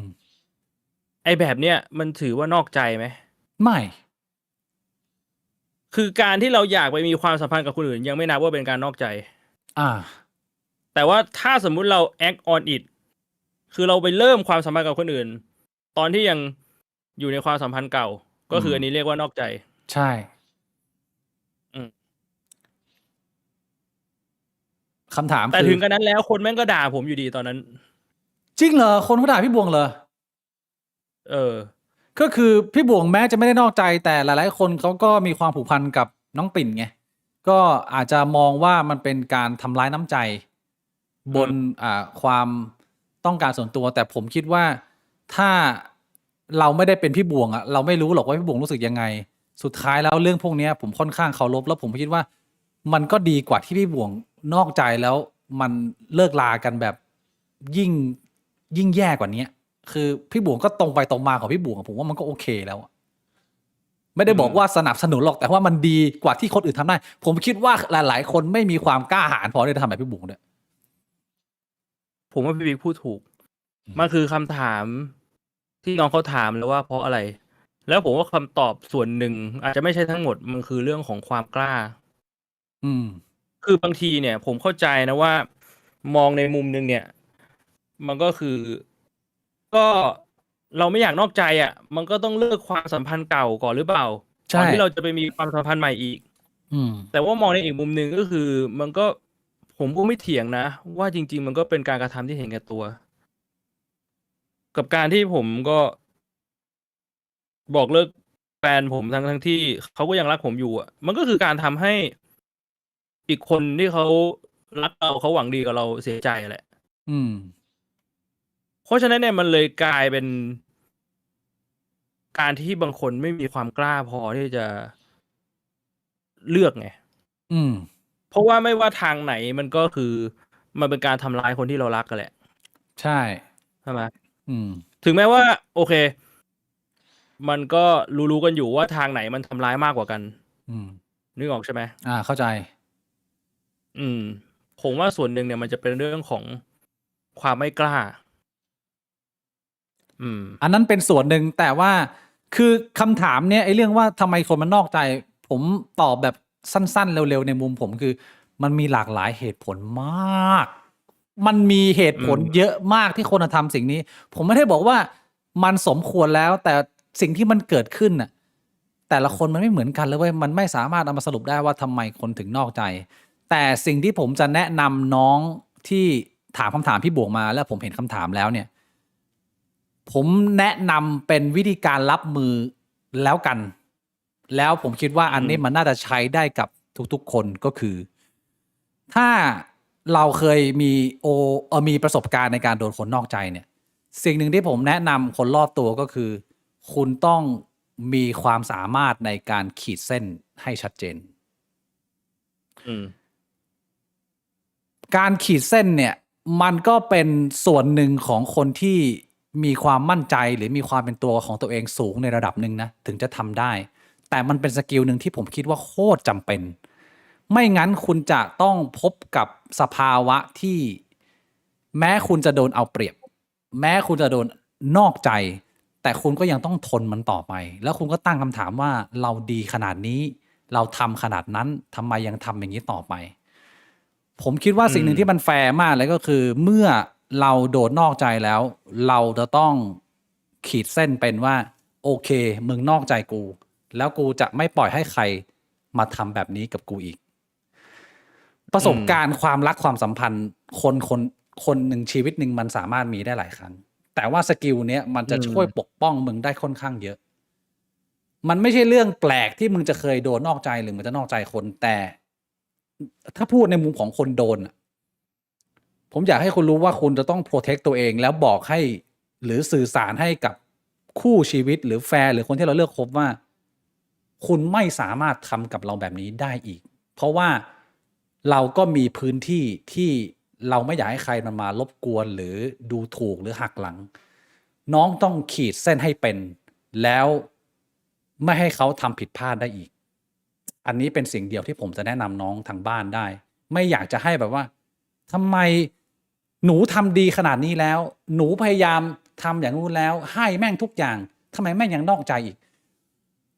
อันนั้นเป็นคำถามที่ไปหาคำตอบได้ แต่สิ่งหนึ่งที่ต้องทำคือมึงต้องขีดเส้นแล้วเลิกพึ่งพิง หรือเลิกยึดติด หรือเลิกที่จะ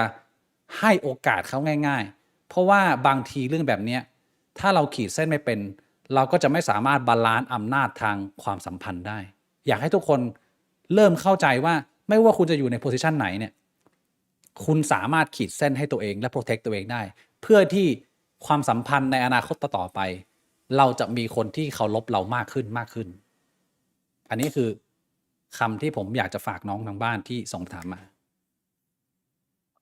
อันนี้ผมมีอีกมุมนะ กับคนที่ตั้งคำถามกับตัวเองว่า ทำไมเขาถึงนอกใจเราทั้งที่เราดีกับเขาขนาดนั้น อืม ผมอยากจะให้คุณมองว่าสิ่งที่คุณทำที่คุณมองว่าดีเนี่ย คุณมองผ่านเลนส์ของตัวคุณเองไง อืม ไอสิ่งที่คุณทำเนี่ย ถ้าคุณไปมองผ่านเลนส์ของเขาอาจจะไม่ได้มองว่ามันเป็นเรื่องที่ดี อันนั้นก็เป็นอีกเรื่องหนึ่ง อืม อันนี้คือพี่บวงตอบชัดเจนแล้วไหมกับสิ่งที่น้องเขาถามมา ผมว่าอันนี้ก็น่าจะเคลียร์นะ ก็จริงๆแล้วมันมีคำถามที่ละเอียดกว่านี้นะ แต่ว่าพี่บวงไม่อยากเปิดนะ ก็จะได้ไม่ต้องวุ่นวายอะไรมาก ก็เอาเรียกว่าตอบแบบกว้างๆแบบนี้แล้วกันนะ โอเค แล้วก็ผมอยากจะแนะนำว่าก็นั่นแหละ คือชีวิตคนเราเนี่ย แม่งมันจิตใจมนุษย์มันซับซ้อนมากมันซับซ้อนจนแบบว่ามันไม่สามารถมาอธิบายเป็นข้อความสั้นๆในเวลาสั้นๆได้หรอก แต่ว่าผมว่าหลักๆเนี่ย อย่างแรกเลยก็คือ เราไม่อยากให้ใครมาทำอะไรกับเราแบบไหน เป็นไปได้เราก็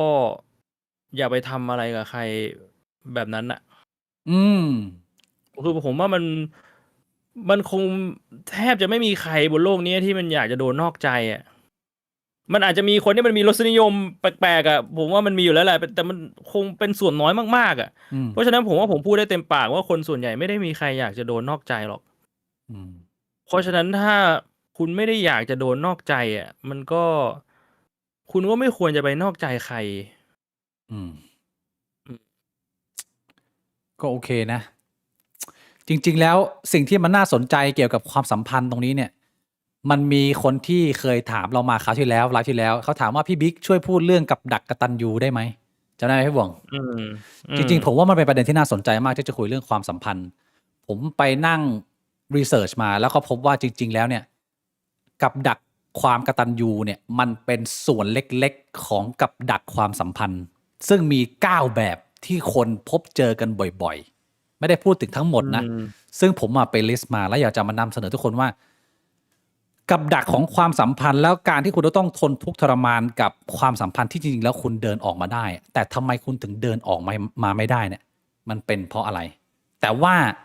ผมอยากจะพูดเรื่องของกับดักความสัมพันธ์เนี่ยหลังจากที่เราคุยกันเรื่องของแม่นายกับน้องทรายเสร็จเดี๋ยวเราค่อยมาคุยเรื่องวิชาการกันทีนี้ขออนุญาตเข้ามาที่1ข่าวแม่หมูน้องนายเหตุการณ์ที่เขาชื่อน้องนายใช่ไหมผมต้องเรียกเขาน้องนายเปล่าวะน้องนายณภัทรน้องนายออกมาให้สัมภาษณ์ข่าวเหมือนว่าจะออกมาโปรโมทอะไรสักอย่างหนึ่งแต่นักข่าวก็ไม่วายที่จะสอบถามข้อมูลส่วนตัวซึ่งเป็นเรื่องปกติแล้วที่สายข่าวสายบันเทิงก็ชอบนะ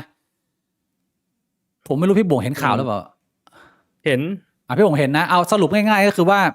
ให้ดูข่าวนิดนึงสำหรับใครที่ไม่เห็นนะอันนี้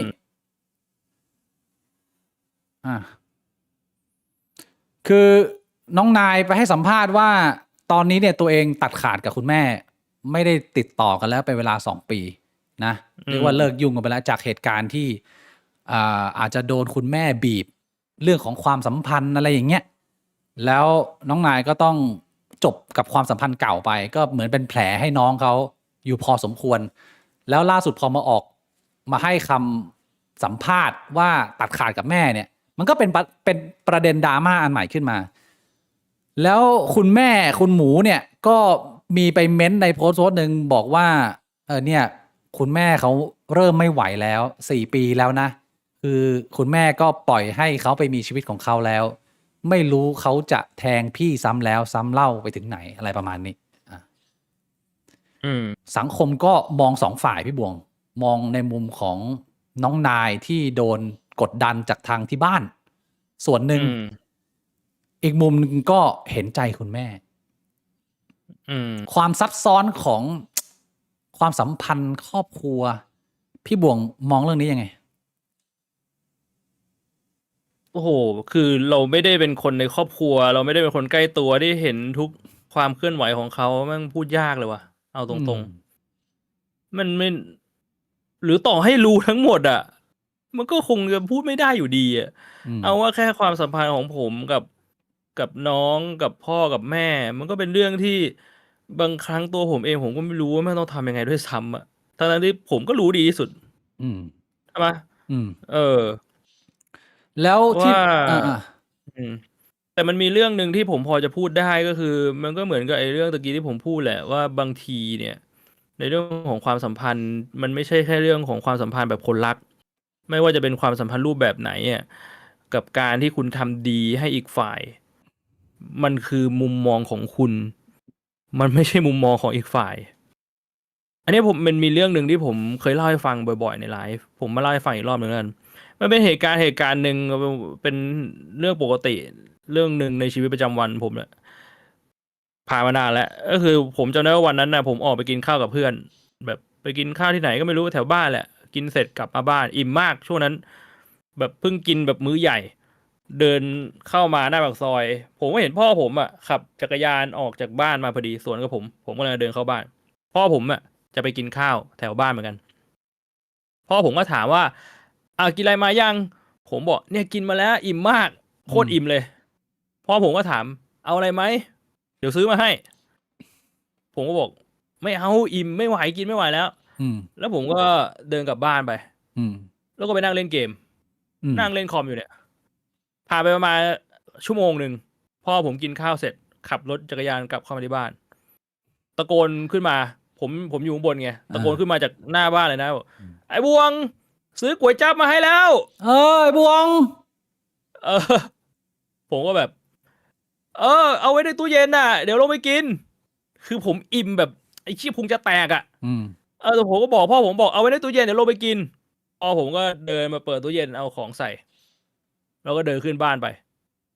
ผ่านไปประมาณ2 หรือ 3 ชั่วโมงผมก็ไม่รู้ผมนั่งเล่นเกมไม่สนใจอะไรพ่อผมอาบน้ำเสร็จกำลังจะนอนเดินลงมาเปิดตู้เย็นเห็นก๋วยจั๊บอยู่ตะโกนขึ้นมาด่าผมบอกว่าทำไมมึงไม่ยอมกินก๋วยจั๊บกูสาซื้อมาแม่งแบบแล้วผมก็ไม่รู้ว่าพ่อผมด่าอะไรผมบ้างผมจำไม่ได้แล้วแต่ผมจำได้ว่าพ่อผมด่าแบบ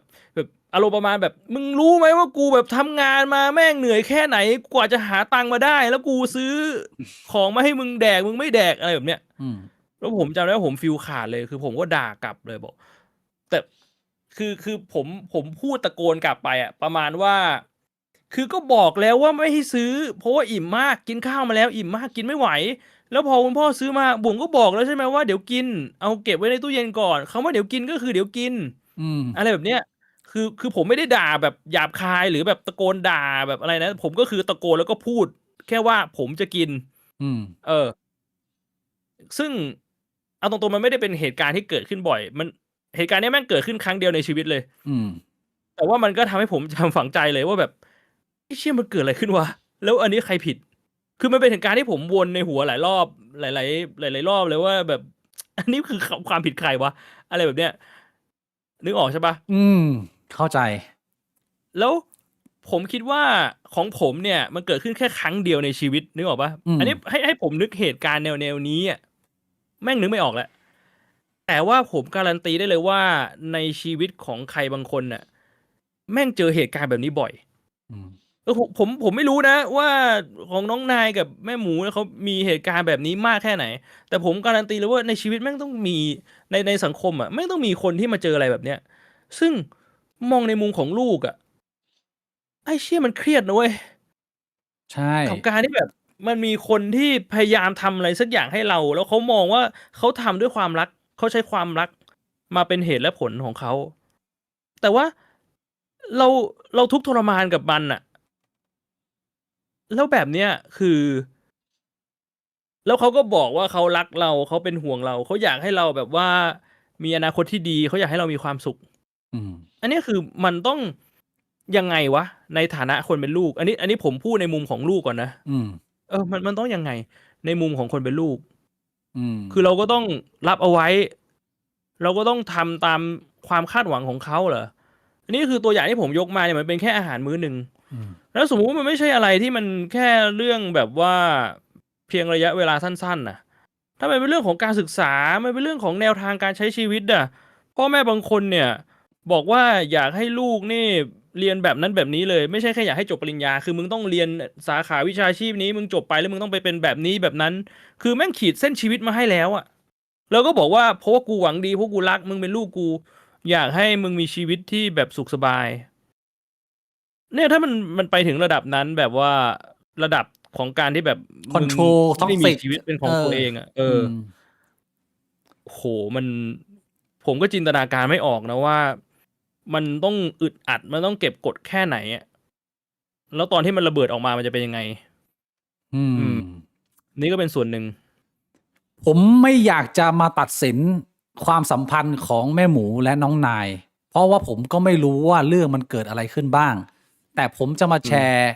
ความสัมพันธ์ของผมกับคุณแม่ที่มีเหตุการณ์ใกล้เคียงกันเล็กน้อย คืออ ม ในมุมของผู้หญิงบางคนที่ตัดสินใจมีลูก มีครอบครัว คนแบบเบบี้บูมเมอร์เจน X นะ หลายๆ คนเขาไม่ได้มีการศึกษาหรือไม่ได้มีอะไรอย่างอื่น ตัวอย่างของแม่กูคือ แม่กูเนี่ยไม่มีอะไรเลยพี่บวง ก็คือ อืม อยู่ได้ด้วยการดูแลของคุณพ่อ แล้ว อืม ทั้งหมดทั้งชีวิตที่คุณแม่กูมีคือ เหลือแค่ลูกอย่างเดียว เพราะว่า อืม ตอนเด็กๆอาจจะมีปัญหาความสัมพันธ์กับคนในครอบครัวหรือเพื่อนแล้วมีการตัดทิ้งอะไรกันไปแล้วอ่ะกลายเป็นว่า อืม ชีวิตเขาตลอด40 ปีที่ผ่านมาเนี่ย ทุกวันนี้เนี่ยเขาได้เหมือนกับอุทิศแล้วก็ยกทุกอย่างให้กับลูกทั้งหมด แล้วไม่เหลืออะไรเลย แล้วมันกลายเป็นว่าความสัมพันธ์ของผู้หญิงคนหนึ่งที่อาจจะมีความไม่มั่นคงไม่มั่นใจไม่ได้มีความรู้ไม่ได้เข้าใจโลกใบนี้มากเนี่ย ลูกชายมันเป็นทั้งหมดที่มีและที่ตัวเองมีความผูกพันมากที่สุด ผมเข้าใจความ attach ในเรื่องของความสัมพันธ์แม่และลูกชายตรงนี้พอสมควรแม้ความสัมพันธ์ของผมกับน้องนายอาจจะไม่ได้เหมือนกันเนี่ยแต่ว่าตอนที่ผมกำลังจะจดทะเบียน แม่ผมเนี่ยจริงๆแล้วเป็นคนที่ใจกว้างมากนะพี่บวงแม่ผมไม่เคยมีปัญหาไม่เคยห้ามไม่เคยอะไรเลย แต่ว่าจังหวะที่ผมบอกคุณแม่ว่าผมจะจดทะเบียนแล้วนะอยู่ดีก็เกิดปัญหา คือเหมือนกับว่าเขารู้สึกว่าเขาจะสูญเสียสิ่งไม่กี่สิ่งบนโลกใบนี้ที่เขามีอยู่ในชีวิตทั้งที่ตัวแฟนกูเองก็ไม่ได้ทำอะไรผิด ไม่ได้มีปัญหาอะไรมาก่อนหน้านี้เลย วันดีคืนดีมันมีเหตุการณ์ที่จะต้องมาเผชิญหน้าคือคุณแม่รับไม่ได้ร้องไห้ฟูมฟายแล้วก็บอกว่าไม่แต่งได้ไหมแต่ว่าเนื่องจากว่าผมอ่ะสนิทกับคุณแม่มากและบ้านผมเนี่ยมีลูกชาย3 คน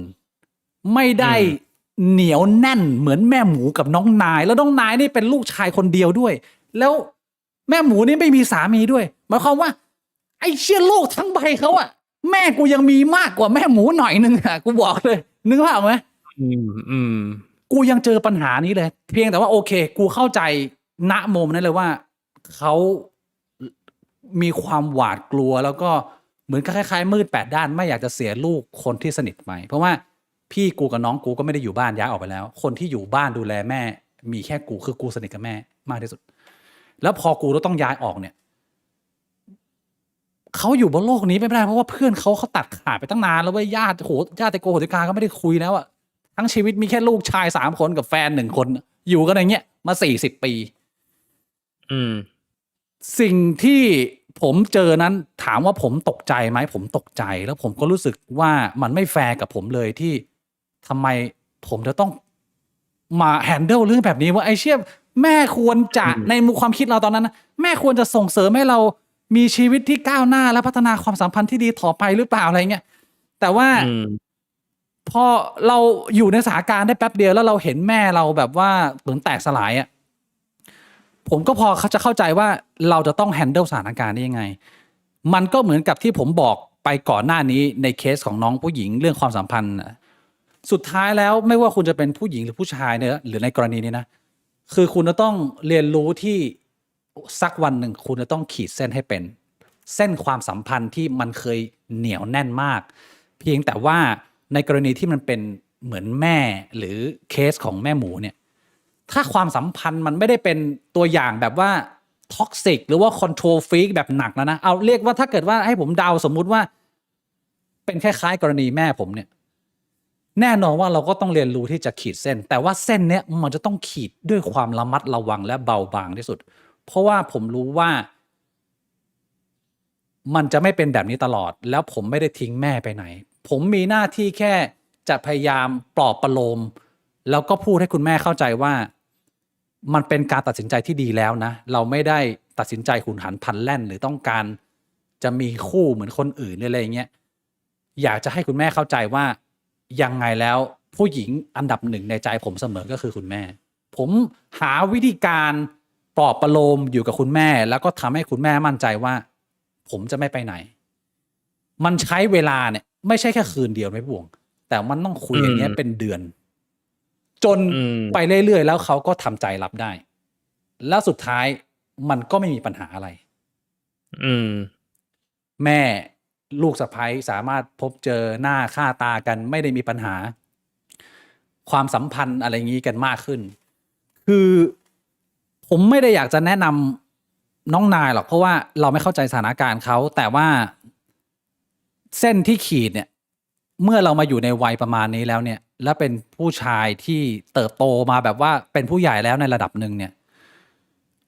มันก็ต้องมีเหมือนกับว่าศิลปะในการขีดเส้นเพื่อประคองใจ เพราะว่าเราเข้าใจไงว่า ความทุกข์ทรมานที่มันอยู่ในใจเขาอ่ะ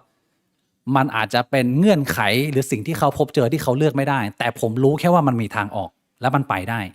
ผมก็เลยใช้วิธีการพยายามเก็บความสัมพันธ์นี้ไว้ คือหัวเด็ดตีนขาดเราก็จะไม่ทิ้งความสัมพันธ์นี้ แต่ว่าผมก็ทิ้งแม่ไม่ได้ ผมก็จะไม่ทิ้งแม่แล้วก็จะไม่ตัดขาดกับแม่ ไม่ว่าตอนนั้นเราจะรู้สึกว่าแม่ท็อกซิกขนาดไหน อันนั้นคือประสบการณ์ส่วนตัวของผมที่ผ่านมา อืม เนี่ย คือผมก็เล่าในมุมของลูกเนาะพี่บิ๊กก็แชร์ในมุมของแบบคนเป็นแม่เท่าที่พี่บิ๊กจะแชร์ได้ เพราะเราก็คงไม่รู้จริงๆหรอกว่าในใจเขาแม่งเป็นยังไง แต่ว่าผมอยากจะพูดให้เห็นภาพมากกว่านี้นิดนึงว่าย้ำตรงที่พี่บิ๊กบอกว่า ผู้หญิงยุคเบบี้บูมเมอร์แม่งคือลูกแม่งคือทุกอย่างห้ามแบบแต่งงานมีครอบครัวแล้ว คือคุณลองนึกภาพว่าผู้หญิงกับผู้ชายอ่ะผู้ชายแม่งมีสิทธิ์ใช้คำว่าสิทธิ์เลยนะคุณย้อนกลับไปแบบ40-50 ปีก่อน ผู้ชายแม่งมีสิทธิ์ออกไปข้างนอกทำงาน แล้วก็สังสรรค์คือแม่งเจอเพื่อนทุกวัน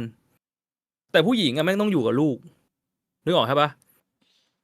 มึงโหแล้วคุณลองนึกภาพว่าแม่งทำอย่างนั้นมา40-50 ปีในมุมนึงเนี่ย แม่งก็เป็นอะไรที่แบบว่ามันเชฟมันหล่อหลอมชีวิตเขาไปแล้วว่าชีวิตเขาเป็นแบบนั้นนะแล้วพอวันหนึ่งชีวิตเขาจะเปลี่ยนไปอ่ะแม่งก็ในมุมหนึ่งแม่งก็ไม่ต่างกับแบบว่ามึงไปฆ่าอะไรสักอย่างในตัวเขาให้หายไปอ่ะใช่ไหมแต่ว่าผมว่าสิ่งหนึ่งเลยก็คือ เราก็ต้องเด็ดขาดอย่างที่พี่บิ๊กบอกคือแม่งเราต้องเด็ดขาดแต่เราก็ต้องแฟร์มันคำว่าเด็ดขาดไม่ได้หมายความว่าคือจะตัดแม่ไปเลยแต่ก็ต้องแฟร์กับแม่ว่าคุยให้เข้าใจว่าเฮ้ยนี่เราไม่ได้หายไปไหนเราไม่ได้แบบเลิกเป็นลูกเป็นแม่กันแล้วเรามีชีวิตของเราก็จริงแต่ว่าชีวิตของเราคุณก็เป็นส่วนหนึ่งเหมือนกันแบบนี้ผมว่าในเมื่อเขาไม่สามารถในบางกรณีนะถ้าใช้คำว่าบางกรณีที่เขาไม่สามารถขีดเส้นด้วยตัวเขาเองได้เนื่องจากชีวิตเขามันถูกหล่อหลอมให้เขาเป็นแบบนั้นแล้วอ่ะ โดยเฉพาะว่าถ้าเราเป็นผู้ชายอ่ะผมว่าแม่งเป็นหน้าที่ของเราที่มันจะต้องแบบสเต็ปอัพขึ้นมาแล้วเราจะขีดเส้นให้มันแฟร์กับทุกคน ใช่ใช่ใช่ ว่าถ้าคุณไม่สเต็ปอัพขึ้นมาเนี่ยแล้วแม่คุณทำไม่ได้อ่ะแม่ก็ไม่มีใครทำได้แล้วปัญหามันจะไม่ถูกแก้เว้ยเออมึงมึงมาอยู่ใน แล้วก็ สถานการณ์ที่มึงถูกบีบบังคับให้มึงต้องเป็นผู้นำในการตัดสินใจที่จะแก้ปัญหาตรงนี้ ซึ่งผมก็ไม่รู้ว่าในเคสของน้องนายเนี่ยมันหนักขนาดไหนเราพูดไม่ได้เขาอาจจะแบบหนักมากๆเลยก็มันก็เป็นไปได้ที่มันอาจจะต้องมีการทิ้งระยะกันสักนิดหนึ่งแต่ผมไม่ได้คิดว่าความสัมพันธ์ของแม่หมูกับน้องนายมันจะขาดสะบั้นไปตลอดช่วงชีวิตผมคิดว่าในเร็ววันนี้ก็จะเห็นวันที่น้องนายเขาเหมือนนิ่งพอมันก็จะกลับไปสานสัมพันธ์ได้ใหม่ แล้วสุดท้ายพอเรามามองภาพรวมจากเราผ่านมาแล้วอ่ะมันมีประโยคที่คนที่เขาคุยกันเยอะก็คือความในอย่าออกความนอกอย่าเข้าอะไรประมาณเนี้ยก็คือประมาณว่าจริงๆแล้วเรื่องบางเรื่องแบบเนี้ยถ้าผมรู้จักนายเป็นการส่วนตัวผมคิดว่าไม่ควรจะพูดเพื่อในฐานะของคนที่สเต็ปอัพขึ้นมาแล้วพยายามจะ handle สถานการณ์ตรงนี้นะมันไปยิ่งตอกย้ำทำให้แม่มึงที่อายุมากแล้วเหลือคนเดียวอ่ะมันยิ่งลำบากในการทำใจ คือมึงทะเลาะ handle ข้างหลังมันก็แก้ง่ายกว่า แต่พอมีนักข่าวมาถาม แล้วมึงให้ข่าวไปแบบเนี้ย มันก็เลยกลายไปว่ามันยิ่งสุมฟืนเข้าไปในกองไฟ แล้วมันก็จะยิ่งแก้ปัญหายากขึ้น ในมุมผมผมก็จะแนะนำคนรอบตัวหรือใครที่ผมมีโอกาสแนะนำได้ตลอดว่า ผมคิดว่ามันเป็นหนทางที่ฉลาดกว่าที่เราจะเป็นคนสาธารณะที่พยายามไม่ให้สังคมมันมาเสือกกับเรื่องชีวิตเรามาก มึงจะต้องขีดเส้นตัวมึงในฐานะคนสาธารณะกับสังคมด้วย ไม่ใช่ให้ไอ้เชี่ยมึงรู้ยันไข่ซ้ายไข่ขวากูทุกมูฟมึงให้หมด มึงตอบหมด มึงตอบแบบเนติวิทย์เลยมีคนไปถามเนติวิทย์เรื่องอะไรเงี้ยก็คือคำตอบที่ผมไม่ตอบครับ ผมขออนุญาตไม่ตอบเรื่องนี้ คุยเรื่องอื่นได้ไหมมาดูผลงานกูว่าทีคุยเรื่องอื่น เลิกผมว่าอันเนี้ยเป็นบทเรียนหนึ่งที่แน่ๆคือน้องนายได้ไปเลยคือ ไม่ควรเอาความสัมพันธ์มาเป็นสินค้าขายสื่อ คือมันขายได้มันขายดีอะแต่ถ้ามึงไม่อยากปวดกระบาลมึงต้องขีดเส้นตรงนี้เป็นแล้วมึงจะได้เป็น professional ของคนที่แบบว่าทำข่าวไอ้เรื่องนักข่าวจี้เนี่ย มันก็เป็นสิทธิ์ของนักข่าว แต่ว่าถ้ามึงแข็งจริงอ่ะมันจี้มึงไม่ได้หรอกไอ้สัตว์กูบอกเลยมันอยู่ที่ความแข็งของคนที่โดนถามด้วยก็ส่วนหนึ่งเพราะว่านี่มันไม่ใช่ข่าวการเมืองหรือว่าตำรวจถามไอ้ที่นี่มันเป็นข่าวบันเทิงมึงไม่ตอบได้นึกภาพออกไหมในมุมผมจะแนะนำแบบนี้มากกว่ายังไงแล้วมีพี่บ่งจะเติมอะไรไหมประเด็นของน้องนายผมว่าก็น่าจะประมาณนี้นะถ้าเป็นเรื่องดราม่าเรื่องเนี้ยก็อยากให้เข้าใจว่าผู้หญิงแต่ละยุคไม่เหมือนกันเราเรียกว่าถ้าเข้าใจง่ายคือเป็นปมของคนแม่เบบี้บูมเมอร์แล้วกันว่าเขาที่พึ่งทางใจเขาน้อยมากแล้วความท็อกซิกหรือความระเบิดของเขาเนี่ยถ้าเราเข้าใจเราก็ไม่จำเป็นต้องใช้วิธีการแบบขวานผ่าซากในการแก้อะไรประมาณนี้คือถ้าสมมุติว่ามันย้อนกลับไปอีกสักยุคนึงอ่ะอีกเจนหนึ่งเป็นเจนอากงอาม่าแล้วมันอยู่กันแบบครอบครัวใหญ่ปัญหานี้มันอาจจะไม่ค่อยหนักเท่าไหร่ผมเดาว่าพอมันอยู่กันหลายๆครอบครัวเนี่ยผู้หญิงของแต่ละครอบครัวมันจะได้มาคุยกันไงมันจะเหมือนมีเพื่อนอยู่แล้วมีความสัมพันธ์ในครอบครัวอยู่แล้ว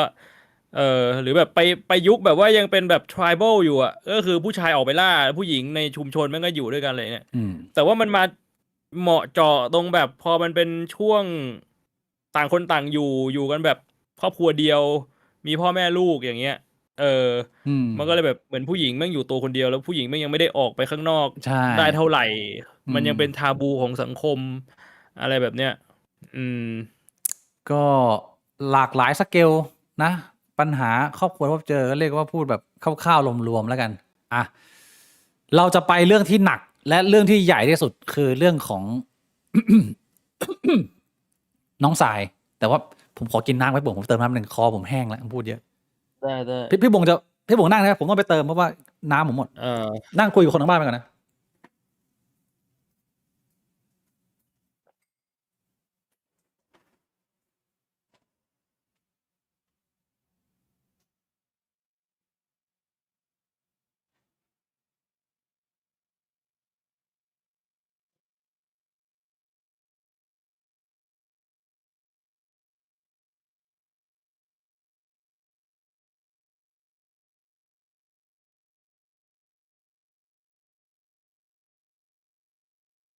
พี่บิ๊กไปเติมน้ำถึงไหนซาอุดิอาระเบีย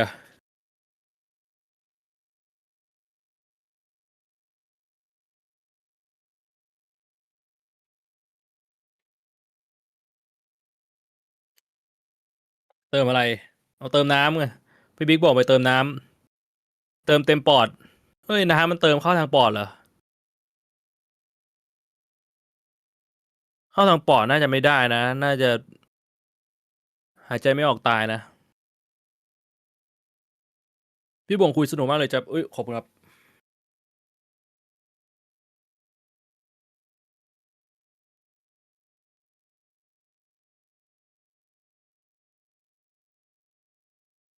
พี่บ่วงสุดหล่อขอดูเจี๊ยวหน่อยมันขอดูกันแบบนี้ได้เลยเหรอ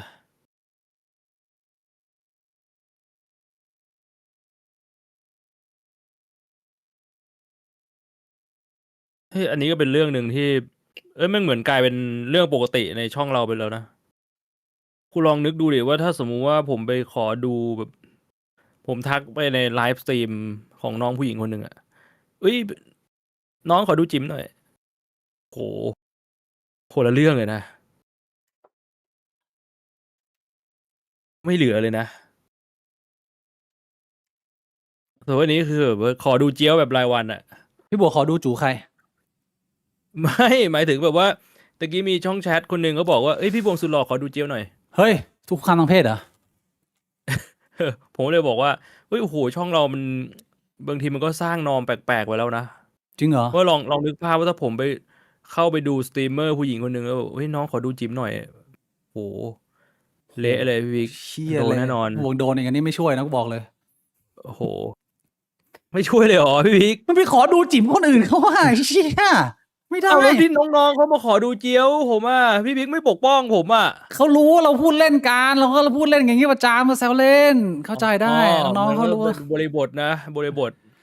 อ่ะแล้วถ้าเป็นน้องผู้หญิงที่เขาแบบดูแรงๆเขาดูแบบชอบเล่นมุกใต้สะดือแบบเนี้ย แล้วเขาขอดูเจียวเหรอ ไม่แล้วถ้าผมไปขอดูจิมเขาอะแล้วเขาไม่พอใจอะ อ่ะพี่หมงก็โดนกฎหมายดิ เอ้าแต่ว่าเขาก็บริบทของเขาคือเขาก็แรงๆอะเขาชอบเล่นมุกใต้สะดือเขาชอบพูดแบบเอ้ยวันนี้แบบเซลล์วันนี้มันนู่นนี่นั่นน่ะ เอาก็โดนอ่ะ ก็ถ้าเกิดว่าคนมันจะเล่นกันสมมุติว่าเราจะเล่นเนี่ย สมมุติผมจะเล่นนะ มันก็คือมันไม่ได้ไง มันก็ต้องไปพิสูจน์บริบท เมื่อกี้ กัน ถ้าเขาขอดูเจียวแล้วผมบอกไม่ได้นะ ผมฟ้องนะแบบนี้ได้เหรอ ก็ได้อะแต่ก็ต้องไปพิสูจน์บริบทว่าพี่บวงแบบจริงจังแค่ไหนแบบว่าที่ผ่านมามันคุยกันเรื่องเงี้ย เราก็เชี่ยคุยกันแต่เรื่องกระดออยู่แล้วอะ มันก็แบบอาจจะแก้ต่างยากนะให้ตัวเอง เอ้ามึงคุยกันแต่เรื่องกระจูมันไม่ได้หมายความว่าเราอยากจะโดนกระจูหรือเราอยากจะดูกระจูหรือเราอยากจะเอากระจูไปโชว์ใครนะ ก็ใช่ก็ใช่ แต่ก็เข้าใจกันได้นะว่าพี่บิ๊กพี่บวงไม่ฟ้องว่าขอดูเจียวได้ธรรมดา ไม่ฟ้องนะ แต่ว่าถ้าสมมุติผมฟ้องเนี่ย คุณเอาคลิปที่อัดไปบอกว่าผมไม่ฟ้องไปใช้ในศาลไม่ได้นะ ไม่ได้นะ สมมุติว่าเป็นกรณีแบบคุกคามทางเพศไม่ได้ เราไปเรื่องใหญ่เลยไหมพี่บวง อืม พี่บวงเป็นยังไงฮะ เหตุการณ์น้องทรายพี่บวงลอง ก็เรียกว่ามันก็ยังเป็นเหมือนเดิมสำหรับโซเชียลเมืองไทย ทำไมอ่ะ ก็คือรถทัวร์คว่ำแบบหลายตลบอีกแล้ว ไม่ ไม่ว่าจะกี่รอบก็คนก็แบบเลือกฝั่งแล้วก็รถทัวร์คว่ คนมันไม่เรียนรู้เหรอคนมันแบบว่ามันต้องการแบบว่าตอบไวออกความเห็นไวอะไรประมาณนี้เหรอ ำไม่ต้องอธิบายเลยยาวหรอกคำเดียวเลย คืออะไร โง่ เฮ้ย พูดได้เหรอคำเนี้ย เอ้าพูดไม่ได้ก็คนมันไม่เรียนรู้อ่ะ สมองมันอาจจะแบบว่าสารสื่อประสาทมันน้อยอาหารที่กินเข้าไปมันไม่ค่อยเยอะเท่าไหร่หรือไม่ค่อยเลือกกินอาหารดีๆเท่าไหร่ ก็เลยแบบว่าประสาทอาจจะทำงานได้ไม่เต็มประสิทธิภาพไม่สามารถจดจำเรื่องราวที่เกิดขึ้นมาแล้วได้ ถึงแม้ว่าจะเกิดขึ้นมาแล้วซ้ำแล้วซ้ำเล่าอ่ะ พี่บวงคิดว่า ตอนนี้เรามีศัตรูเยอะไหมเพราะว่าคนรอจองกระถินเราอยู่เยอะไหม ก็พอๆกับคนโง่อะพี่บิ๊ก ก็ถ้าใครที่เกลียดขี้หน้ากูโอ้เป็นคนโง่ไง กูไม่ว่าหรอกก็ถ้ามึงโง่ เรื่องน้องสายนี่เป็นเรื่องใหญ่มากนะพี่บวงเป็นเรื่องใหญ่แบบ โอ้โหคลิกไลค์เป็น4-5 แสนแชร์กันเป็นแสนภายในช่วงเวลาแบบ2 ชั่วโมง เอาก่อนที่จะคุยเนื้อความขออนุญาตสรุปแบบสั้นๆคร่าวๆกับเหตุการณ์น้องทรายก็คือ น้องทรายไม่กี่วันที่ผ่านมาออกมาโพสต์ว่าตัวเองโดนพี่ชายตัวเองข่มขืนก็คืออัดวิดีโอในสภาพแตกสลายพี่บ่งใช้คำนี้เลยดีกว่าแตกสลายสภาพแบบดูไม่ได้เลย ก็คนก็ส่วนหนึ่งก็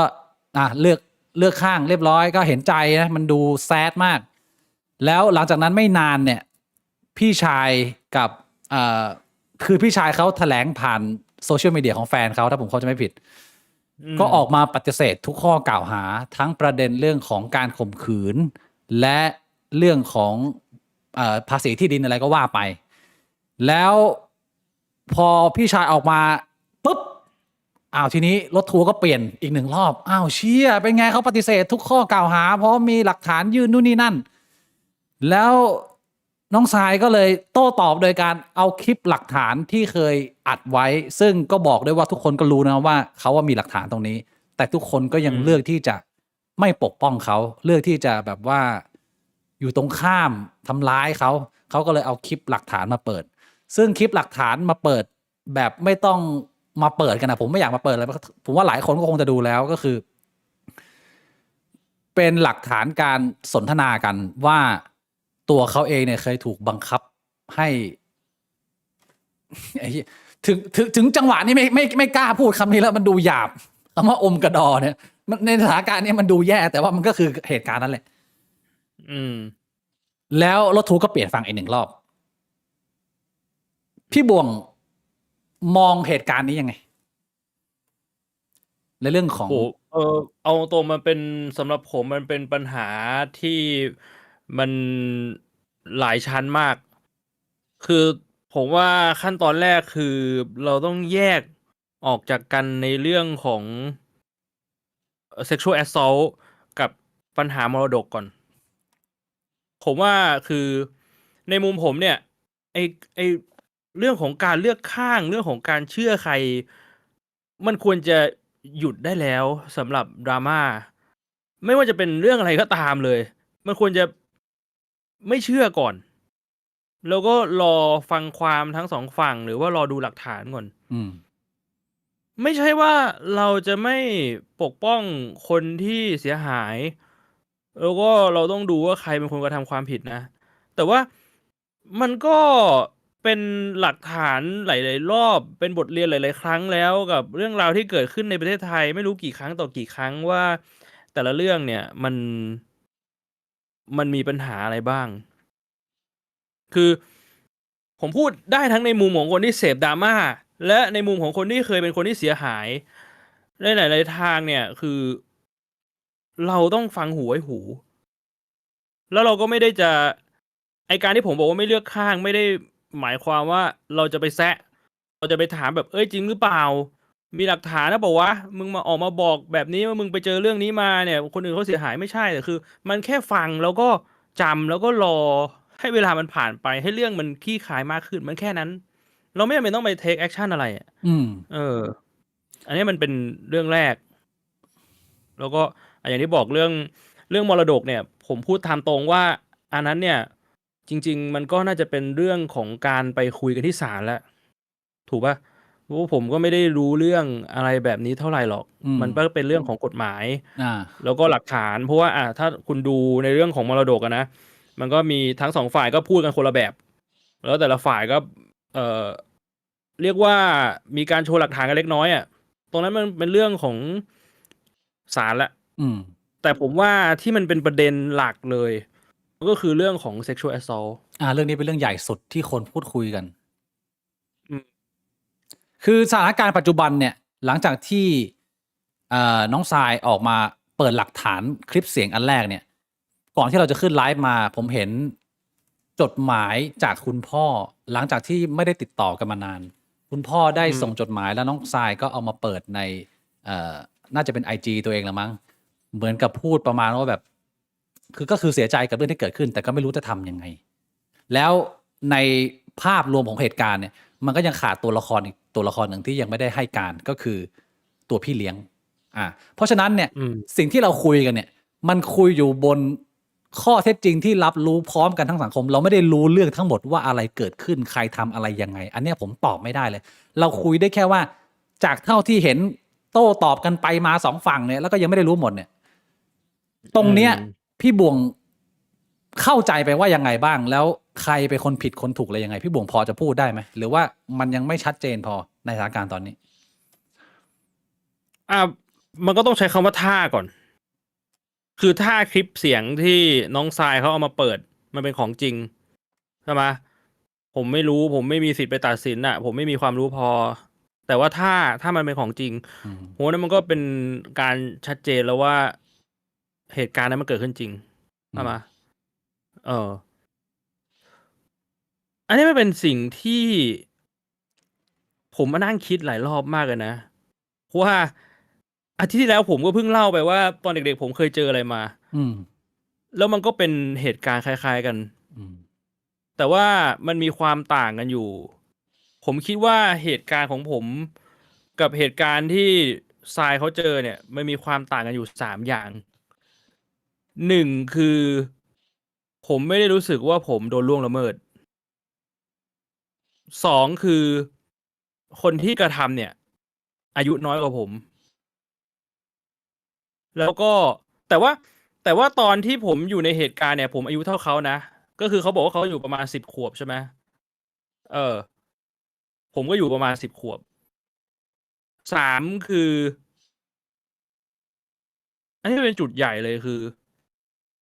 เส้นมันอยู่ตรงไหนวะที่มันเกิดคำถามในหัวผม เพราะว่าในกรณีของผมเนี่ย มันชัดเจนอยู่แล้วว่า ถ้าสมมุติว่า อะไรบางอย่างในที่ผมยกขึ้นมา3 ข้อเนี่ย มันไม่ตรงอ่ะ ก็คือมันต้องมีคนผิด คือถ้าสมมุติผมไม่ยินยอมอ่ะ ผมรู้สึกว่าผมถูกกระทำอ่ะ หรือว่าถ้าคนที่เขามากระทำอ่ะเขาอายุเยอะ มันก็คือมันเข้าข่ายไงว่ามันมีคนเสียหายมันมีคนผิดถูกปะแล้วก็อีกอย่างหนึ่งคือมันเป็นเรื่องของ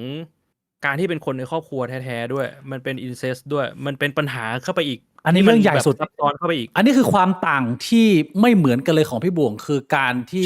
มันมีเหตุการณ์เกิดขึ้นกับคนไม่รู้จักกับ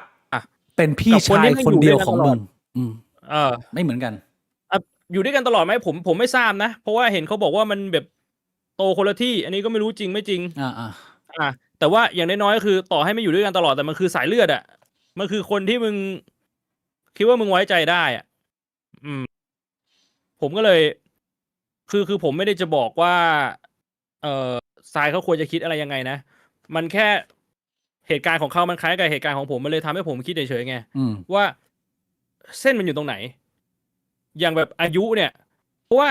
ในคลิปเนี่ยถ้าสมมุติว่าคุณฟังเนี่ยเขาจะเถียงกันเรื่องอายุว่า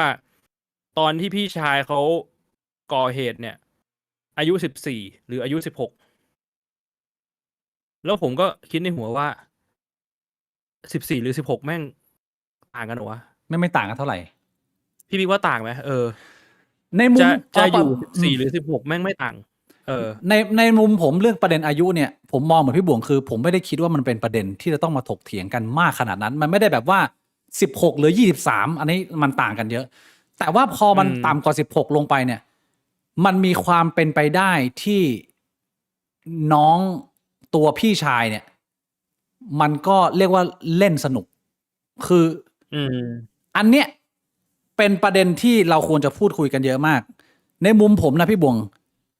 เหตุการณ์แบบนี้มันไม่ได้เกิดขึ้นแบบเป็นแรร์เคสขนาดนั้นผมรู้สึกว่าสังคมค่อนข้างตกใจแบบว่าเฮ้ยเหมือนกับแม่งไม่เคยเกิดขึ้นเลยจากเท่าที่ผมเติบโตแล้วเคยพูดคุยกันมาแล้วถามคนรอบตัวเนี่ยคนเจเนเรชันเราเอาเท่าที่ผมเคยคุยกับเจเนเรชันเราโดนล่วงละเมิดทางเพศหรือเคยล่วงละเมิดทางเพศด้วยความเป็นเด็กที่เล่นกันไม่รู้เรื่องเนี่ยเยอะมากนะพี่บวงไอ้เหี้ยเยอะแบบว่าเยอะเกินกว่าที่มึงจะคิดออกด้วยซ้ำที่มึงมองไปรอบเพียงแต่ว่ามันเป็นเรื่องที่น่าอายมากๆมันเลยไม่มีใครเอามาคุยกันเหตุการณ์ที่เป็นการล่วงละเมิดภายในครอบครัวเนี่ยมันเกิดขึ้นเยอะมากๆแล้วผมคิดว่าหนึ่งในปัญหาเลยก็คือว่าในคนในยุคเรามันเติบโตมาแบบโดนพ่อแม่ขังไว้ที่บ้านแล้วไม่มีความรู้เชี่ยอะไรเลยคือเราไม่มีความรู้เรื่องของเซ็กส์เรื่องของ ปฏิสัมพันธ์ทางกายอะไรอย่างเงี้ยมันไม่มีคำอธิบายกูจำได้ตอนเด็กกูเคยไปถามแม่กูว่า คนลูกเด็กเนี่ยมันออกมาจากไหนแม่กูบอกว่าเหมือนในหนังโจซิงฉือก็คือจูบกันน้ำลายเข้าไปในท้องก็คือท้องอะไรเงี้ยแล้วก็คือไม่อธิบายอะไรต่อเลย เพราะฉะนั้นมันจะเป็นความไม่รู้เหี้ยอะไรเลยที่เด็กอ่ะมันพยายามจะเล่นกัน อันนี้คือผมไม่ได้พูดถึงกรณีนะผมพูดถึงภาพรวมนะว่ามันเกิดขึ้นเยอะมาก เด็กมันเล่นกันมันก๊อปปี้มาแล้วมันก็ไม่ได้มองเป็นเรื่องทางเพศแต่มันแบบฟีลแบบรู้สึกดีมันก็ทำให้กันนะมันก็ทำไปอ่ะแล้วมันเป็นปัญหาใหญ่ก็คือมันไปสุดท้ายไอการเล่นแบบนี้แล้วมันไม่ได้มีการเคลียร์สะสางกันมันไปสร้างเป็นปมแล้วมันเปลี่ยนชีวิตคนคนหนึ่งได้ค่อนข้างสูงผมไม่รู้ว่าตัวพี่ชายจะทำด้วยเจตนาหรือไม่เจตนาโตแล้วหรือไม่โตแล้วเรื่องนี้ผมแทบจะไม่ได้สนใจเลยสิ่งที่ผมสนใจมีแค่2ข้อข้อแรกคือเมื่อกี้ที่พูดไปคือเรื่องเราเป็นเด็กในยุคที่เราไม่มีความรู้หรือไม่ได้มีการพูดคุยเรื่องเซ็กส์ไม่มีอินเทอร์เน็ตไม่มีเฮียเลยโตมาแบบเล่นกับดินส่วนประเด็นที่2เนี่ยคือเรื่องของการฝากแผลละผมไม่ได้สนใจว่าตัวพี่จะมีเจตนาจะโรคจิตหรือไม่เนี่ยผมมองไม่เป็นเด็กผมมองตีแบบว่าตีบวกไว้ก่อนว่าอ่ะสมมุติเป็นเคสแบบปกติคือมึงเล่นกันแต่ว่าพอมึงเป็นพี่คนเดียวแล้วมึงทำกับน้องแบบนี้มันมีความดาเมจที่มันเกิดขึ้นกับตัวเด็กมันแรงกว่าที่พี่บวงไปเล่นกับเด็กคนอื่นเพราะว่าพี่มันมีความเป็นผู้ดูแลผู้ปกปักรักษาอะไรเงี้ยแล้วพอทำแบบนี้ไปน้องมันมีความสัมพันธ์มันมีความคิดต่อไปเยอะมันส่งผลต่อชีวิตเยอะอันนี้ผมไม่กางขาแต่สิ่งที่มันเป็นประเด็นที่ผมอยากจะคอมเมนต์บนข้อเท็จจริงที่เรารู้ตอนนี้ก็คือการรับผิดชอบกับความผิดที่เราทำลงไปเหมือนกับที่เราเคยคุยกันมาเนี่ยดีเราเคยคุยกันมาหลากหลายครั้งเรื่องของถ้าคุณทำผิดในความสัมพันธ์คุณนอกจากนั้นอย่างเงี้ยมันผิดไปแล้วตอนนี้เรื่องมันเกิดไป20 ปีแล้วแต่สิ่งที่หลายๆคนมองเห็นจากเหตุการณ์นี้ที่น้องทรายเรียกว่าหลายๆคนใช้คำว่าระเบิดตัวตายแล้วตอนนี้ก็คือเปิดเละชนเละเราเห็นว่าที่ผ่านมาน้องทรายเกิดในตระกูลที่ร่ำรวยมหาศาลใหญ่โตแต่ว่าเหตุการณ์นี้พอมันเกิดขึ้นกับเขาแล้วมันเป็นแผลเป็นปมเนี่ยมันไม่ได้รับการขอโทษมันไม่ได้รับการโอบกอดโอบรับจากคนในครอบครัวหนำซ้ำต่างคนต่างปฏิเสธต่างไม่ยอมรับแล้วปล่อยให้ปมนี้มันถูก carry on บนชีวิตของน้องเขาคนเดียวผมว่าตรงนี้เป็นความผิดพลาดใหญ่ที่สุดเท่าที่ผมเห็นแล้วพอคนในครอบครัวเดียวกันมีหน้ามีตาขนาดนี้มีศักยภาพขนาดนี้คุณไม่สามารถเผชิญหน้าแล้วยอมรับผิดได้กับสิ่งที่ตัวเองทำเนี่ยแล้วคุณโบยความผิดไปให้ตัวคนที่เสียหายมันผูกกลายมาเป็นความเจ็บแค้นเป็นปมจนถึงวันนี้แล้วมันเป็นเหตุผลเดียวที่ทำให้น้องทรายจริงๆไม่จำเป็นต้องระเบิดตัวตายซึ่งมีความสุ่มเสี่ยงที่จะโดนฟ้องเรื่องของการหมิ่นประมาททำให้เสื่อมเสียชื่อเสียงแล้วเนี่ยมันเหมือนจะเป็นเรื่องใหญ่โตที่จะต้องเป็นคดีความแล้วมันไม่จำเป็นจะต้องมาตรงนี้เลยถ้าครอบครัวรับฟังแล้วผู้กระทำผิดเขาสำนึกผิดและเขาโอบรับน้องไว้ผมเชื่อเลยว่าถ้ามันเป็นเนื้อเรื่องเหมือนที่เราเข้าใจณวันนี้จริงๆเนี่ยผมคิดว่าพี่ชายยังไม่ได้ไปถึงจุดที่จะกล้ายอมรับความผิดตัวเองขนาดนั้นจากที่ผมดูเขาสัมภาษณ์คือยังมีการต่อสู้ใช้โซเชียลมีเดียแฟนในการสื่อสารตอบโต้อะไรอย่างเงี้ยแต่ผมไม่เห็นการขอโทษและรู้สึกสำนึกรับผิดกับปมที่ตัวเองสร้างให้กับน้องแม้จะไม่ตั้งใจด้วยซ้ำในฐานะของพี่คนหนึ่งที่จะมีความรักกับน้องผมคิดว่าตอนนี้ตัวพี่ชายไม่มีความกล้าหาญพอที่จะยอมรับเพราะว่าการที่มึงจะยอมรับเนี่ยมันเป็นจุดที่มึงจะต้องแตกสลายเองความผิดที่มึงได้ทำกับน้องคนหนึ่งที่มึงรักมากๆถ้าวันใดวันหนึ่งมึงสำนึกนะมึงจะแตกสลายไม่น้อยไปกว่าสภาพของน้องทรายที่เราเห็นเลยเพราะว่ามันจะรุนแรงมากแล้วแต่ว่าพอไอความแตกสลายมันน่ากลัวขนาดนั้นการที่มึงจะยอมรับความผิดของมึงมันน่ากลัวขนาดนั้นผมคิดว่ามันไม่แปลกที่คนหลายๆคนจะไม่กล้ายอมรับเพราะมันน่ากลัวแต่ในมุมของคนที่ผ่านการแตกสลายมาแล้ว ผมอยากจะแนะนำว่าเรื่องทั้งหมดมันจะไม่ต้องเป็นเรื่องของการฟ้องร้องอะไรกันเลยด้วยซ้ำแต่ครอบครัวที่เคยแบบว่า ผมไม่รู้ว่าข้างในเขาทรีตกันแบบไหนอะแต่ถ้าเกิดว่าพี่ชายคุณพ่อคุณแม่สามารถกล้าที่จะโอบรับเขามันสามารถคืนดีกันได้และมันสามารถกลับมาเป็นครอบครัวกันใหม่ได้ แม้มันจะเป็นปมที่รุนแรงที่มึงทำกันไปแล้ว ผมคิดว่ามันแก้ได้ แต่มันต้องเป็นความจริงใจอย่างเดียว แล้วมันคือภาพที่เราไม่ได้เห็นจากการที่เขาเอาข้อมูลมาปล่อยกันว่าแบบ น้องเขาถึงขั้นเราต้องอัดคำพูดออกมาเพื่อเก็บเป็นหลักฐานนะเพราะดูเหมือนว่าพอจะพูดเรื่องนี้ทีไรก็โดนแบบปัดตลอดไม่มีใครยอมรับไม่มีใครช่วย ทุกคนแบบเงียบกันหมดอะไรอย่างเงี้ยแล้วสุดท้ายเรามาเห็นจดหมายจากคุณพ่อว่าแบบไอ้เชี่ยเขาก็คุณพ่อกูคิดว่าได้รับข่าวเนี้ยมันก็แตกสลายจริงที่เห็นลูกสภาพแบบนี้ไม่มีใครรู้สึกดีหรอกแต่มันเป็นการยอมรับที่ว่ามึงต้องเห็นลูกคนหนึ่งมึงระเบิดตัวเองก่อนอะมึงถึงจะเริ่มคิดได้แล้วว่าเราปล่อยปะเขาละเลยเขาเกินไปแล้ววันนี้เขาเป็นคนที่มีชื่อเสียงเขามีศักยภาพในการที่จะเปล่งเสียงของเขามันเลยเป็นดาเมจที่มันกระทบไปกับทุกคนตัวพี่ชายเองผมว่าโดนหนักมากครอบครัวชื่อเสียงแบรนด์สินค้าที่ตอนนี้ก็คนมันก็เริ่มมีกระแสแบบว่าอะไรต่อต้านแบรนด์สินค้าอะไรอย่างเงี้ยแล้วน้องทรายเองก็อาจจะโดนฟ้องแล้วมันจะเละเทะไปหมดทั้งหมดทั้งมวลเนี่ยมันคือเรื่องของการโอบรับความผิดพลาดในครอบครัวที่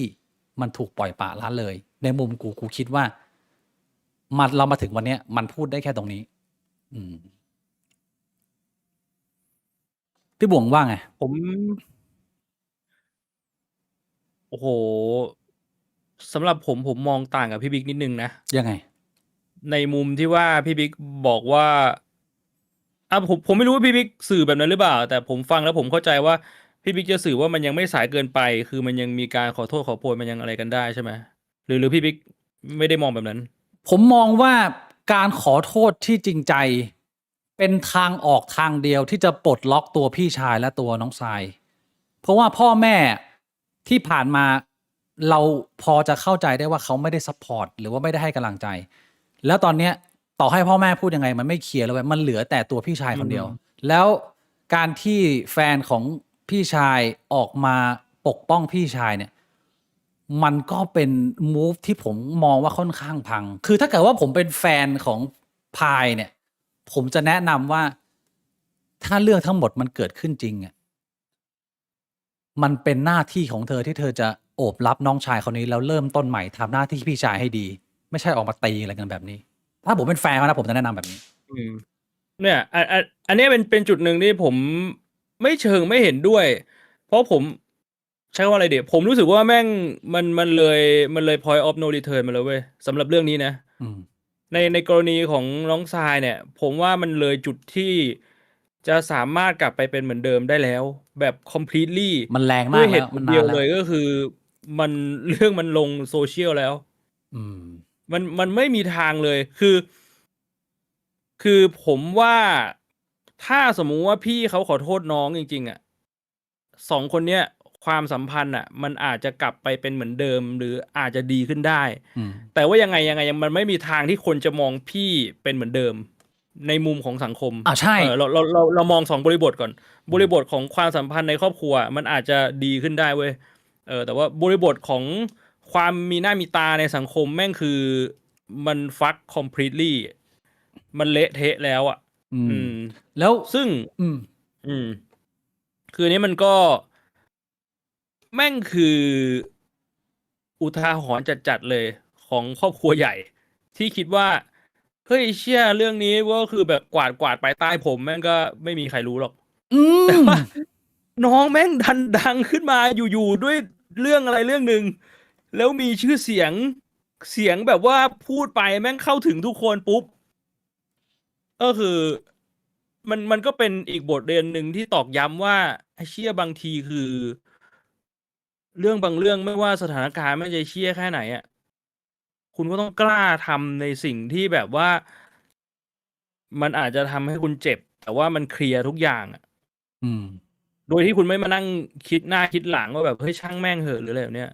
คือมันต้องกล้า อืม คือก็ แต่ อย่าง ตอน ที่ นี้เอ่อในมุมของโซเชียลคือเละเลย อย่างที่ผมบอกไปผมคิดว่า ถ้าเนื้อเรื่องมันเป็นอย่างนี้จริงๆเนี่ย ผมอยากให้ ซึ่งผมไม่รู้ด้วยว่าตัวพี่ชายจะทำได้ไหม แล้วตอนนี้ตัวพี่ชายมีครอบครัวเพิ่งแต่งงานกำลังจะมีลูก เฮ้ย ถ้าทั้งหมดมันเป็นเรื่องจริงนะ มึงจะเริ่มต้นชีวิตครอบครัวมึงโดยที่มึงไม่เคลียร์เรื่องนี้ของตัวเองจริงๆเหรอวะ มันจะไปยังไงต่อวะ มันเป็นอะไรที่แย่มากนะเว้ย ที่ผมไม่ได้บอกว่ามันแย่ที่คุณทำ again ไอเรื่องที่เด็กเล่นกันเนี่ย เราพูดเคลียร์กันไปแล้ว แต่ผมกำลังพูดถึง ความรับผิดชอบในฐานะของพี่ชายคนหนึ่งที่ทำอะไรผิดไปอะเรื่องเนี้ยมันต้องมีก่อนที่มึงจะไปสร้างครอบครัว ไม่งั้น มึงก็จะไปวนลูปเรื่องเดิมก็คือทำความผิดแล้วก็พยายามจะบ่ายเบี่ยงไม่รับผิด แล้วมันก็จะเละไปกันทั้งตระกูล อันนี้คือบนแฟกต์ตอนนี้นะ ผมพูดได้แค่นี้ อืม ก็ในมุมของน้องทรายเนี่ย ผมเรียกว่ามันก็ไม่ใช่ทางออกที่ดีในการที่มึงเอาเรื่องของครอบครัวมาโจมตีรุนแรงขนาดนี้ แต่มันเข้าใจได้ ถ้ามึงจะนึกไปถึงสถานการณ์ที่ว่า มึงไม่เหลืออะไรเลยแล้วมึงโดนบีบทุกทาง มึงก็ต้องระเบิดตัวตาย คือมึงก็ต้องเจ็บมึงยอมแลกซึ่งผมไม่ว่าน้องเขาตรงนี้ในมุมผมนะ อืม แต่ว่าทีนี้มันมีอีกประเด็นหนึ่งก็คือย้อนกลับไปเรื่องของมรดก อันเนี้ยมันจะเป็นประเด็นที่ผมอยากจะพูดแล้วผมคิดว่าหลายๆคนอาจจะถ้าใช้ลมณ์ตัดสินก็อาจจะด่าได้ แต่ผมจะบอกว่าสุดท้ายแล้วอยากจะเน้นย้ำเรื่องการเลือกข้าง ไม่ว่ายังไงก็ตามอะอย่างที่ผมบอกตั้งแต่เนิ่นๆว่าคุณควรจะแยกก่อน แล้วพอมันมีหลายเรื่องมันมีหลายเลเยอร์ เนี่ย ถ้าสมมุติว่าคุณไปติดตามกันอะไอประเด็นของทรัพย์สินที่ไม่รู้ว่าเป็นคุณตาส่งมาให้แม่แล้วแม่ส่งมาให้ลูก หรือคุณตามีความตั้งใจอยากจะให้หลานอยู่แล้ว แต่ว่าต้องส่งผ่านแม่เพราะเรื่องของภาษีหรืออะไรก็แล้วแต่อันนั้นไม่เป็นรายละเอียดปลีกย่อย แต่ว่าถ้าคุณไปฟังเนี่ย ทั้งสองฝั่งมันก็พูดไม่เหมือนกันเว้ย ใช่ แล้วตรงเนี้ยแม่งเป็นเกรย์แอเรียแม่งเป็นพื้นที่เทาๆที่ไม่รู้ว่าความจริงคืออะไร แต่ว่าผมอยากจะบอกว่าแม่งมีความเป็นไปได้หนึ่ง คือ ที่มันค่อนข้างน่ากลัว ก็คือถ้าน้องสายรู้ว่าตรงนี้เป็นไพ่ตายของเขาแล้วใช้เลเวลเลตตรงนี้จะเอาอะไรจากครอบครัวทั้งนั้นที่ตัวเขาเองเป็นคนกระทำผิดอะไรบางอย่าง อันนี้ก็เป็นเรื่องที่น่ากลัวนะ คือใครจะไปรู้ เพราะว่านี่ผมย้ำอีกครั้งผมไม่รู้ว่าข้อเท็จจริงคืออะไร แต่ว่าผมแค่จินตนาการว่าแบบมันจะมีหน้าไหนออกได้บ้าง คือเขาบอกว่าฝั่งคุณแม่เหรอเขาบอกว่าฝั่งของทรายเนี่ย เคยพาคนนอกเข้ามา แล้วก็มาทำลายทรัพย์สิน แล้วก็ขโมยของ นี่มันมีเลเยอร์นี้อยู่ มันมีเลเยอร์ของการที่เฮ้ยเชื่อเรื่องนี้เรื่องจริงเปล่าวะ แล้วถ้าเป็นแบบนั้นทำไม แล้วถ้าสมมุติว่าทำแล้วจะโดนฟ้อง แต่ว่ามีไพ่อีกไพ่หนึ่งก็คือไพ่ sexual assault มากันตัวเอง คือแม่งเลยกลายเป็นเกมมาละ แต่ทั้งนี้ทั้งนั้น ผมบอกว่ามันคือ what if และผมคิดว่าผมไม่ได้ตีว่ามันต้องเป็นแบบไหน แต่ว่าอยากให้ทุกคนระวัง คือเหมือนเดิมเราไม่ต้องเลือกฟังเราไม่ต้องไปใส่ใครไม่ต้องไปด่าใคร คือเราฟังแล้วเราก็จำในหัว ให้มันเป็นบทเรียนว่าเฮ้ยเชี่ยเรื่องในสังคมเนี่ยมันมีอะไรที่มันซับซ้อนกว่าเยอะ ต่อให้เรื่องนี้เราอาจจะไม่เคยเจอด้วยตัวเอง แต่ว่ามันเป็นเรื่องที่คนอื่นเจอแล้วเราเอามาเป็นประสบการณ์นึกออกปะ ใช่ อย่างที่ผมเคยบอกอะคนเราเนี่ยใครแม่งจะฉลาดกว่าคนอื่นคืออะไร มันต้องใช้เวลาของคนอื่น มาเป็นประโยชน์กับตัวเอง ชีวิตคนเราแม่งมี24 ชั่วโมงเท่ากัน คุณจะไปประสบพบเจอทุกอย่างบนโลกนี้ที่แม่งมีให้เรียนรู้ไม่ได้ มันทำไม่ได้อยู่แล้ว แต่ว่าคุณเอาเวลาของคนอื่นมาเรียนรู้กับตัวเอง แค่นั้นน่ะ ผมว่ามันก็เสพดราม่าแต่พอเพียง เพราะฉะนั้น แล้วก็รอดูว่ามันจะเป็นยังไงต่อ ในส่วนของสังคมเนี่ย ก็ย้ำเตือนว่าช่วงเด็กโดยเฉพาะนี่เราผ่านมาหลายเจเนอเรชันแล้วท่านบงเราเป็นเด็กที่ไม่มีความรู้อะไรเลย แล้วก็หลายๆคนก็อาจจะมีผิดพลาดเล่นอะไรกันเป็นแบบนี้ ซึ่งมันเกิดขึ้นเยอะกว่าที่คนมันจะออกมาพูดกันมันเป็นเรื่องที่น่าอายอันนี้ผมเข้าใจ แต่ย้ำเตือนว่า โดยเฉพาะยิ่งปัจจุบันนี้เนี่ยข้อมูลข่าวสารมันเยอะขึ้น แสดงว่าความรู้ต่างๆหลากหลายเพราะนั้นมันเข้าไปในเด็กมากขึ้น แล้วมันก็น่าจะมีการลองเล่นนี้อะไรกันแบบนี้มากกว่าเดิม เพราะฉะนั้น อืม ตั้งแต่10 ขวบเนี่ย ถ้ามีลูกหรืออาจจะแบบตั้งแต่8แล้วเนี่ย การระมัดระวังหรือให้ข้อมูลหรือให้ความรู้กับเด็กในการป้องกันตัว หรือว่าระมัดระวังพวกเนี้ยมันเป็นสิ่งที่หลีกเลี่ยงไม่ได้ และเป็นความผิดพลาดที่เราไม่ควรจะทำซ้ำเหมือนกับคนในยุคอื่นที่เขาไม่มีความรู้ เป็นเรื่องที่ต้องระวังมากๆคือ ความรู้เรื่องเซ็กส์เรื่องมารยาททางกายที่เราจะให้ความรู้เด็กยังไง อันเนี้ยผมว่ายุคเราน่าจะต้องทำได้แล้ว ส่วนหนึ่ง ส่วนอีกส่วนหนึ่งที่ผมจะพูดปิดท้ายก็คือที่พี่บ่วงพูดเมื่อกี้นี้ว่าไอเหตุการณ์เนี้ยคือ ผมมองว่าเรื่องเนี้ยมันไม่ได้เป็นแค่สเกลครอบครัวแล้วนะ เราสามารถ อืม เทียบไปกับสเกลสังคมนี้ได้แล้ว กับสภาพของการที่ครอบครัวพยายามรักษาหน้า แล้วซ่อนอะไรไว้ใต้พรมแล้วสุดท้ายมันเกิดความแตกแยกแล้วคนในครอบครัวมันระเบิดกันเอง อันนี้เป็นสเกลครอบครัว แต่ถ้าเกิดว่าเราถอดโมเดลเหมือนกันเนี่ย เราก็จะเห็นว่าสังคมไทยเรา ก็มีแต่เรื่องแบบนี้เต็มไปหมดในเรื่องของอำนาจข้างบนกับคนข้างล่าง ที่ใช้วิธีการแก้โดยการปิดปากแล้วเอาไปซ่อนมันไว้ใต้พรมแล้วต้องรอคนแม่งระเบิดขึ้นมา เพียงแต่ว่าในสเกลของรัฐมันกดอยู่อันนี้เขากดไม่อยู่ไงแต่ว่า อืม สังคมมึงจะไปต่อกันข้างหน้ายังไงวะถ้าเกิดว่า มึงเป็นแบบนี้กันหมดเลยไอ้เฮียมันไม่มีใครกล้ายอมรับ แล้วก็แฟร์กับทุกๆฝ่าย มันก็จะพังเละกันไปอย่างนี้หมด มันเป็นเรื่องที่น่าเสียดาย ผมอ่ะไม่ได้มองว่ามันเป็นเรื่องที่น่าอับอายอะไรเลยนะ กับเหตุการณ์ของทรายของพายเนี่ย ผมมองแค่ว่า คุณเป็นคนชนชั้นบน อยากให้ตระหนักไต่ตรองมากๆว่ามันมีอะไรเสียกว่าคนข้างนอกเยอะ แล้วตอนนี้เรื่องมันเปิดแล้ว มันสำหรับผมอาจจะไม่ได้ถูกก็ได้ แต่ผมคิดว่ามันยังแก้ไขได้ แต่มันต้องเป็นการแก้ไขที่โคตรจริงใจแล้วก็แฟร์มากที่สุด ถ้าเกิดว่ามึงแบบว่า ไม่ยอมกันอะไรเงี้ย มันก็จะทำลายกันไปจนสิ้นทางอ่ะกูคิดว่า ซึ่งไอ้เรื่องของมรดกเรื่องเงินเนี่ยเรื่องนี้ผมให้ความสนใจน้อย แต่ผมให้ความสนใจของความรับผิดรับชอบของคนในครอบครัวที่ควรจะโอบรับกันมากกว่านี้ อืม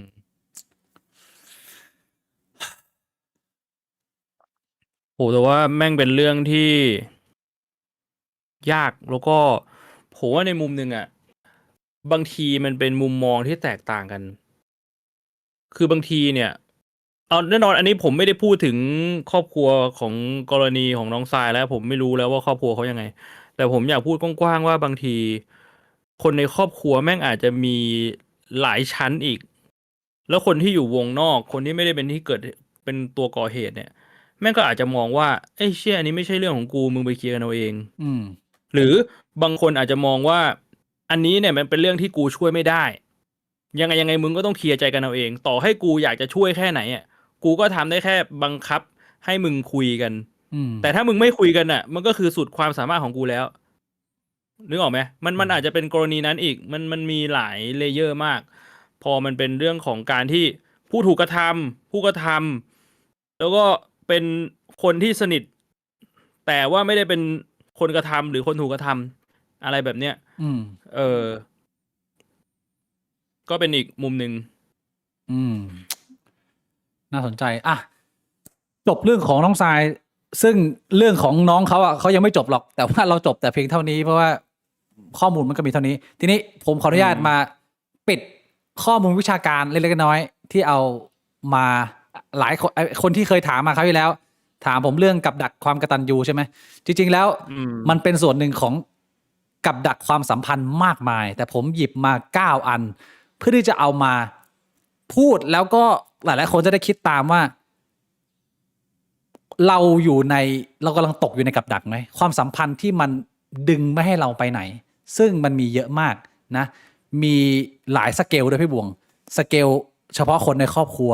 สเกลมึงกับสังคมที่ทำงานคนรอบตัวมึงหรือว่าเป็นสังคมใหญ่เลย เอาเรื่องแรกคือกับดักกตัญญูก่อนพี่บวงเข้าใจคำว่ากับดักกตัญญูยังไง คือยังไงอ่ะแบบความเชื่อหรือว่าความนิยมของคนไทยที่แบบว่าเป็นลูกอ่ะก็ต้องกตัญญูกับพ่อแม่เหรอพ่อแม่เลี้ยงมาลูกก็ต้องตอบแทนบุญคุณแบบนั้นเหรอ ใช่คือสรุปง่ายๆเนี่ยคำว่ากตัญญูมันเป็นคำที่ดีมันเป็นคำที่มันควรจะมี แต่ว่ามันควรจะเป็นอะไรที่มันออกมาจากคนที่อยากจะตอบแทนไงมันเป็นอะไรที่ ใช่ มันถูกวางกลไกหรือมันถูกครอบเอาไว้ไม่ได้ เมื่อไหร่ที่ความกตัญญูมันเป็นอะไรที่มันเหมือนมึงจะต้องโดนบังคับหรืออะไรอย่างเงี้ยมันก็จะเป็นกับดักแล้วว่า มันจะเป็นจะต้องตอบแทนตรงนั้นไหมซึ่ง เท่าที่ผมพยายามลองนึกมาเนี่ย มันมี4สเกล4เลเวลเลยนะ การที่มันจะมาเป็นกับดักได้คือมันเริ่มเบียดเบียนความรู้สึกใจมึงแล้วอย่างแรกคือเป็นระดับเกรงใจก่อน อย่างแรกคือแค่ไม่กล้าปฏิเสธ มึงอาจจะไม่ได้อยากตอบแทนมาก แต่ว่ามึงเกรงใจอ่ะมึงก็ทำไปแล้วกัน อาจจะเป็นความสัมพันธ์แบบเล็กๆน้อยๆกับคนที่ทำงานหรือกับที่บ้านอะไรเงี้ย อันนี้ผมคิดว่าเกิดขึ้นได้แต่ไม่รุนแรงมากเรียกว่าพอรับได้ พอรับมือได้ แต่พอมึงไปสเกล2เนี่ย เป็นระดับแบบรู้สึกว่ามึงเป็นหนี้แล้ว ถ้าเกิดว่ามันเป็นความสัมพันธ์ที่มึงรู้สึกว่ามึงเป็นหนี้อยู่ตลอดเวลา แล้วมันถูกกำหนดด้วยบุญคุณเนี่ย อันนี้จะเริ่มเป็นกับดักที่รุนแรงมากขึ้น ซึ่งความรู้สึกที่คนเขาประสบก็คือมึงรู้สึกว่ามึงต้องตอบแทนอยู่ตลอดเวลาไม่มีวันรู้จบอะไรอย่างเงี้ย อันนี้ก็คือลึกขึ้นไป แต่ถ้าเกิดเป็นสเกล3เนี่ยเป็นระดับแบบยอมเสียตัวเอง ยอมฝืนตัวเอง ยอมเข้าเนื้อ มึงไม่ได้มองแค่ว่าเอ้ยมึงอยากจะตอบแทนเขานะ หรือว่ามึงต้องตอบแทนเขานะ แต่มึงมองว่ากูจะต้องเสียสละเพื่อตอบแทนสิ่งนี้ ในหลาย ๆ ครั้งไม่ได้เป็นแค่ความสัมพันธ์ของมึงกับครอบครัวนะ เป็นความสัมพันธ์ของมึงกับศาสนาก็มี แล้วก็เป็นกับดักที่มึงต้องติดอยู่อย่างนั้น เพราะว่าอะไรบางอย่างมันทำให้มึงไม่สามารถไปไหนได้ แต่ถ้าเกิดเป็นระดับ4เลยคือหนักสุดคือสูญเสียตัวตนไปเลย คนบางคนโดนคนที่มึงเลี้ยงดูมา คนที่มีอำนาจฟูมฟักมึงมาเนี่ย กดไว้จนมึงไม่เหลือตัวตนแล้วมึงรู้สึกว่ากูต้องตอบแทนเท่านั้นกูเป็นเหมือนทาสคือคำว่าเนรคุณเนี่ยมันรุนแรงกว่าชีวิตมึงอีกมึงยอมที่จะเสียชีวิตไปดีกว่าที่มึงจะเป็นคนเนรคุณ ความสัมพันธ์แบบนี้มีในศาสนาหรือกับหลายๆคนมันไปถึงกับสถาบันที่สูงด้วย เนี่ยกับดักของความกตัญญูมันกดผู้คนไว้อยู่หลากหลายสเกลเหมือนกัน แล้วถ้าเกิดว่าเราไม่รู้ตัวเนี่ย ชีวิตมึงสูญเสียอะไรไปเยอะมากอยู่พอสมควรนึกภาพออกไหมกับดักอันที่2พี่บงเคยได้ยินคำว่าสต็อกโฮล์มซินโดรมไหม เฮ้ยนี่คุณนะ สต็อกโฮล์มซินโดรมเป็นสถานการณ์ของคนคนหนึ่งที่มึงถูกคุกคามอย่างหนัก มึงถูกควบคุมอย่างหนัก หนักขนาดที่ว่าสุดท้ายอ่ะมึงรู้สึกเห็นใจคนที่คุกคามมึง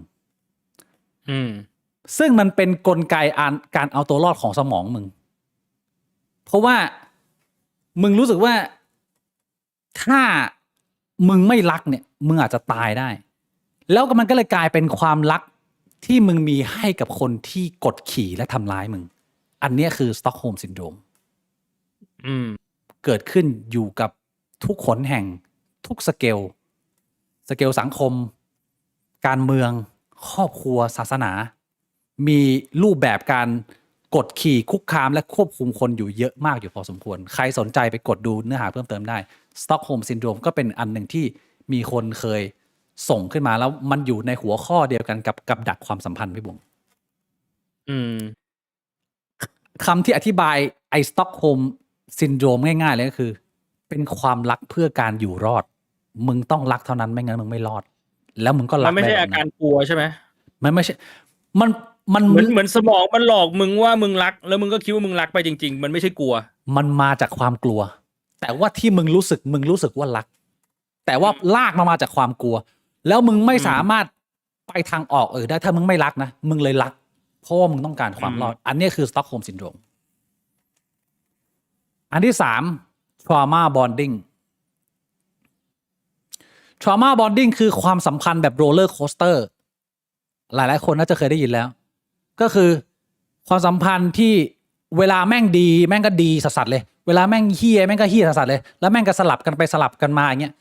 แล้วมึงอยู่ความสัมพันธ์กับตรงเนี้ยนานจนมึงเริ่มเสพติดกับอารมณ์แบบนี้แล้วโดพามีนมึงเริ่มทำงานแล้วว่าถ้าชีวิตมึงมีรีวอร์ดกับพันิชเมนต์แบบเนี้ยมันเสียวดีอะมันแบบมันเล้าใจอะแต่มันเป็นความสัมพันธ์ที่โคตรท็อกซิกแล้วมันจะตัดขาดยากมากเพราะว่าคนที่มันอยู่ใน trauma bonding เนี่ยมันจะให้เหตุผลอย่างเดียวเลยว่าตอนดีอ่ะมันไม่มีใครเหมือนแบบนี้เลยนะแม่งดีมากเลยเซ็กมันเสียวมากกระเจียวใหญ่กระเจียวยาวชอบแบบนี้มากเลยแต่ก็เป็นคนท็อกซิกมากๆเป็นคนเหี้ยเป็นคนกดขี่เป็นคนทำร้ายแฟนพี่บวงไม่เคยเห็นหลายๆกรณีเหรอคนที่มันโดนแฟนทำร้ายแล้วแม่งยังอยู่ trauma bonding แล้วมันออกมาจากกับดักตรงนี้ยากมากนะเพราะความรู้สึกนี้ก็มีส่วนในบางกรณีข้อที่ 4กับดักแห่งความหวังมีคนจำนวนมากคงความสัมพันธ์และต้องทนอยู่กับความสัมพันธ์เพราะหวังว่าเขาจะเปลี่ยนอะไรมันจะดีขึ้นแต่ไม่สามารถยอมรับแฟกต์ข้อเท็จจริงที่เห็นอยู่ข้างหน้าได้ว่ามึงได้แต่ทนอย่างนี้ไปเรื่อยๆเป็นความรู้สึกของคนที่อาจจะเปราะบางส่วนหนึ่งอาจจะไม่มีที่พึ่งส่วนหนึ่งอะไรอย่างเงี้ยก็เป็นกับดักความหวัง 4. กับดักฆ่าเสียโอกาสความสัมพันธ์ที่มึงลงทุนไปเยอะแล้วมึงไม่อยาก move on ไปอันที่ดีกว่าแม้อันนี้มันจะเหี้ยเพราะว่ามึงเสียเวลาไปกับมันเยอะแล้วมึงลงตังค์ไปกับมันเยอะแล้วมึงก็อยู่กับแม่งต่อไปซังคอสเหรอซังคอส policy ซังคอส trap ประมาณนี้อันที่5ใช่วะ1 2 3 4 5อันที่6กับดักความเหงาอยู่คนเดียวไม่ได้ทนเหงาไม่ได้ใช่ซึ่งเป็นอะไรที่โดนกันเยอะมากกว่าที่เราจินตนาการออกกับดักความเหงาคือมึงไม่ได้อยู่ในโพสิชันที่มึงมี leverage ในการเลือกมากมึงก็ต้องเลือกหรือทนอยู่กับอะไรที่แม่งแย่ๆเพียงแค่เพราะว่ามึงไม่สามารถ handle การใช้ชีวิตอยู่คนเดียวได้อันนี้คือปัญหาของคนอ่อนแอที่มึงละเลยชีวิตมึงตั้งแต่เด็กมึงไม่พยายามสร้างให้ตัวเองแข็งแกร่งก็ต้องจมอยู่กับความสัมพันธ์ไปตราบชั่วนิรันดร์ประมาณนี้อันที่7กับดักการพึ่งพาอันนี้ค่อนข้างคล้ายๆแต่ว่ามันไม่ได้เป็นทางใจละแต่มันอาจจะเป็นเรื่องของการเอาตัวรอดเอาชีวิตรอดซึ่งเราจะเห็นเยอะมากๆในความสัมพันธ์สมัยก่อนอาม่าพี่บวงที่ยังต้องอยู่กับอากงแล้วโดนอากงเตะเพราะว่าคนมันไม่มีหนทางในการเอาตัวรอดมันก็ต้องอยู่เพราะพึ่งพาผู้อื่นคล้ายๆกับเหงาแต่ว่าต่างกันเล็กน้อยอันที่8กับดักคนใจอ่อนทำเพราะสงสารอยู่เพราะสงสารอยู่ให้เขายังอยู่ได้แต่ว่าไม่มีใครมีความสุขแล้วก็น่วมกันต่อไปมึนกันต่อไปมันก็ต้องใช้ความกล้าเยอะที่หลายๆคนไม่มีแต่พี่บวงมีเนี่ยมันอาจจะดูเป็นอะไรที่แย่นะไอ้ความกล้าที่พี่บวงทำของพี่บวงแต่ว่าถ้าคุณมีความกล้าบางทีมันเอาไปใช้หลุดกับดักอะไรพวกนี้ได้เยอะนะพี่บวงกับดักคนใจอ่อนอันนี้ก็มีเยอะและสุดท้ายก็คือ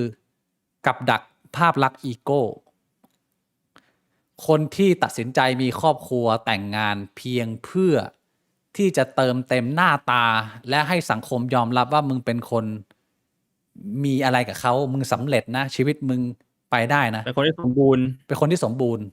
แต่ว่าเบื้องหลังข้างหลังพังตีกันเละแล้วมึงก็ติดกับดักภาพลักษณ์ว่ามึงต้องรักษาภาพนี้มึงก็อยู่กันไหมเศร้ากันไหมเนี่ยกับดักความสัมพันธ์มันมีเยอะแยะมากมายพี่บวงไม่ได้แค่เรื่องของความกตัญญูแล้วมันก็สามารถเข้าไปได้ทุกสเกลทุกรูปแบบความสัมพันธ์ซึ่งถ้าเราไม่เคยได้ยินมาก่อนบางทีเราก็ไม่รู้ตัวนะพี่บวงมีจะเติมอะไรเรื่องกับดักความสัมพันธ์ไหมคือผมอยากจะบอกว่าคนเราแม่งใช้เรื่องพวกนี้สร้างกับดักเพื่อจะเหนี่ยวรั้งคนอื่นไว้แบบไม่รู้ตัวเยอะนะ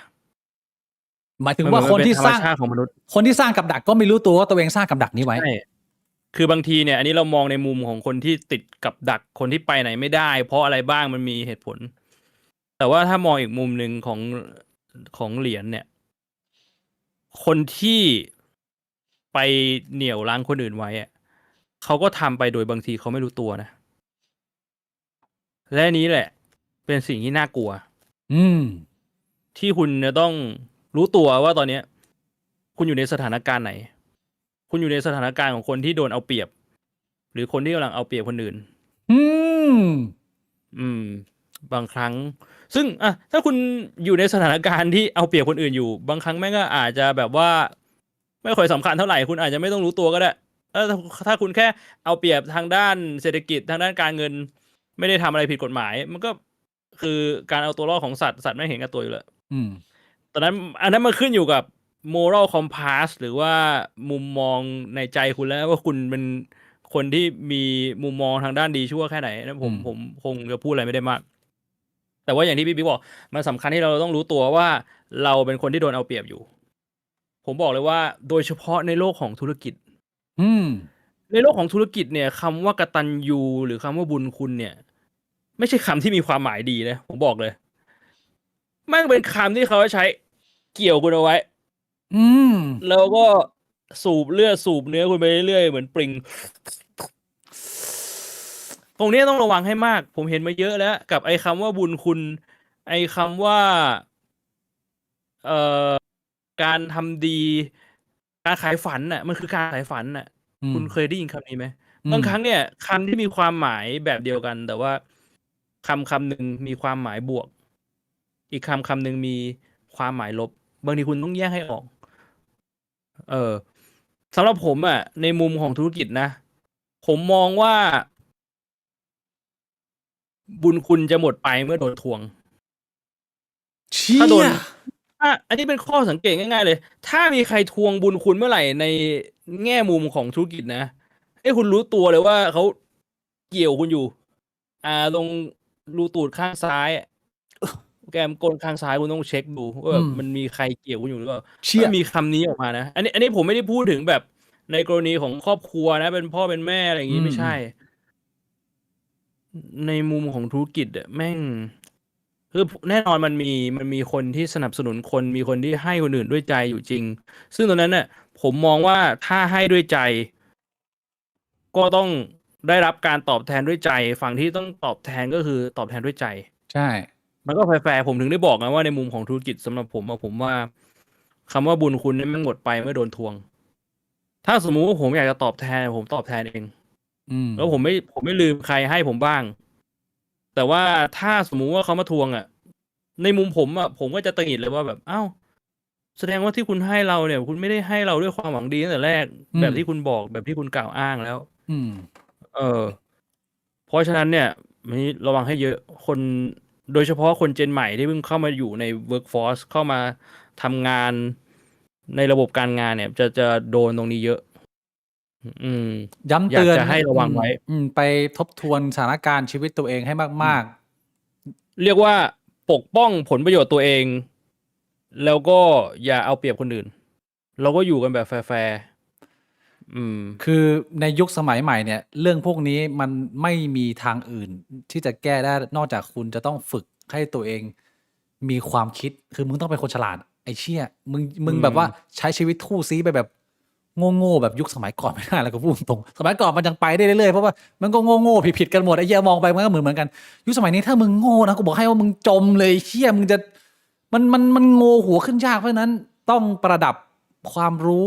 อะไรอย่างนี้หรือว่าการ reflect ตัวเองเอาไว้ให้มากๆนะทั้งความสัมพันธ์ทั้งอะไรเงี้ยเยอะแยะมากมายโอเค แต่ ครับ ผมย้ำอีกครั้งนะ ไม่ได้หมายความว่าคุณจะไม่ไปตอบแทนบุญคุณใครนะ คุณก็ควรจะต้องรู้ว่าใครให้โอกาสคุณบ้าง ใครช่วยเหลือคุณบ้าง แล้วผมว่าการตอบแทนเนี่ย มันก็เป็นเรื่องที่ไม่แย่ คือสำหรับผมเนี่ยผมพูดตามตรงนะว่า ผมก็ต้องขอบคุณแบบว่าตั้งแต่ผมมาทำงานเนี่ย พี่ศิลป์เป็นคนหนึ่งที่แบบว่าเขาก็ให้ในเรื่องของแบบมุมมองการทำงานผมมาเยอะมาก ก็เรียกว่าแล้วผมชอบพี่ศิลป์อย่างหนึ่งคือ ช่วงแรกๆที่ผมรู้จักแกให้ผมเยอะ จนผมรู้สึกว่าแบบเฮ้ยเชี่ยมึงจะมาตุ๋ยตูดกูบอกว่าอันนี้พูดแบบเรียวๆเลยช่วงแรก ช่วงแรกผมคิดงั้นจริง แล้วผมเคยถามงี้กับพี่สินคือแบบว่าไอ้เชี่ยพี่หวังอะไรกับผมบอกว่าอะไรเงี้ย อยากแบบต้องการขนแบบยุบยาบอย่างเงี้ยเหรอ แล้วเขาพูดมาคำหนึ่งที่มันทำให้ผมประทับใจมาก คือพี่สินก็บอกว่า พี่ต้องการอย่างเดียว คือถ้านึกถึงพี่เอาไว้แบบว่าพี่ไม่อยู่แล้ว หรือความสัมพันธ์เรามันขาดกันแล้ว ถ้านึกถึงพี่ก็ให้ทำดีก็พอ ไอ้เชี่ยพี่สินพูดอย่างนี้อันนี้คือสิ่งที่ผมประทับใจ เออ ก็เป็นคนหนึ่งแล้วก็อีกคนหนึ่งก็คือพี่โลอันนี้ผมพูดตามตรงว่าพี่โลแกก็ให้โอกาสในการทำงานทำให้ผมเติบโตเยอะมากนี่มันเป็นแฟกต์ที่ผมไม่สามารถเถียงได้เลย แล้วก็จริงๆ คือถ้ามีอะไรผมก็จะพยายามช่วยผมก็เป็นห่วงก็บางทีก็ไปเจอแกบ้างนานๆเจอกันทีเดี๋ยวนี้ อืม แต่ว่าก็ยังเห็นแกสุขภาพแข็งแรงดี อืม ก็เป็นเรื่องดี อันนี้ อืม ดีนะฮะ มันก็ประมาณนี้ฮะ แล้วถ้าสุดท้ายวันหนึ่งพี่สินเรียกไปแล้วพี่สินบอกว่า บวงปวดหัวหรือเป พี่ ล่า วิก ผมบอกแล้ว ปวดหั บุ ว ญคุณมันจะหมดไปเมื่อทวง ไม่ได้ทวงเขาแค่ถาม ท ว่า ว มึ ง ง เมื่อไหร่ปุ๊บทวงเมื่อไหร่ปุ๊บมึงไม่ใช่พี่แล้ว เขาถามว่ามึงปวดหัวหรือเปล่า โถเอ้ยคำพูดคนเรามันสอดไส้มาแค่ไหนผมก็มองออกพี่บิ๊ก แค่ถามปวดหัวไม่ได้เหรอวะ กูมีพารา โอเครับทราบ เออ พี่สินดูอยู่ปะเนี่ย ไม่รู้เขาน่าจะดูนะ บางทีก็ดู อ่า เห็นเขาพิมพ์อยู่ เรื่องสุดท้ายแล้วโอ้โหเชี่ยวันนี้คุยกันนานไม่เป็นไรเราไม่ได้มีกำหนดอยู่แล้ว ไอเชี่ยเอ้ยเหตุการณ์สะเทือนขวัญรามคำแหง53ม สำหรับคนที่ไม่รู้ผมขอสรุปง่ายๆเลยนะ มันต่อเนื่องมาจากเหตุการณ์มุสลิมที่เราคุยกันในอาทิตย์ที่แล้ว ผมไม่เอาคลิปมาเปิดแล้วกันนะ เดี๋ยวมันจะทำให้คนมันคุกรุ่นเดี๋ยวโมโหกันเฮี้ยอะไรกันอีกเดี๋ยวมันตอนแรกผมว่าจะเปิดเพราะว่าไอตัวหลักฐานตัวแรกเนี่ยคนมันไม่ค่อยเห็น มันไปเห็นแต่ภาพที่มีคนมุสลิมคนหนึ่งโดนโกนหัว แต่ว่ามึงไม่เห็นว่าเขาทำอะไรบ้างก็คือมีสาวสอง LGBT มุสลิมเขาไลฟ์อยู่ทางไหนสักทางอ่ะคุยกับเพื่อนหลายๆคน แล้วก็สวมฮิญาบซึ่งมันผิดกฎ อืม มุสลิมมึงเป็น LGBT มึงใส่ฮิญาบไม่ได้มึงต้องใส่แบบชุดบังอะไรอย่างนี้ แล้วก็เลยมีนักโต้วาทีมุสลิม ผู้พิทักษ์อิสลามเนี่ยเข้าไปตักเตือนด้วยความเคารพด้วยความสุภาพว่าคุณทำแบบนี้ไม่ได้มันผิด แต่สิ่งที่บังคนนั้นเนี่ยตอบโต้กลับมาก็คือเป็นการเรียกว่าล้อเลียนดูหมิ่น ไม่มีมารยาทอย่างแรงเรียกว่า พูดขัดจังหวะไม่มีความสุภาพ เหยียบย่ำอะไรอย่างเงี้ยเอาแหกตูดแหกขากระโดดคือถ้ามึงไม่มองแค่เรื่องของการลบหลู่ศาสนา เอาว่าแค่มนุษย์สองคนคุยกันอะมึงคุยแบบนี้กับใครมึงก็ควรจะโดนตบอยู่แล้ว คือมันเป็นมารยาทที่มันแย่มากๆถ้าเกิดมึงเห็นเนี่ยเรียกว่าเห็นกันชัดเจน แต่ว่ามันสไปรัลไปเรื่องใหญ่เพราะว่าพอมึงไปเหยียบย่ำเขามากๆมึงไปดูถูกเขามากๆเนี่ยแบบไม่มีความเคารพกันเลย แม้คนที่โต้เถียงด้วยจะมีความใจเย็นนะแต่สุดท้ายเขาทนไม่ไหวเขาก็เลยเหมือนกับนัดเคลียร์แล้วก็ อืม พอนัดเคลียร์ปุ๊บก็ไลฟ์ด้วย กลายเป็นว่าพาฝูง ไม่ผมเข้าใจว่าคนที่นัดเคลียร์เนี่ยเขาอยู่ต่างประเทศ แต่ว่า อ่า คนที่ไปไลฟ์ไปเคลียร์เนี่ยเป็นอีกคนนึงที่ อ่า แบบว่าเห็นแล้วทนไม่ไหว โอเคใช่แล้วกลายเป็นว่าพอมึงไลฟ์เนี่ยมึงก็เลยพาฝูงคนที่โมโหจากการที่ศาสนาโดนล้อโดนแบบว่าดูหมิ่นจากคนในเผ่าเดียวกัน ก็เลยมีการไปปิดล้อมซึ่งเหตุการณ์มันดูแย่มากเลยคือคนมันไปเยอะเป็นหลักร้อยหลักพันเลย แล้วไปด้วยความโกรธมีคลิปวิดีโอหลักฐานว่าแบบประมาณว่าพูดกันในไลฟ์อะว่า นี่นะตัวอย่างนะกูมาเจอไอ้ตัวบังนะใครมึงอย่าลอกเลียนแบบนะกูบอกให้ชีวิตมึงไม่เหลือนะชีวิตมึงระวังชีวิตมึงจะหาไม่ก็คือ ความโกรธเนี่ยมันโกรธมากถึงขั้นที่ว่ามันพร้อมจะเอาชีวิตมันขู่กันออกไลฟ์เลย ไม่เกรงกลัวกฎหมายกันเลย ทีนี้พอตัดไปที่ภาพบังคนนั้นที่โดนผู้คนลายล้อมโมโหพร้อมที่จะฉีกมึงออกมาเป็นชิ้นๆเนี่ยเรียกว่าโดนบังคับให้ตบหน้าตัวเอง11ครั้งตบหน้าแรงๆแล้วก็กล่าวเหี้ยอะไรเพื่อเป็นการขอโทษขอโพยอย่างจริงใจแล้วก็กลับเข้าไปในศาสนาใหม่ ทีนี้มันก็ยังไม่สามารถสงบมวลชนได้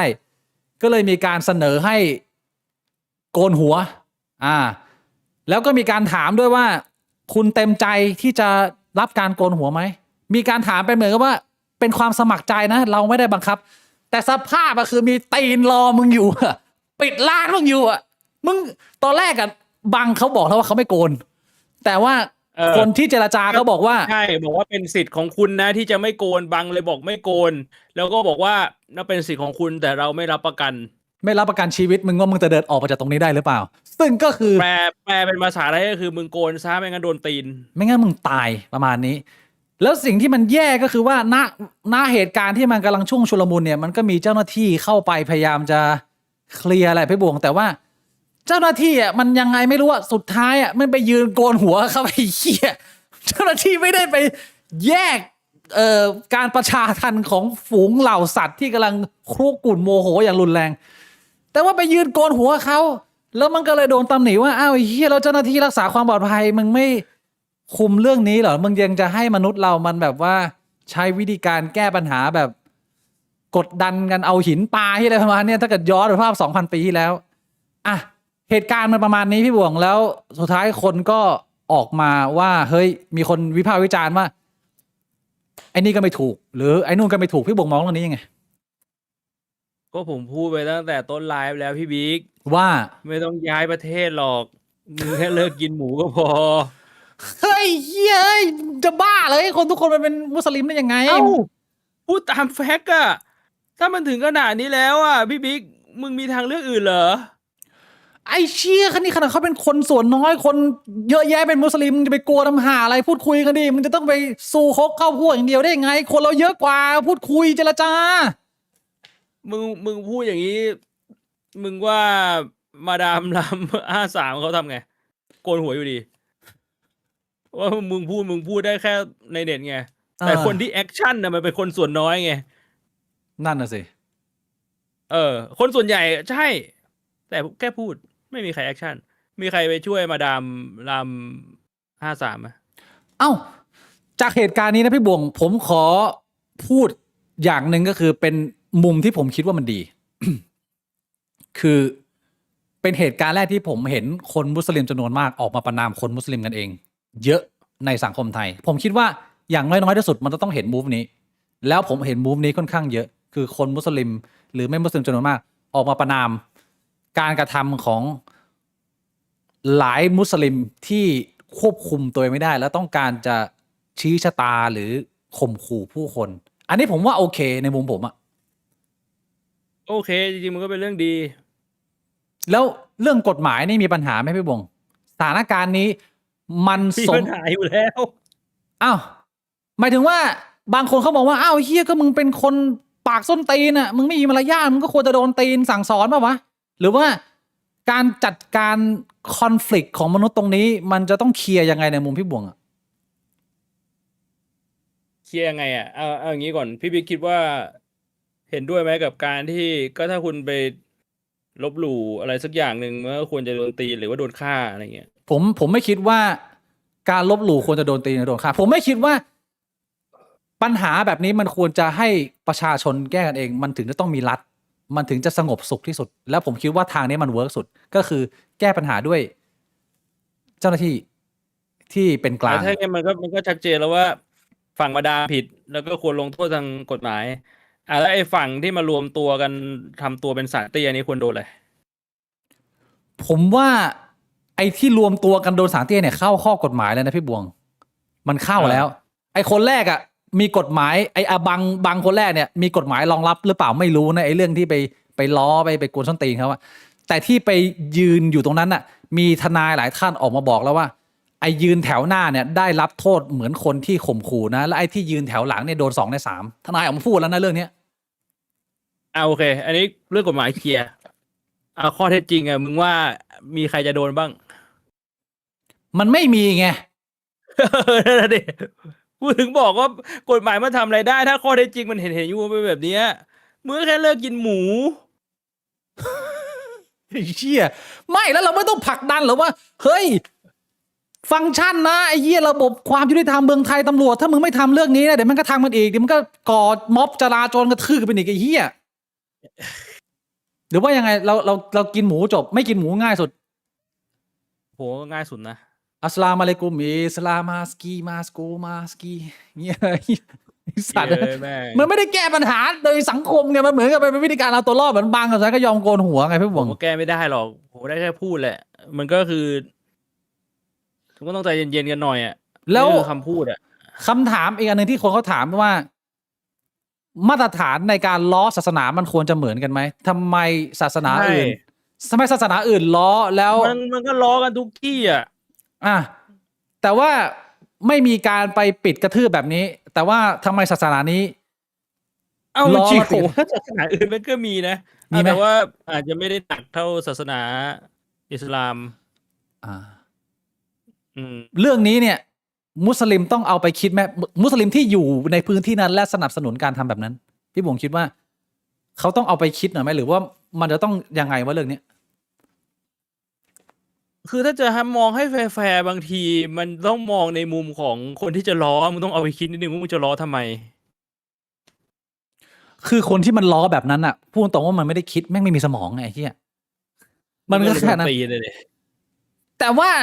มันไม่ควรจะโดนตีไงในความเป็นจริงในมุมกูอะคือกูไม่รู้พี่หมูเก่งกูไม่ได้บอกว่ากูถูกไงแต่สุดท้ายแล้วกูก็มองแบบเดิมว่า มันเป็นอะไรที่มัน คือแน่นอนว่าฝั่งที่จะไปล้อแม่งก็ไม่ควรจะล้อ ฝั่งที่ถูกล้อ มันก็ควรจะเข้าใจว่าแม่งเป็นธรรมชาติของมนุษย์อะมันก็คือถ้าจะแฟร์มันต้องเป็นแบบนั้นไงใช่ปะทั้งสองฝั่ง ฝั่งที่ไม่ฝั่งที่ล้อก็แบบมึงไปล้อทำไมวะอยู่ดีๆมึงไปล้อหาเรื่องใส่ตัวทำไม อืม ส่วนฝั่งที่เป็นเดือดเป็นร้อนก็คือแล้วมึงจะเป็นเดือดเป็นร้อนทำไม มันก็แค่แบบว่าคนโง่คนหนึ่งแม่งก็ทำอะไรไม่คิดอะ อืม แบบนั้นอะแต่ว่ามันก็เห็นได้ชัดว่า มันก็สังคมไม่ได้เป็นแบบนั้น งั้นสุดท้ายเนี่ยผมขอสื่อสารไปที่กลุ่มคนข้างศาสนาทุกศาสนาแล้วกันนะ คืออ ม มึงต้องเข้าใจได้แล้วว่ามึงคือปัญหาของสังคม เพราะว่ามึงเป็นคนโง่ที่ต้องการเพียงศรัทธาอย่างเดียวในการนำชีวิต แล้วมึงไม่เอาปัญญาเข้ามาคิดไตร่ตรอง มึงเป็นปัญหาไม่ใช่แค่กับสังคมมึง แต่มึงเป็นปัญหากับความเชื่อมึงด้วย มึงทำให้ความเชื่อมึงดูเลวและแย่ลงไป ไม่ว่าจะพุทธคริสต์หรืออิสลาม เพราะฉะนั้นสังคมเราควรจะหาวิธีการกำจัดและต่อต้านแนวคิดสุดโต่งที่ทำเพื่อความเชื่อแบบนี้ไปพร้อมๆกัน แล้วถ้าเกิดว่ามึงเป็นคนที่สุดโต่งในศาสนามึงเป็นปัญหากูพูดแบบนี้ ไม่ควรจะเอาไปใช้ต่อนะ แล้วถ้าเกิดว่ามึงบอกว่ามึงรักพระเจ้ามึงจริง มึงไม่ควรจะทำให้พระเจ้ามึงดูแย่ อันนี้คือในมุมของกูที่อยากจะสื่อสาร ก็เขาก็จะบอกว่าก็คนอื่นทำให้พระเจ้าเขาดูแย่ เขาก็มีหน้าที่ที่จะต้องแก้ไข ก็แก้ไขโดยการเป็นปัญญาชนที่มึงจะอธิบายผู้อื่นเหมือนที่อิสลามหลายๆคนพยายามจะ raise voice ขึ้นมาว่า ถ้ามึงอยากจะแก้เรื่องนี้ มึงต้องแก้ด้วยความสงบนิ่งด้วยวิถีแห่งอิสลามที่แท้จริง ไม่ใช่เฮ้ยละกันนะฮานานานามาฮาโนโนทางนี้ไม่ได้แล้วพี่น้อง มึงไปทบทวนวิธีการแก้ปัญหามึงใหม่ไอ้สัตว์บอกเลย แต่ผมจะบอกให้พี่บิ๊ก อืม ผมจดอาหารการกินมา2 เดือนแล้ว ทำไม ผมเพิ่งมาสังเกต พี่บุ๋มไม่ได้กินหมู แทบ เลย ไม่มีหมูเลย ไอ้ชี้พี่บุ๋มเป็นอิสลามแล้วเหรอบางบ่วง มีแต่ไก่กับปลาแล้วก็เนื้อ 3 อย่างแทบไม่กินหมูเลย เอ้ยเชยเอ้ยบางบ่วงคำถามสุดท้ายเรื่องนี้พี่บ่วง คลิปแล้วด้วย ชี้พี่บ่วงพร้อมเข้าเลย พร้อมรับเลยนะ มีเมียได้4 คน โอ้โหอิ่มเลย ถูกใจพี่บ่วงวูบ่วงเลี้ยงไหวเปล่า ก็2 คนก็พอถ้าสมมุติว่า4ยังไม่ไหวอ่ะ 2 คนก็พอแล้วนะผมคำถามศาสนาหน่อยพี่บ่วงอันนี้มีคนถามผมมาแล้วผมมาถามพี่บ่วงต่อจริงๆเขาถามผมแต่ผมตอบเขาไปแล้วแต่ผมอยากรู้พี่บ่วงตอบยังไง ถ้าบ้านพี่บ่วงเป็นอิสลามเคร่งเนี่ยแล้วเขากดทับความฝันของพี่บ่วงไว้ ในวันที่พี่บ่วงเติบโตออกมาดูแลตัวเองได้แล้ว พี่บ่วงจะเลือกออกมาจากศาสนาอิสลามไหมแล้วต้องขาดความสัมพันธ์กับครอบครัว แต่ว่าได้เดินตามฝัน หรือพี่บวงจะเก็บครอบครัวไว้ แล้วยอมอยู่ในสภาพแวดล้อมแบบนี้ต่อไป โอ้พูดยากเลย คือมันต้องแบ่งเป็น2 กรณีก่อน กรณีที่ว่าถ้าผมโตมาในสภาพแบบนั้น แล้วผมโดนหล่อหลอมมาในสภาพแบบนั้น กับกรณีที่ว่า ถ้าผมโตมาแบบนั้น แต่ว่าผมเป็นผมในทุกวันเนี้ย เป็นมึงในทุกวันนี้เอาเคสนี้ การตัดสินใจมันจะต่างกันเลย คือถ้าสมมุติว่าผมโตมาในสภาพแวดล้อมแล้วโดนหล่อหลอมมา ผมก็จะไม่เลือกทิ้งครอบครัวหรอก แต่ถ้าสมมุติว่าเป็นผมในทุกวันนี้นะ ก็คือเฮ้ยมึงเป็นใครอ่ะ กูไม่มีพ่อไม่มีแม่นะ มันทำอย่างนั้นได้เหรอพี่บวง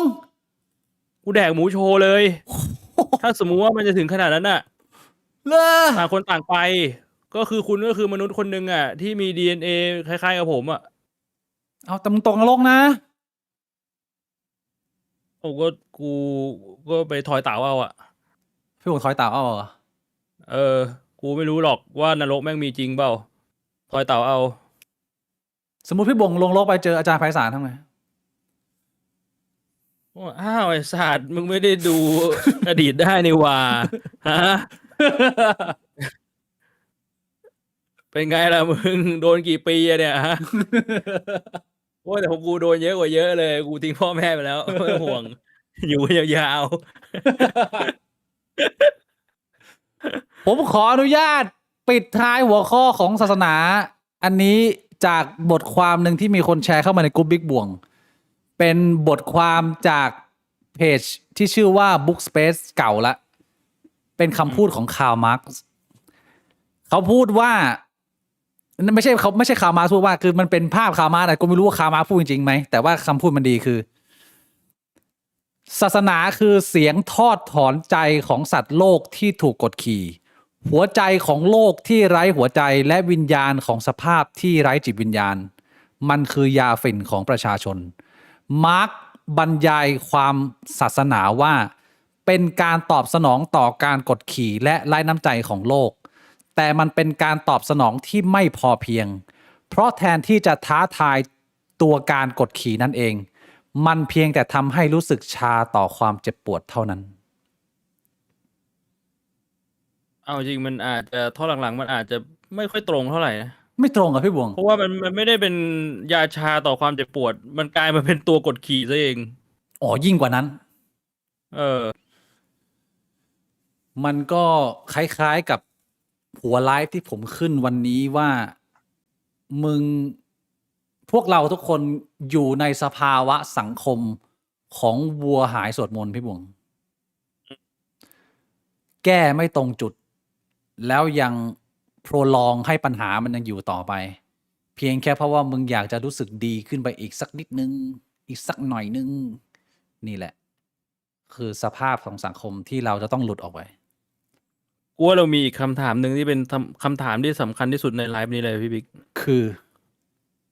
ถ้าสมมุติว่าพรุ่งนี้เวลาประมาณ10:25 น.มีอาบังคนหนึ่งเปิดไลฟ์อยู่แถวถนนจันทร์ ทำไง มันจะไปหามึงทำเหี้ยอะไรเราก็พูดแฟร์นี่ จะไปเรื่องอะไรวะมึงไม่ได้ดูถูกหรอ ไม่รู้อ่ะบางทีคนเรามันไม่รู้หรอก จริงเหรอ แล้วทำไงอ่ะ ผมไม่ได้อยู่ถนนจันทร์ซะด้วยดิผมก็สบายเลยอย่างเงี้ย เชี่ยผมอยู่ถนนจันทร์นะเด็ก ไม่มีหรอกมั้งผมว่าส่วนใหญ่แล้วคนดูช่องนี้คนมุสลิมเยอะนะพี่บวงก็แฟร์กับมุสลิมค่อนข้างสูง ผมคิดว่าถ้าเกิดว่าคุณเป็นคนมีปัญญา คุณไม่ได้เป็นพวกป่าเถื่อนน่ะคุณก็จะรู้ว่าพี่บวงอยู่ฝั่งคุณ แต่ถ้าเกิดว่าคุณเป็นพวกป่าเถื่อนน่ะแน่นอนว่าเราอยู่คนละฝั่งอยู่แล้ว แต่ว่าคนที่มันจะกระทืบพี่บวงมันก็ไม่ใช่มุสลิมที่อยู่ฝั่งพี่บวงไงมันก็คือมุสลิมอีกฝั่งหนึ่งแล้วทำไงพี่บวงก็ถือว่าออกกำลังกายมาได้ใช้ตอนเนี้ย โอ้ย1-1ก็ยังไม่ชัวร์เลยว่าจะชนะ โดนแบบ1-10หรือแบบ1-100 1-1,000เข้าไปนี่เละเลย ยิ่งพ่อกูก็เป็นคนอารมณ์ร้อนด้วย แล้วยีโกก็นั่ง เฮ้ย ไปบุงเงี้ย ยีโกอยู่ข้างล่างเหรอ ยีโกกลับมาแล้วยีโกกลับมาได้ประมาณเดือนกว่าแล้ว เอ้าขี้พี่บุ๋มไม่เห็นอัปเดตกูเลย ก็นั่นแหละ เดี๋ยว ช่วงนี้ ยีโกฮะ ก็อยู่ข้างล่าง เดี๋ยว เหมือนเดิมอะกลับมาก็ขึ้นมาเปิดประตูปิดประตู เข้าประตู ไอ้เชี่ยเอ้ยตอนแรกนึกว่าส่งเสียไปได้ดีเลยพี่บวงอีโกกลับมา เออ เดี๋ยวเรามาอัปเดตกันอาทิตย์หน้าดีกว่าว่าเหตุการณ์มันเป็นอะไรยังไงนะ แต่ว่าสุดท้ายก็ เอาอย่างน้อยก็มีมือมีตีนเพิ่มอ่ะผมบอกเลย อย่างนั้นก็ช่วยปกป้องได้อ่ะ ไอสัตว์เมื่อวาน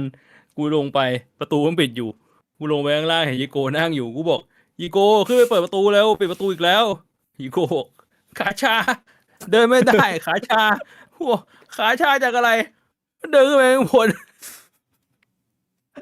แล้วก็นั่งไขว่ห้างอยู่ กูบอกก็นั่งไขว่ห้างอ่ะขาเลยชาไงคือเขาบอกชาข้างขวาก็คือข้างที่เอาไปนั่งไขว่ห้าง เออ กู แล้ว บอก สุด ว่าเดินขึ้นไปเปิดประตู ขาชาพูดไม่รู้เรื่องเหรอขาชา แล้วสุดท้ายใครเปิด กูก็บอกว่าเอาแล้วเดินขึ้นไปปิดประตูทำไม ก็จะเดินขึ้นไปเอาของเอาอะไร ไม่รู้จะไม่ได้แล้ว เดินขึ้นไปเปิดประตู ขาชาโอ้ขาชา โอ้ยเดี๋ยวขึ้นไปเปิดอ่ะ ไม่ได้ยีโกเป็นอัลไซเมอร์แล้ว ยังไม่ได้เป็นอัลไซเมอร์ไม่ลืม เดินขึ้นไปเปิดประตู ก็บอกว่าขาชาไงพูดไม่รู้เรื่องเหรอจะเอาอะไรนักหนาเนี่ยทำไมต้องมาบังคับกันด้วย เดินไปเปิดประตู แล้วยีโกค่อยๆลุก สุดท้ายลุกไปปิดประตู เนี่ย ไม่เปิดประตูนะ เดินไปกูก็อยู่ข้างหลัง กูก็ค่อยๆเดิน ใช้เวลาประมาณ3 นาที ขึ้นบ้านมา2 ชั้น แล้วก็ไปเปิดประตู มันก็เป็นความอบอุ่นเป็นความคิดถึงที่ห่างหายไปเดือนกว่านะพี่บวงนะอย่างน้อยก็กลับมาก็นี่ก็อุ่นใจแล้ว แล้ววันเนี้ยกูมี2 เหตุการณ์วันนี้ อืม กูลงไปข้างล่างจะไปกินข้าว ตอนแรก ตื่นมาตอนเช้าๆ เดินลงไปอีโกไม่เห็นกูนั่งอยู่หน้าบ้าน แล้วก็บ่นบอกว่า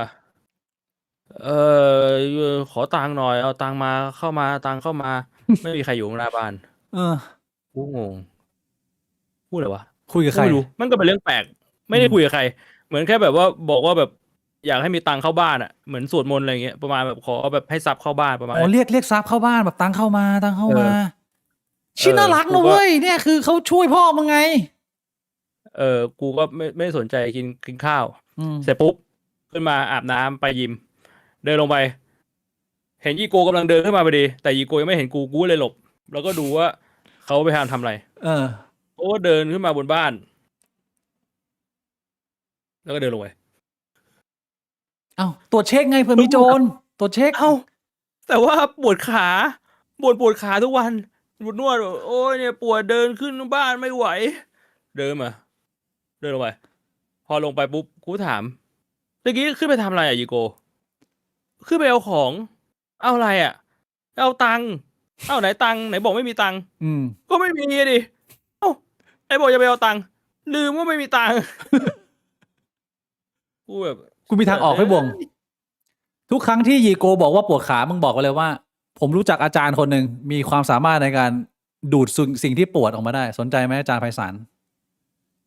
มึงก็เปิดคลิปอาจารย์ ยีโกรู้จักแล้วอาจารย์ไพศาล มึง น่ะ ก็เปิดคลิปอาจารย์ไพศาลอกให้ดูแล้วบอกว่าเนี่ย ปวดขามีคนดูดกรรมได้เอาไหมยีโก พาไป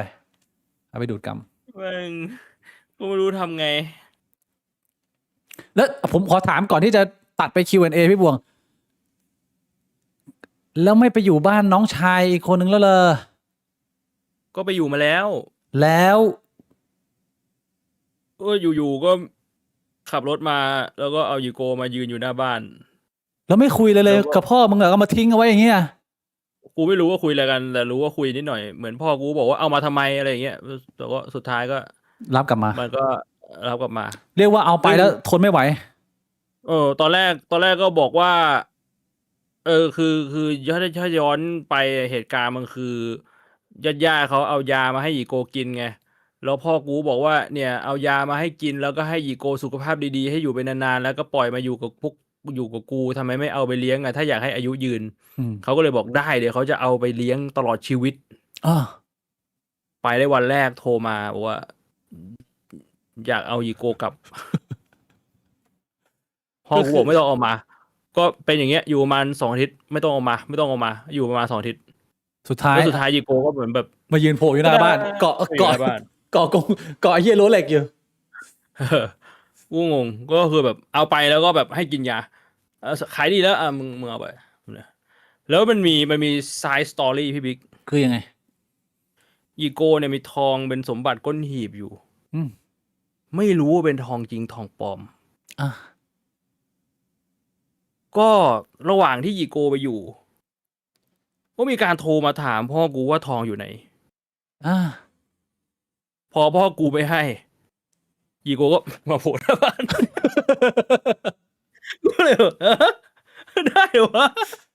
ชัดเจนละโอเคกูรู้เหตุผลแล้วไอ้เหี้ยมันคือเรื่องนี้ ไอ้เหี้ย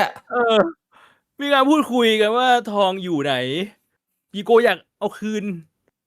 ไม่รู้เอาไปทำอะไรแล้วพอหยีโกไม่ได้คืนหยีโกก็เลยมาอยู่หน้าบ้าน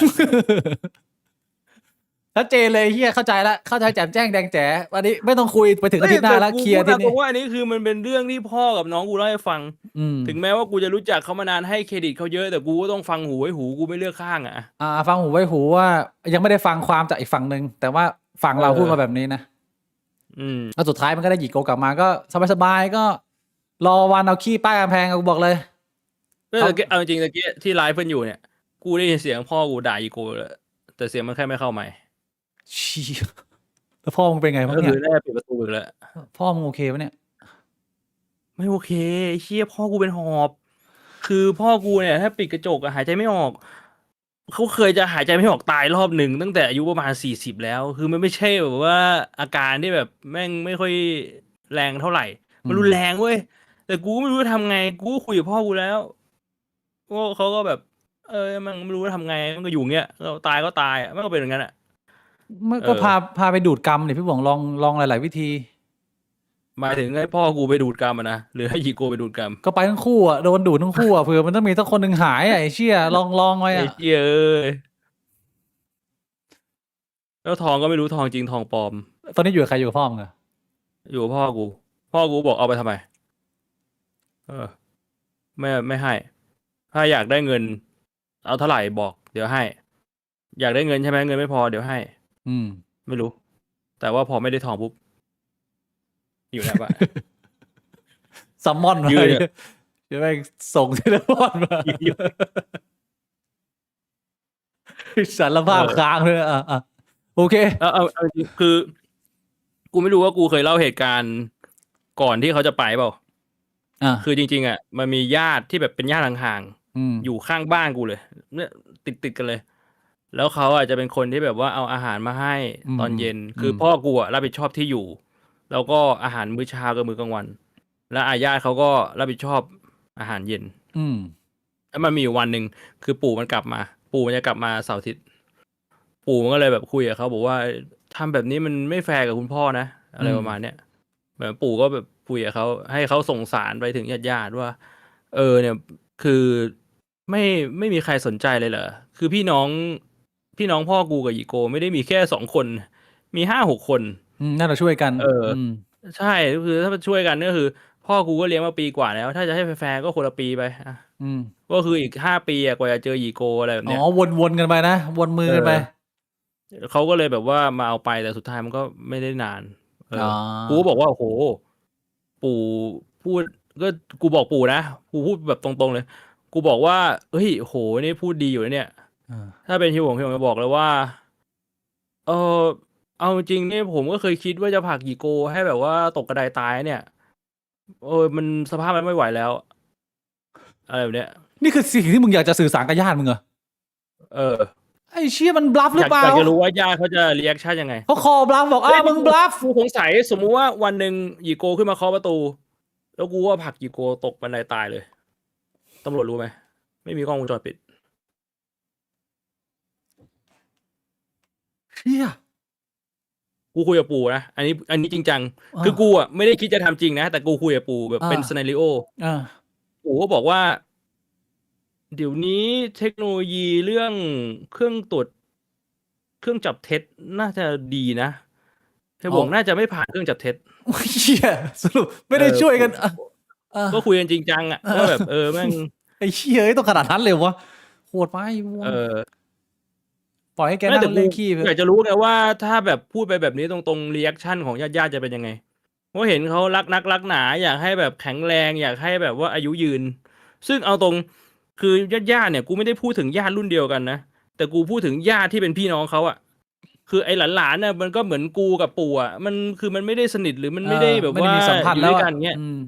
แต่ว่าพี่น้องเขาก็คือแบบว่าแต่ละคนก็ไม่มีใครสนใจเลยเหรอกูก็ไม่รู้ไงกูไม่เคยคุย เชื่อ แล้วมันมีอีกเรื่องหนึ่งที่เป็นเรียกว่าหนามยอกในใจของครอบครัว พี่น้องพ่อกูอ่ะ อ่าฮะ ก็คืออากงอ่ะ เคยให้พ่อกูไปถอนเงินมา1,000,000อันนี้พ่อกูเล่าให้ฟัง เรื่องนานแล้ว แล้วก็บอกให้แบ่งให้คนคนหนึ่งซึ่งกูจำไม่ได้แล้วแบ่งไว้200,000พ่อกูบอกมาเอาที่ร้าน พ่อกูหยิบเงินสดให้เลย200,000ไป แต่ว่าพี่น้องคนนั้นน่ะ บอกว่าไม่ได้เอา พ่อกูเล่ากับกูอ่ะน้ำตาไหลเลยนะ บอกว่าเป็นมึงทำไงอ่ะไอ้ปู่มาเอาเงินมึง200,000พอเอาไปปุ๊บไอ้ปู่บอกไม่ได้เอาไปบอกคนอื่นบอกไม่ได้เอา บอกว่ากูอ่ะฮุบเงินไว้1,000,000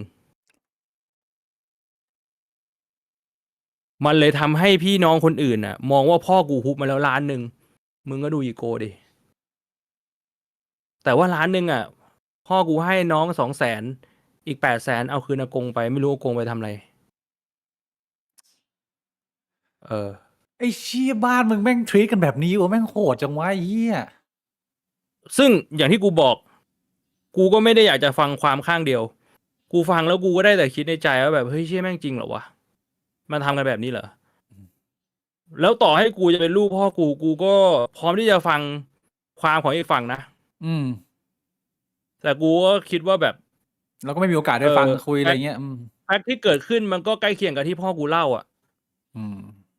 กูก็ไม่รู้ยังไง ไอ้เชี่ยเอ้ยเศร้าจัดเลยว่ะก็ที่ผมเคยแสดงความยินดีกับพี่บวงไปที่หยีโกหลุดไปแล้วก็เรียกว่าตอนนี้ทุกอย่างกลับมาสภาพเดิม ประมาณนี้ กูก็อยู่อย่างเงี้ยกู back ก็ to normal ชิว อืม ๆมันไม่รู้ทำไง ขอให้พี่บวงโชคดีขอให้คุณพ่อ แล้วหยีโกโชคดีนะ ก็ถ้ามันยังไม่มีทางออกอื่นก็ลอง consider ให้หยีโกสูบกัญชาเวล่ะเผื่อจะนั่งพิ้วไม่ต้องคุยที่ไหนกับใครนั่งพริมอยู่ที่กับที่จะได้ไม่ต้องซนเลยไอ้เหี้ย เอาจริงๆก็น่าสนใจนะ เอา edible เอาคุกกี้กูไปหน่อยอ่ะยัดเข้าไปเอาให้แบบเจอเอ กู เลี่ยน ว่า ไป หล่อ เลย ให้ เหี้ย ยีโกแดกคุกกี้อ่ะ เอาให้หลอนไปเลยช่วยได้ไหม เอเลี่ยนจะดูดกูแล้วเอเลี่ยน ยิ่งเยอะยิ่งแย่เข้าไปอย่าให้บวกมันยิ่งหนัก อยู่เลย ไปหาหมอจิตแพทย์ดีกว่าเฮียกินยาให้แบบซึมๆแบบว่าชิว กูยาแม่งไม่ช่วยแล้วไอ้เหี้ยดูทรงอ่ะ งั้นก็รอขี้แตกจบสมมติแบบราวตามดีตามเกิดสบายๆนะวอบอาทิตย์นี้ประมาณนี้นะพี่บวง รออายุไข อืม ใช่ เราให้น้องๆเขา Q&A กันสักนิดนึงนะวันนี้เกินเวลามาเยอะโหนี่5 ชั่วโมงสบายๆตึงๆเรื่องเต็มๆนะขอบคุณทุกท่านมากนะที่สนับสนุนมาโหวันนี้ควรสนับสนุนมาอลังการงานสร้างมากเลยพี่บวงขออนุญาตเข้า Q&A ครับ ถ้าพี่ถูกหวย100 ล้านพี่จะยังทำงานอยู่ไหมผมทำนะ เพราะว่าผมชอบในการทำงาน ผมว่าต่อให้ผมไม่ทำงานนี้ ผมก็จะไปทำอะไรสักอย่างอะมันก็มันคงไม่เรียกว่าเป็นการทำงานแล้วล่ะ มันคงเรียกว่าเป็นงานอดิเรก แต่ว่าสิ่งนี้มันคืองานอดิเรกไปแล้วไง ใช่ตอบเหมือนกันเลยถ้าเกิดสมมติผมได้100 ล้านมาวันนี้ ถามว่าผมจะปิดช่องไหมผมก็ไม่ปิดผมก็ทำต่อ คือผม แต่ว่า enjoy มัน ที่ได้ทำ แน่นอนว่าชีวิตมันก็มาตรฐานมันก็จะดีขึ้นไปอีก มันก็ คือเราก็ ง่าย จะ ขึ้น แบบว่าโอเคมันสบายขึ้น Q&A ถ้าพี่บวงคุยกับบางโตจะเป็นไปได้ไหม หรอกมั้งผมเป็นโนเนมอ่ะ เราอยากคุยอยู่แล้วแต่เขาอยากคุยกับเราหรือเปล่า ขอบคุณคุณลีโอนาลิวนะฮะ2850พี่คิดยังไงกับการที่มีคนบอกว่าเพราะกูดูหมิ่นดูแคลนมึงเพราะกูดูถูกมึงถึงมีทุกวันนี้ได้ไงทั้งที่ผมก็ทำด้วยตัวเองพี่ว่ามันเป็นการเคลมเครดิตไหมครับคำถามดีนะ มันเป็นการเคลมเครดิต100%นะไอ้บริบทแบบนั้นอ่ะ ผมว่า แม้มันจะมีความจริงอยู่ แต่ว่าพอเคลมก็คือเคลมประมาณนี้ ใช่ อย่างที่ผมบอก บุญคุณหมดไปเมื่อทวง คือผมไม่เถียงนะว่ามันเป็นความจริงที่บางครั้งอ่ะ คนเราแม่งใช้แรงผลักดันด้านลบมาเป็นพลัง มึงดูถูกกูเดี๋ยวกูจะทำให้มึงเห็นว่ากูทำได้ อืม แต่มันไม่ได้หมายความว่าคำดูถูกของมึงมันทำให้กูประสบความสำเร็จ อืม ตัวกูเนี่ยแหละ ประสบความสำเร็จไม่ใช่มึ นี่ ง พี่บุ๋มตอบ เออ ดี ชัดเจน Q&A ถ้าพี่รวยพี่อยากมีครอบครัวใหญ่แบบคนจีนอีกไหม ถึงจะเจอเรื่องแบบนี้มาโอ้โหนี่ถามพี่บวงเหรอ ถ้ารวยอยากมีครอบครัวใหญ่แบบคนจีนอีกไหมเหรอไม่อยาก ทำไมอ่ะ มันมากคนมากความสำหรับกูเป็นคนชอบความสงบอะ อืม กูไม่ชอบความพลุกพล่านอะคือกูรู้สึกว่าถ้าสมมติว่าบ้านเราสงบ แล้วเราอยากไปเจอผู้คนอยากไปพลุกพล่านอะกูก็แค่ออกไปข้างนอกอะแล้วกูก็อยากสงบเมื่อไหร่กูก็กลับมาในพื้นที่ของกูอะแต่ถ้าอยู่ในครอบครัวใหญ่อะแบบอย่างญาติที่กูเห็นนะคือแม่งเป็นเขารวยมากเขาก็สร้างตึกขึ้นมาตึกหนึ่ง อืม แล้วตึกนั้นมันมีประมาณ10-20 ห้องมั้ง เราก็อยู่กันในนั้นแบบ5 ครอบครัว6 ครอบครัว ซึ่งกูไม่รู้หรอกเขาแฮปปี้กันหรือเปล่า แต่แค่ว่ากูมองว่าให้กูไปอยู่แบบนั้นนะกูไม่ค่อยชอบเท่าไหร่กูรู้สึกมันวุ่นวายไปนิดนึง อืม อืม Q&A มีอะไรที่พี่ๆทำหรือประพฤติที่ทำตั้งแต่จำความได้แล้วยังทำถึงปัจจุบันไหมครับ และคิดจะเปลี่ยนบ้างไหมหรือทำต่อไป What คืออะไร มี วะ พฤติกรรมอะไรที่ทำตั้งแต่จำความได้และยังทำจนถึงปัจจุบัน หมายถึงว่าเป็นพฤติกรรมที่แย่เหรอ คำถามไม่ค่อยเคลียร์ หรือ นะ ยังไงอะ ตอบยากเอาคำถามต่อไปแล้วกัน พี่บิ๊กพี่บวงคิดจะมีลูกไหมครับ ถามนี้อีกแล้ว โอ้ยอันนี้มันเปลี่ยนไปเรื่อยอะแต่ว่าถ้าถามในปัจจุบันน่ะก็ไม่อยากมี เพราะว่ารู้สึกว่า อันนี้คือย้อนกลับไปตอนต้นไลฟ์ผมรู้สึกว่า humanity แม่งดูมแล้วอะ มันในยุคเราอะมันดูมแล้วอะ คือมึงมีลูกอะถ้าสมมุติว่ามึงมองอนาคตสักนิดอะกูว่าแม่งแบบลูกมึงซวยอะ ลูกมึงเหนื่อยมากไอ้เหี้ยเรายังเป็นแบบว่าช่วงเวลาสุดท้ายที่ยังพอ enjoy ได้แบบยืนแกว่งกระเจียวสบายๆลูกๆนี่จะหนักสัตว์เลยล่ะ ใช่ กูบอกเลย คือผมไม่คิดว่ามันจะถึงขั้นแบบ0,000นะ แต่ว่ามึงเจออีเวนต์ใหญ่แน่นอนอะเหมือนแบบบอสลงอะ Q&A พี่ๆพอจะรู้เรื่องเขากะลาที่เขาเอามาทำหนังบ้างไหมครับ ก็พอรู้ว่ามันมีการมาลักพาตัวมนุษย์เหรอเอเลี่ยนอะรู้แค่นั้นนะครับ รู้จักดาราไทยนะ ก็มีเห็นบ้าง มีพูดไปแล้วนะ ผมบอก ย้อน มันเป็นแฟกต์ ย้อนกลับไปดูนิดนึง มีพูดกันแล้วพี่บวงคำถามมา อันนี้พี่นุกยูชา14ฝากมาครับ พี่พีมีน้องชายไหมครับ น้องที่รู้จักก็ได้ น้องรักมากไหม รักถึงขั้นสามารถให้น้องเย็ดตูดไหมครับ What the fuck ไม่มีนะไอ้น้องแบบนั้นนะ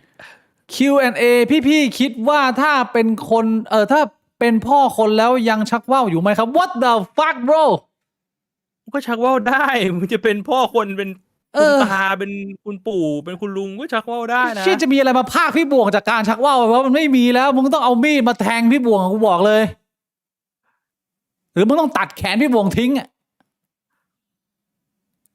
โอ้โหก็อยู่อย่างเงี้ย มึงตัดตรงเนี้ยกูอยู่แบบเนี้ย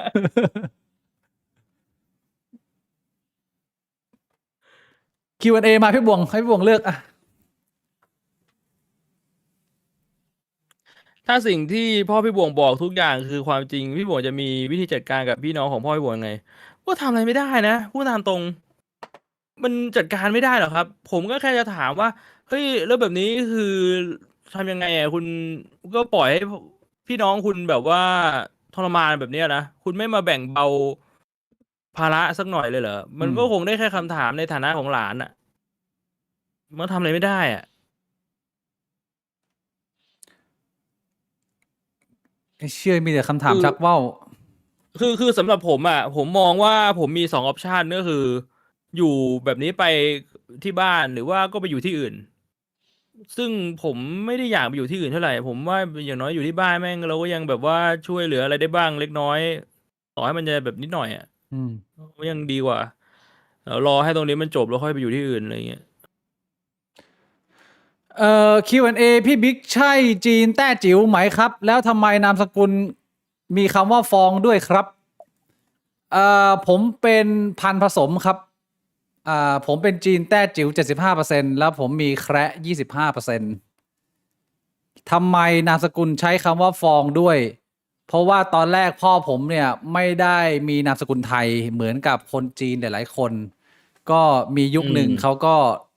รัฐบาลก็ผลักดันให้คนรุ่นอากงเราเนี่ยมีนามสกุลไทย แล้วคนจีนหลายๆคนเนี่ยก็อาจจะยังอยากจะเก็บแท้ตัวเองไว้ ซึ่งแท้ของผมจริงๆก็คือฝงชื่อจีนของผมเนี่ยคืออาม่าตั้งให้ชื่อหนึ่งแต่ชื่อมันโบราณมากเลย ตอนผมมาไต้หวันแล้วมาทำเอกสารเนี่ยผมก็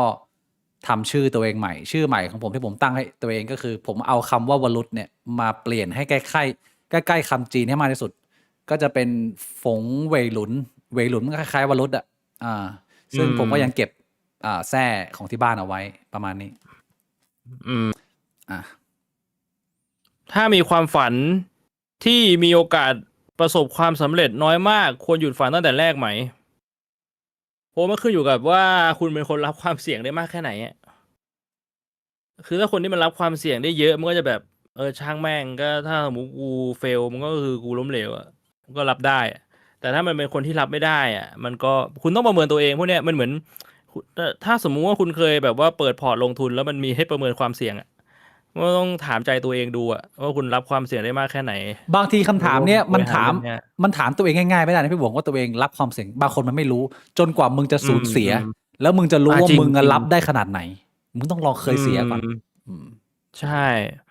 เพราะฉะนั้นมันก็เป็นคำถามที่ค่อนข้างตอบยากนะผมต้องถามว่าคุณอายุเท่าไหร่ล่ะถ้าสมมุติว่าคุณยังอายุไม่เยอะแบบว่า10 ปลาย20ต้นแล้วก็ฝันใหญ่โอกาสประสบความสำเร็จน้อยผมแนะนำว่าก็ลุยเลยให้มันเป็นการเรียนรู้ของชีวิตแล้วก็มันไม่ได้หมายความว่ามัน 0% นี่อาจจะประสบความสำเร็จก็ได้ซึ่งผมพูดตามตรงนะถ้าสมมุติว่าคุณได้ลองอะไรทำครั้งแรกแล้วมันดันฮิตแจ็คพอตประสบความสำเร็จนะคุณจะเจอปัญหาอีกเซตหนึ่งคือตอนที่คุณทำครั้งแรกแล้วมันเฟลเนี่ยคุณก็จะเจอปัญหาเซตหนึ่งก็คือแบบคุณเรียนรู้ที่จะรับมือกับมันซึ่งอันเนี้ยผมบอกตามตรงว่ามันง่ายนะเพราะว่าคนส่วนใหญ่ประสบการณ์เดียวกับคุณจะสามารถเอาความรู้หรือประสบการณ์ของคนอื่นมาใช้ประโยชน์ได้แต่ถ้าเกิดคุณเป็นความโชคร้ายในความโชคดีคือคุณฮิตแจ็คพอตว่าคุณอยากเป็นดาราแล้วคุณดันแบบดังเปี้ยงป้างขึ้นมาเนี่ยผมบอกเลยว่าไอ้ปัญหาที่คุณจะเจอเนี่ยมันจะไม่ใช่ปัญหาที่คนส่วนใหญ่เจอแล้วคนส่วนใหญ่จะให้คำแนะนำคุณไม่ได้ก็เป็นฟู้ดฟอร์ทอทเก็บไว้ให้คิดตอนนี้คุณอาจจะยังไม่ได้นึกถึงหรอกแต่ถ้าคุณโชคดีผมว่าเดี๋ยวคุณก็จะนึกถึงจริงครับเห็นด้วยครับโอ้โหเอาอีกสักคนละคำถามให้ผมมันจะดึกเกินผม1คำถามพี่บง1คำถามอะไรผมเอาก่อนโอ้โหคำถามนี้ยากมากพี่ว่าความรักคืออะไรมีอยู่จริงไหมผมเห็นว่าทุกความสัมพันธ์มีแต่ผลประโยชน์ตลอดหรือเพราะผมเป็นคนเห็นแก่ตัวเลยมองเห็นแต่แบบนี้ครับเนี่ย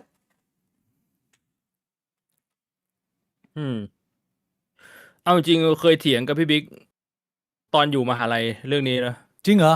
จำไม่ได้แล้ววะมึงจำได้ไหมกูจำได้คร่าวๆว่าเคยเถียงเรื่องนี้กับมึงคือไม่ได้เถียงแบบทะเลาะแต่เถียงคุยกันนะว่าแบบความรักคืออะไรเงี้ยมันแบบเดียวกับแบบการครอบครองหรือเปล่าใช่อะไรเงี้ยแต่กูก็จำรายละเอียดไม่ค่อยได้แล้วซึ่งจริงๆนิยามมันก็คงจะเปลี่ยนไปตามกาลเวลานะพี่บิ๊กว่ามีไหมความรักผมว่ามีความรักซึ่งมันมีเงื่อนไขได้แต่มันมีความรักอยู่มันต้องใช้เวลาคุยกันค่อนข้างนานนะคำถามเนี้ยผมคิดว่ามันตอบตอนนี้ได้ไม่หมดหรอกไม่งั้นมันจะยืดยาวมากแต่ถ้าให้ตอบแบบคร่าวๆเลยก็คือเนี่ยผมคิดว่ามันมีความรักอยู่แล้วมันไม่จำเป็นจะต้องเป็นผลประโยชน์เสมอไปนี่ผมเห็นต่างกับพี่บิ๊กนิดนึงผมว่ามันมีความรักแต่ผมว่ามันไม่มี unconditional love มันจะแบบว่าแฝงตัวมาในรูปแบบของอะไรก็ตามแต่ว่ามันไม่มี unconditional love สำหรับผมซึ่งผมมองว่ามันไม่ใช่เรื่องแย่เรื่องนี้เราเคยคุยกันตอน EP แรกๆเลยที่คุยเรื่องพระเจ้าตายแล้วเรื่อง unconditional love ผมก็เห็นเหมือนกันผมจำได้ว่าผมบอกว่า unconditional love เนี่ยมันไม่มีอยู่บนโลกแล้ว ศาสนาอับราฮิมเนี่ยหยิบตรงนี้เอามาใช้ได้ดี อืม ในการ อืม นำพามนุษย์ มันเป็นแค่ไอเดียเฉยๆที่ศาสนาเอามามอบให้ แต่ว่าในความเป็นจริงบนโลกใบนี้เนี่ยถ้าจะหาความรักที่มีความใกล้เคียง unconditional love มากที่สุด น่าจะเป็นความรักจากแม่สู่ลูกหรือจากคนสู่สัตว์บางกรณี ผมว่ามีความใกล้เคียงมาก แต่ว่าไม่ใช่ทุกเคส เรียกว่าใกล้เคียงนะ แต่มันไม่ได้แบบ completely unconditional เลย อืม อันนี้คำถามผมสุดท้ายพี่บวงอีกคำถามหนึ่งแล้วก็ส่งทุกคนไปนอน Q&A ทำไมการลงมือทำอะไรบางอย่างมันยากจังครับ หรือทำไประยะหนึ่งเรากลัวกับสิ่งที่เราทำอยู่ อันนี้ผมว่าเป็นคำถามที่ดีนะ แล้วผมไม่ได้รู้สึกแบบนี้นานมากแล้ว ผมว่าช่วงแรกๆที่ผมเริ่มทำงาน ผมรู้สึกแบบนี้เยอะกับการที่แบบเช่นเราไม่กล้าทำไปทุกอย่างเลยอะมันคือบางครั้งมันไม่ใช่ความขี้เกียจแต่มันเป็นความไม่กล้า เพราะเราไม่รู้ว่าเราจะทำมันได้ดีหรือเปล่า เราจะทำมันออกมาได้สำเร็จหรือเปล่า ก็ไม่ทำดีก แล้ว ว่า คนอื่นจะมองไง แต่ผมบอกเลยว่ายังไงคุณก็ต้องเผชิญกับความรู้สึกนี้อะแล้วถ้าคุณไม่เลือก คุณต้องมีตัวเลือกแหละ ถ้าคุณเลือกที่จะยอมแพ้กับความรู้สึกนี้ไปเรื่อยๆ คุณก็จะไม่พัฒนาความสามารถในการก้าวข้ามความรู้สึกนี้ไปสักที อืม มันก็เป็นสิ่งที่คุณจะต้องเผชิญไม่ช้าก็เร็ว เพราะฉะนั้นผมแนะนำว่าคุณก็ช่างแม่งแล้วก็ทำไปเถอะ แล้วก็ช่างแม่งกับความรู้สึกนี้ครับ มันเป็นความรู้สึกที่ทุกคนต้องเจอนะ แต่ใครข้ามมันไปได้เร็วกว่า มันก็ไปได้ไกลกว่าคนอื่นอ่ะ ถ้าให้นึกภาพเนี่ยผมจะนึกภาพถึงตอนที่เคยไปฝึกรอดอแล้วเขาให้กระโดดจากที่สูงมาสำหรับคนกลัวความสูงเนี่ย คือมันยากมากที่มึงจะต้องถูกตัดสินใจให้โดดเอง ถ้ามึงไม่โดนครูฝึกถีบลงมา เพราะว่าตอนแรกมึงยังไม่เข้าใจความรู้สึก หรือมึงไม่รู้เลยว่ามึงต้องพบเจอกับความรู้สึกอะไรบ้าง แต่ว่ามึงลองโดนถีบหรือมึงตัดสินใจโดดมาเองสัก20 รอบอะสุดท้ายแล้วมันก็จะกลายเป็นความเพลิดเพลินไปเอง คือความกลัวบนความไม่รู้ว่าจะเจออะไรบ้าง เป็นประสบการณ์ของคนที่คนไม่มีประสบการณ์ต้องพบเจออยู่แล้ว แต่ว่ามันสามารถเอาชนะได้โดยการมึงลองเทสไปอะมึงเอามึงฮึบหน่อยอะมึงฮึบมึงก็จะไม่มึงฮึบแล้วพอมึง ใช่ เป็นคนที่ได้ลองทำได้เฟลได้นั่งทบทวนกับตัวเองสุดท้ายแล้วมึงจะสามารถเริ่มต้นทำอะไรใหม่ได้ง่ายๆโดยที่มึงไม่ต้องคิดอะไรเยอะเลย สมองมึงมันจะเริ่มเข้าใจแล้วแบบอ๋อจริงๆมันไม่ได้ยากแล้วกูลองทำแม่งก็เหมือนกับทุกครั้งอ่ะก็ทำแล้วมันก็ทำได้แหละผมว่าน่าสนใจมากที่คนถามคำถามเนี้ยอายุยังน้อยอยู่หรือเปล่า ถ้าคุณยังอายุน้อยอยู่ผมว่าโคตรเบสิกแต่มันจะเป็นปัญหามากถ้าเกิดว่าคุณอายุแบบมากกว่าเราแล้วคุณยังมีคำถามนี้อยู่ แสดงว่า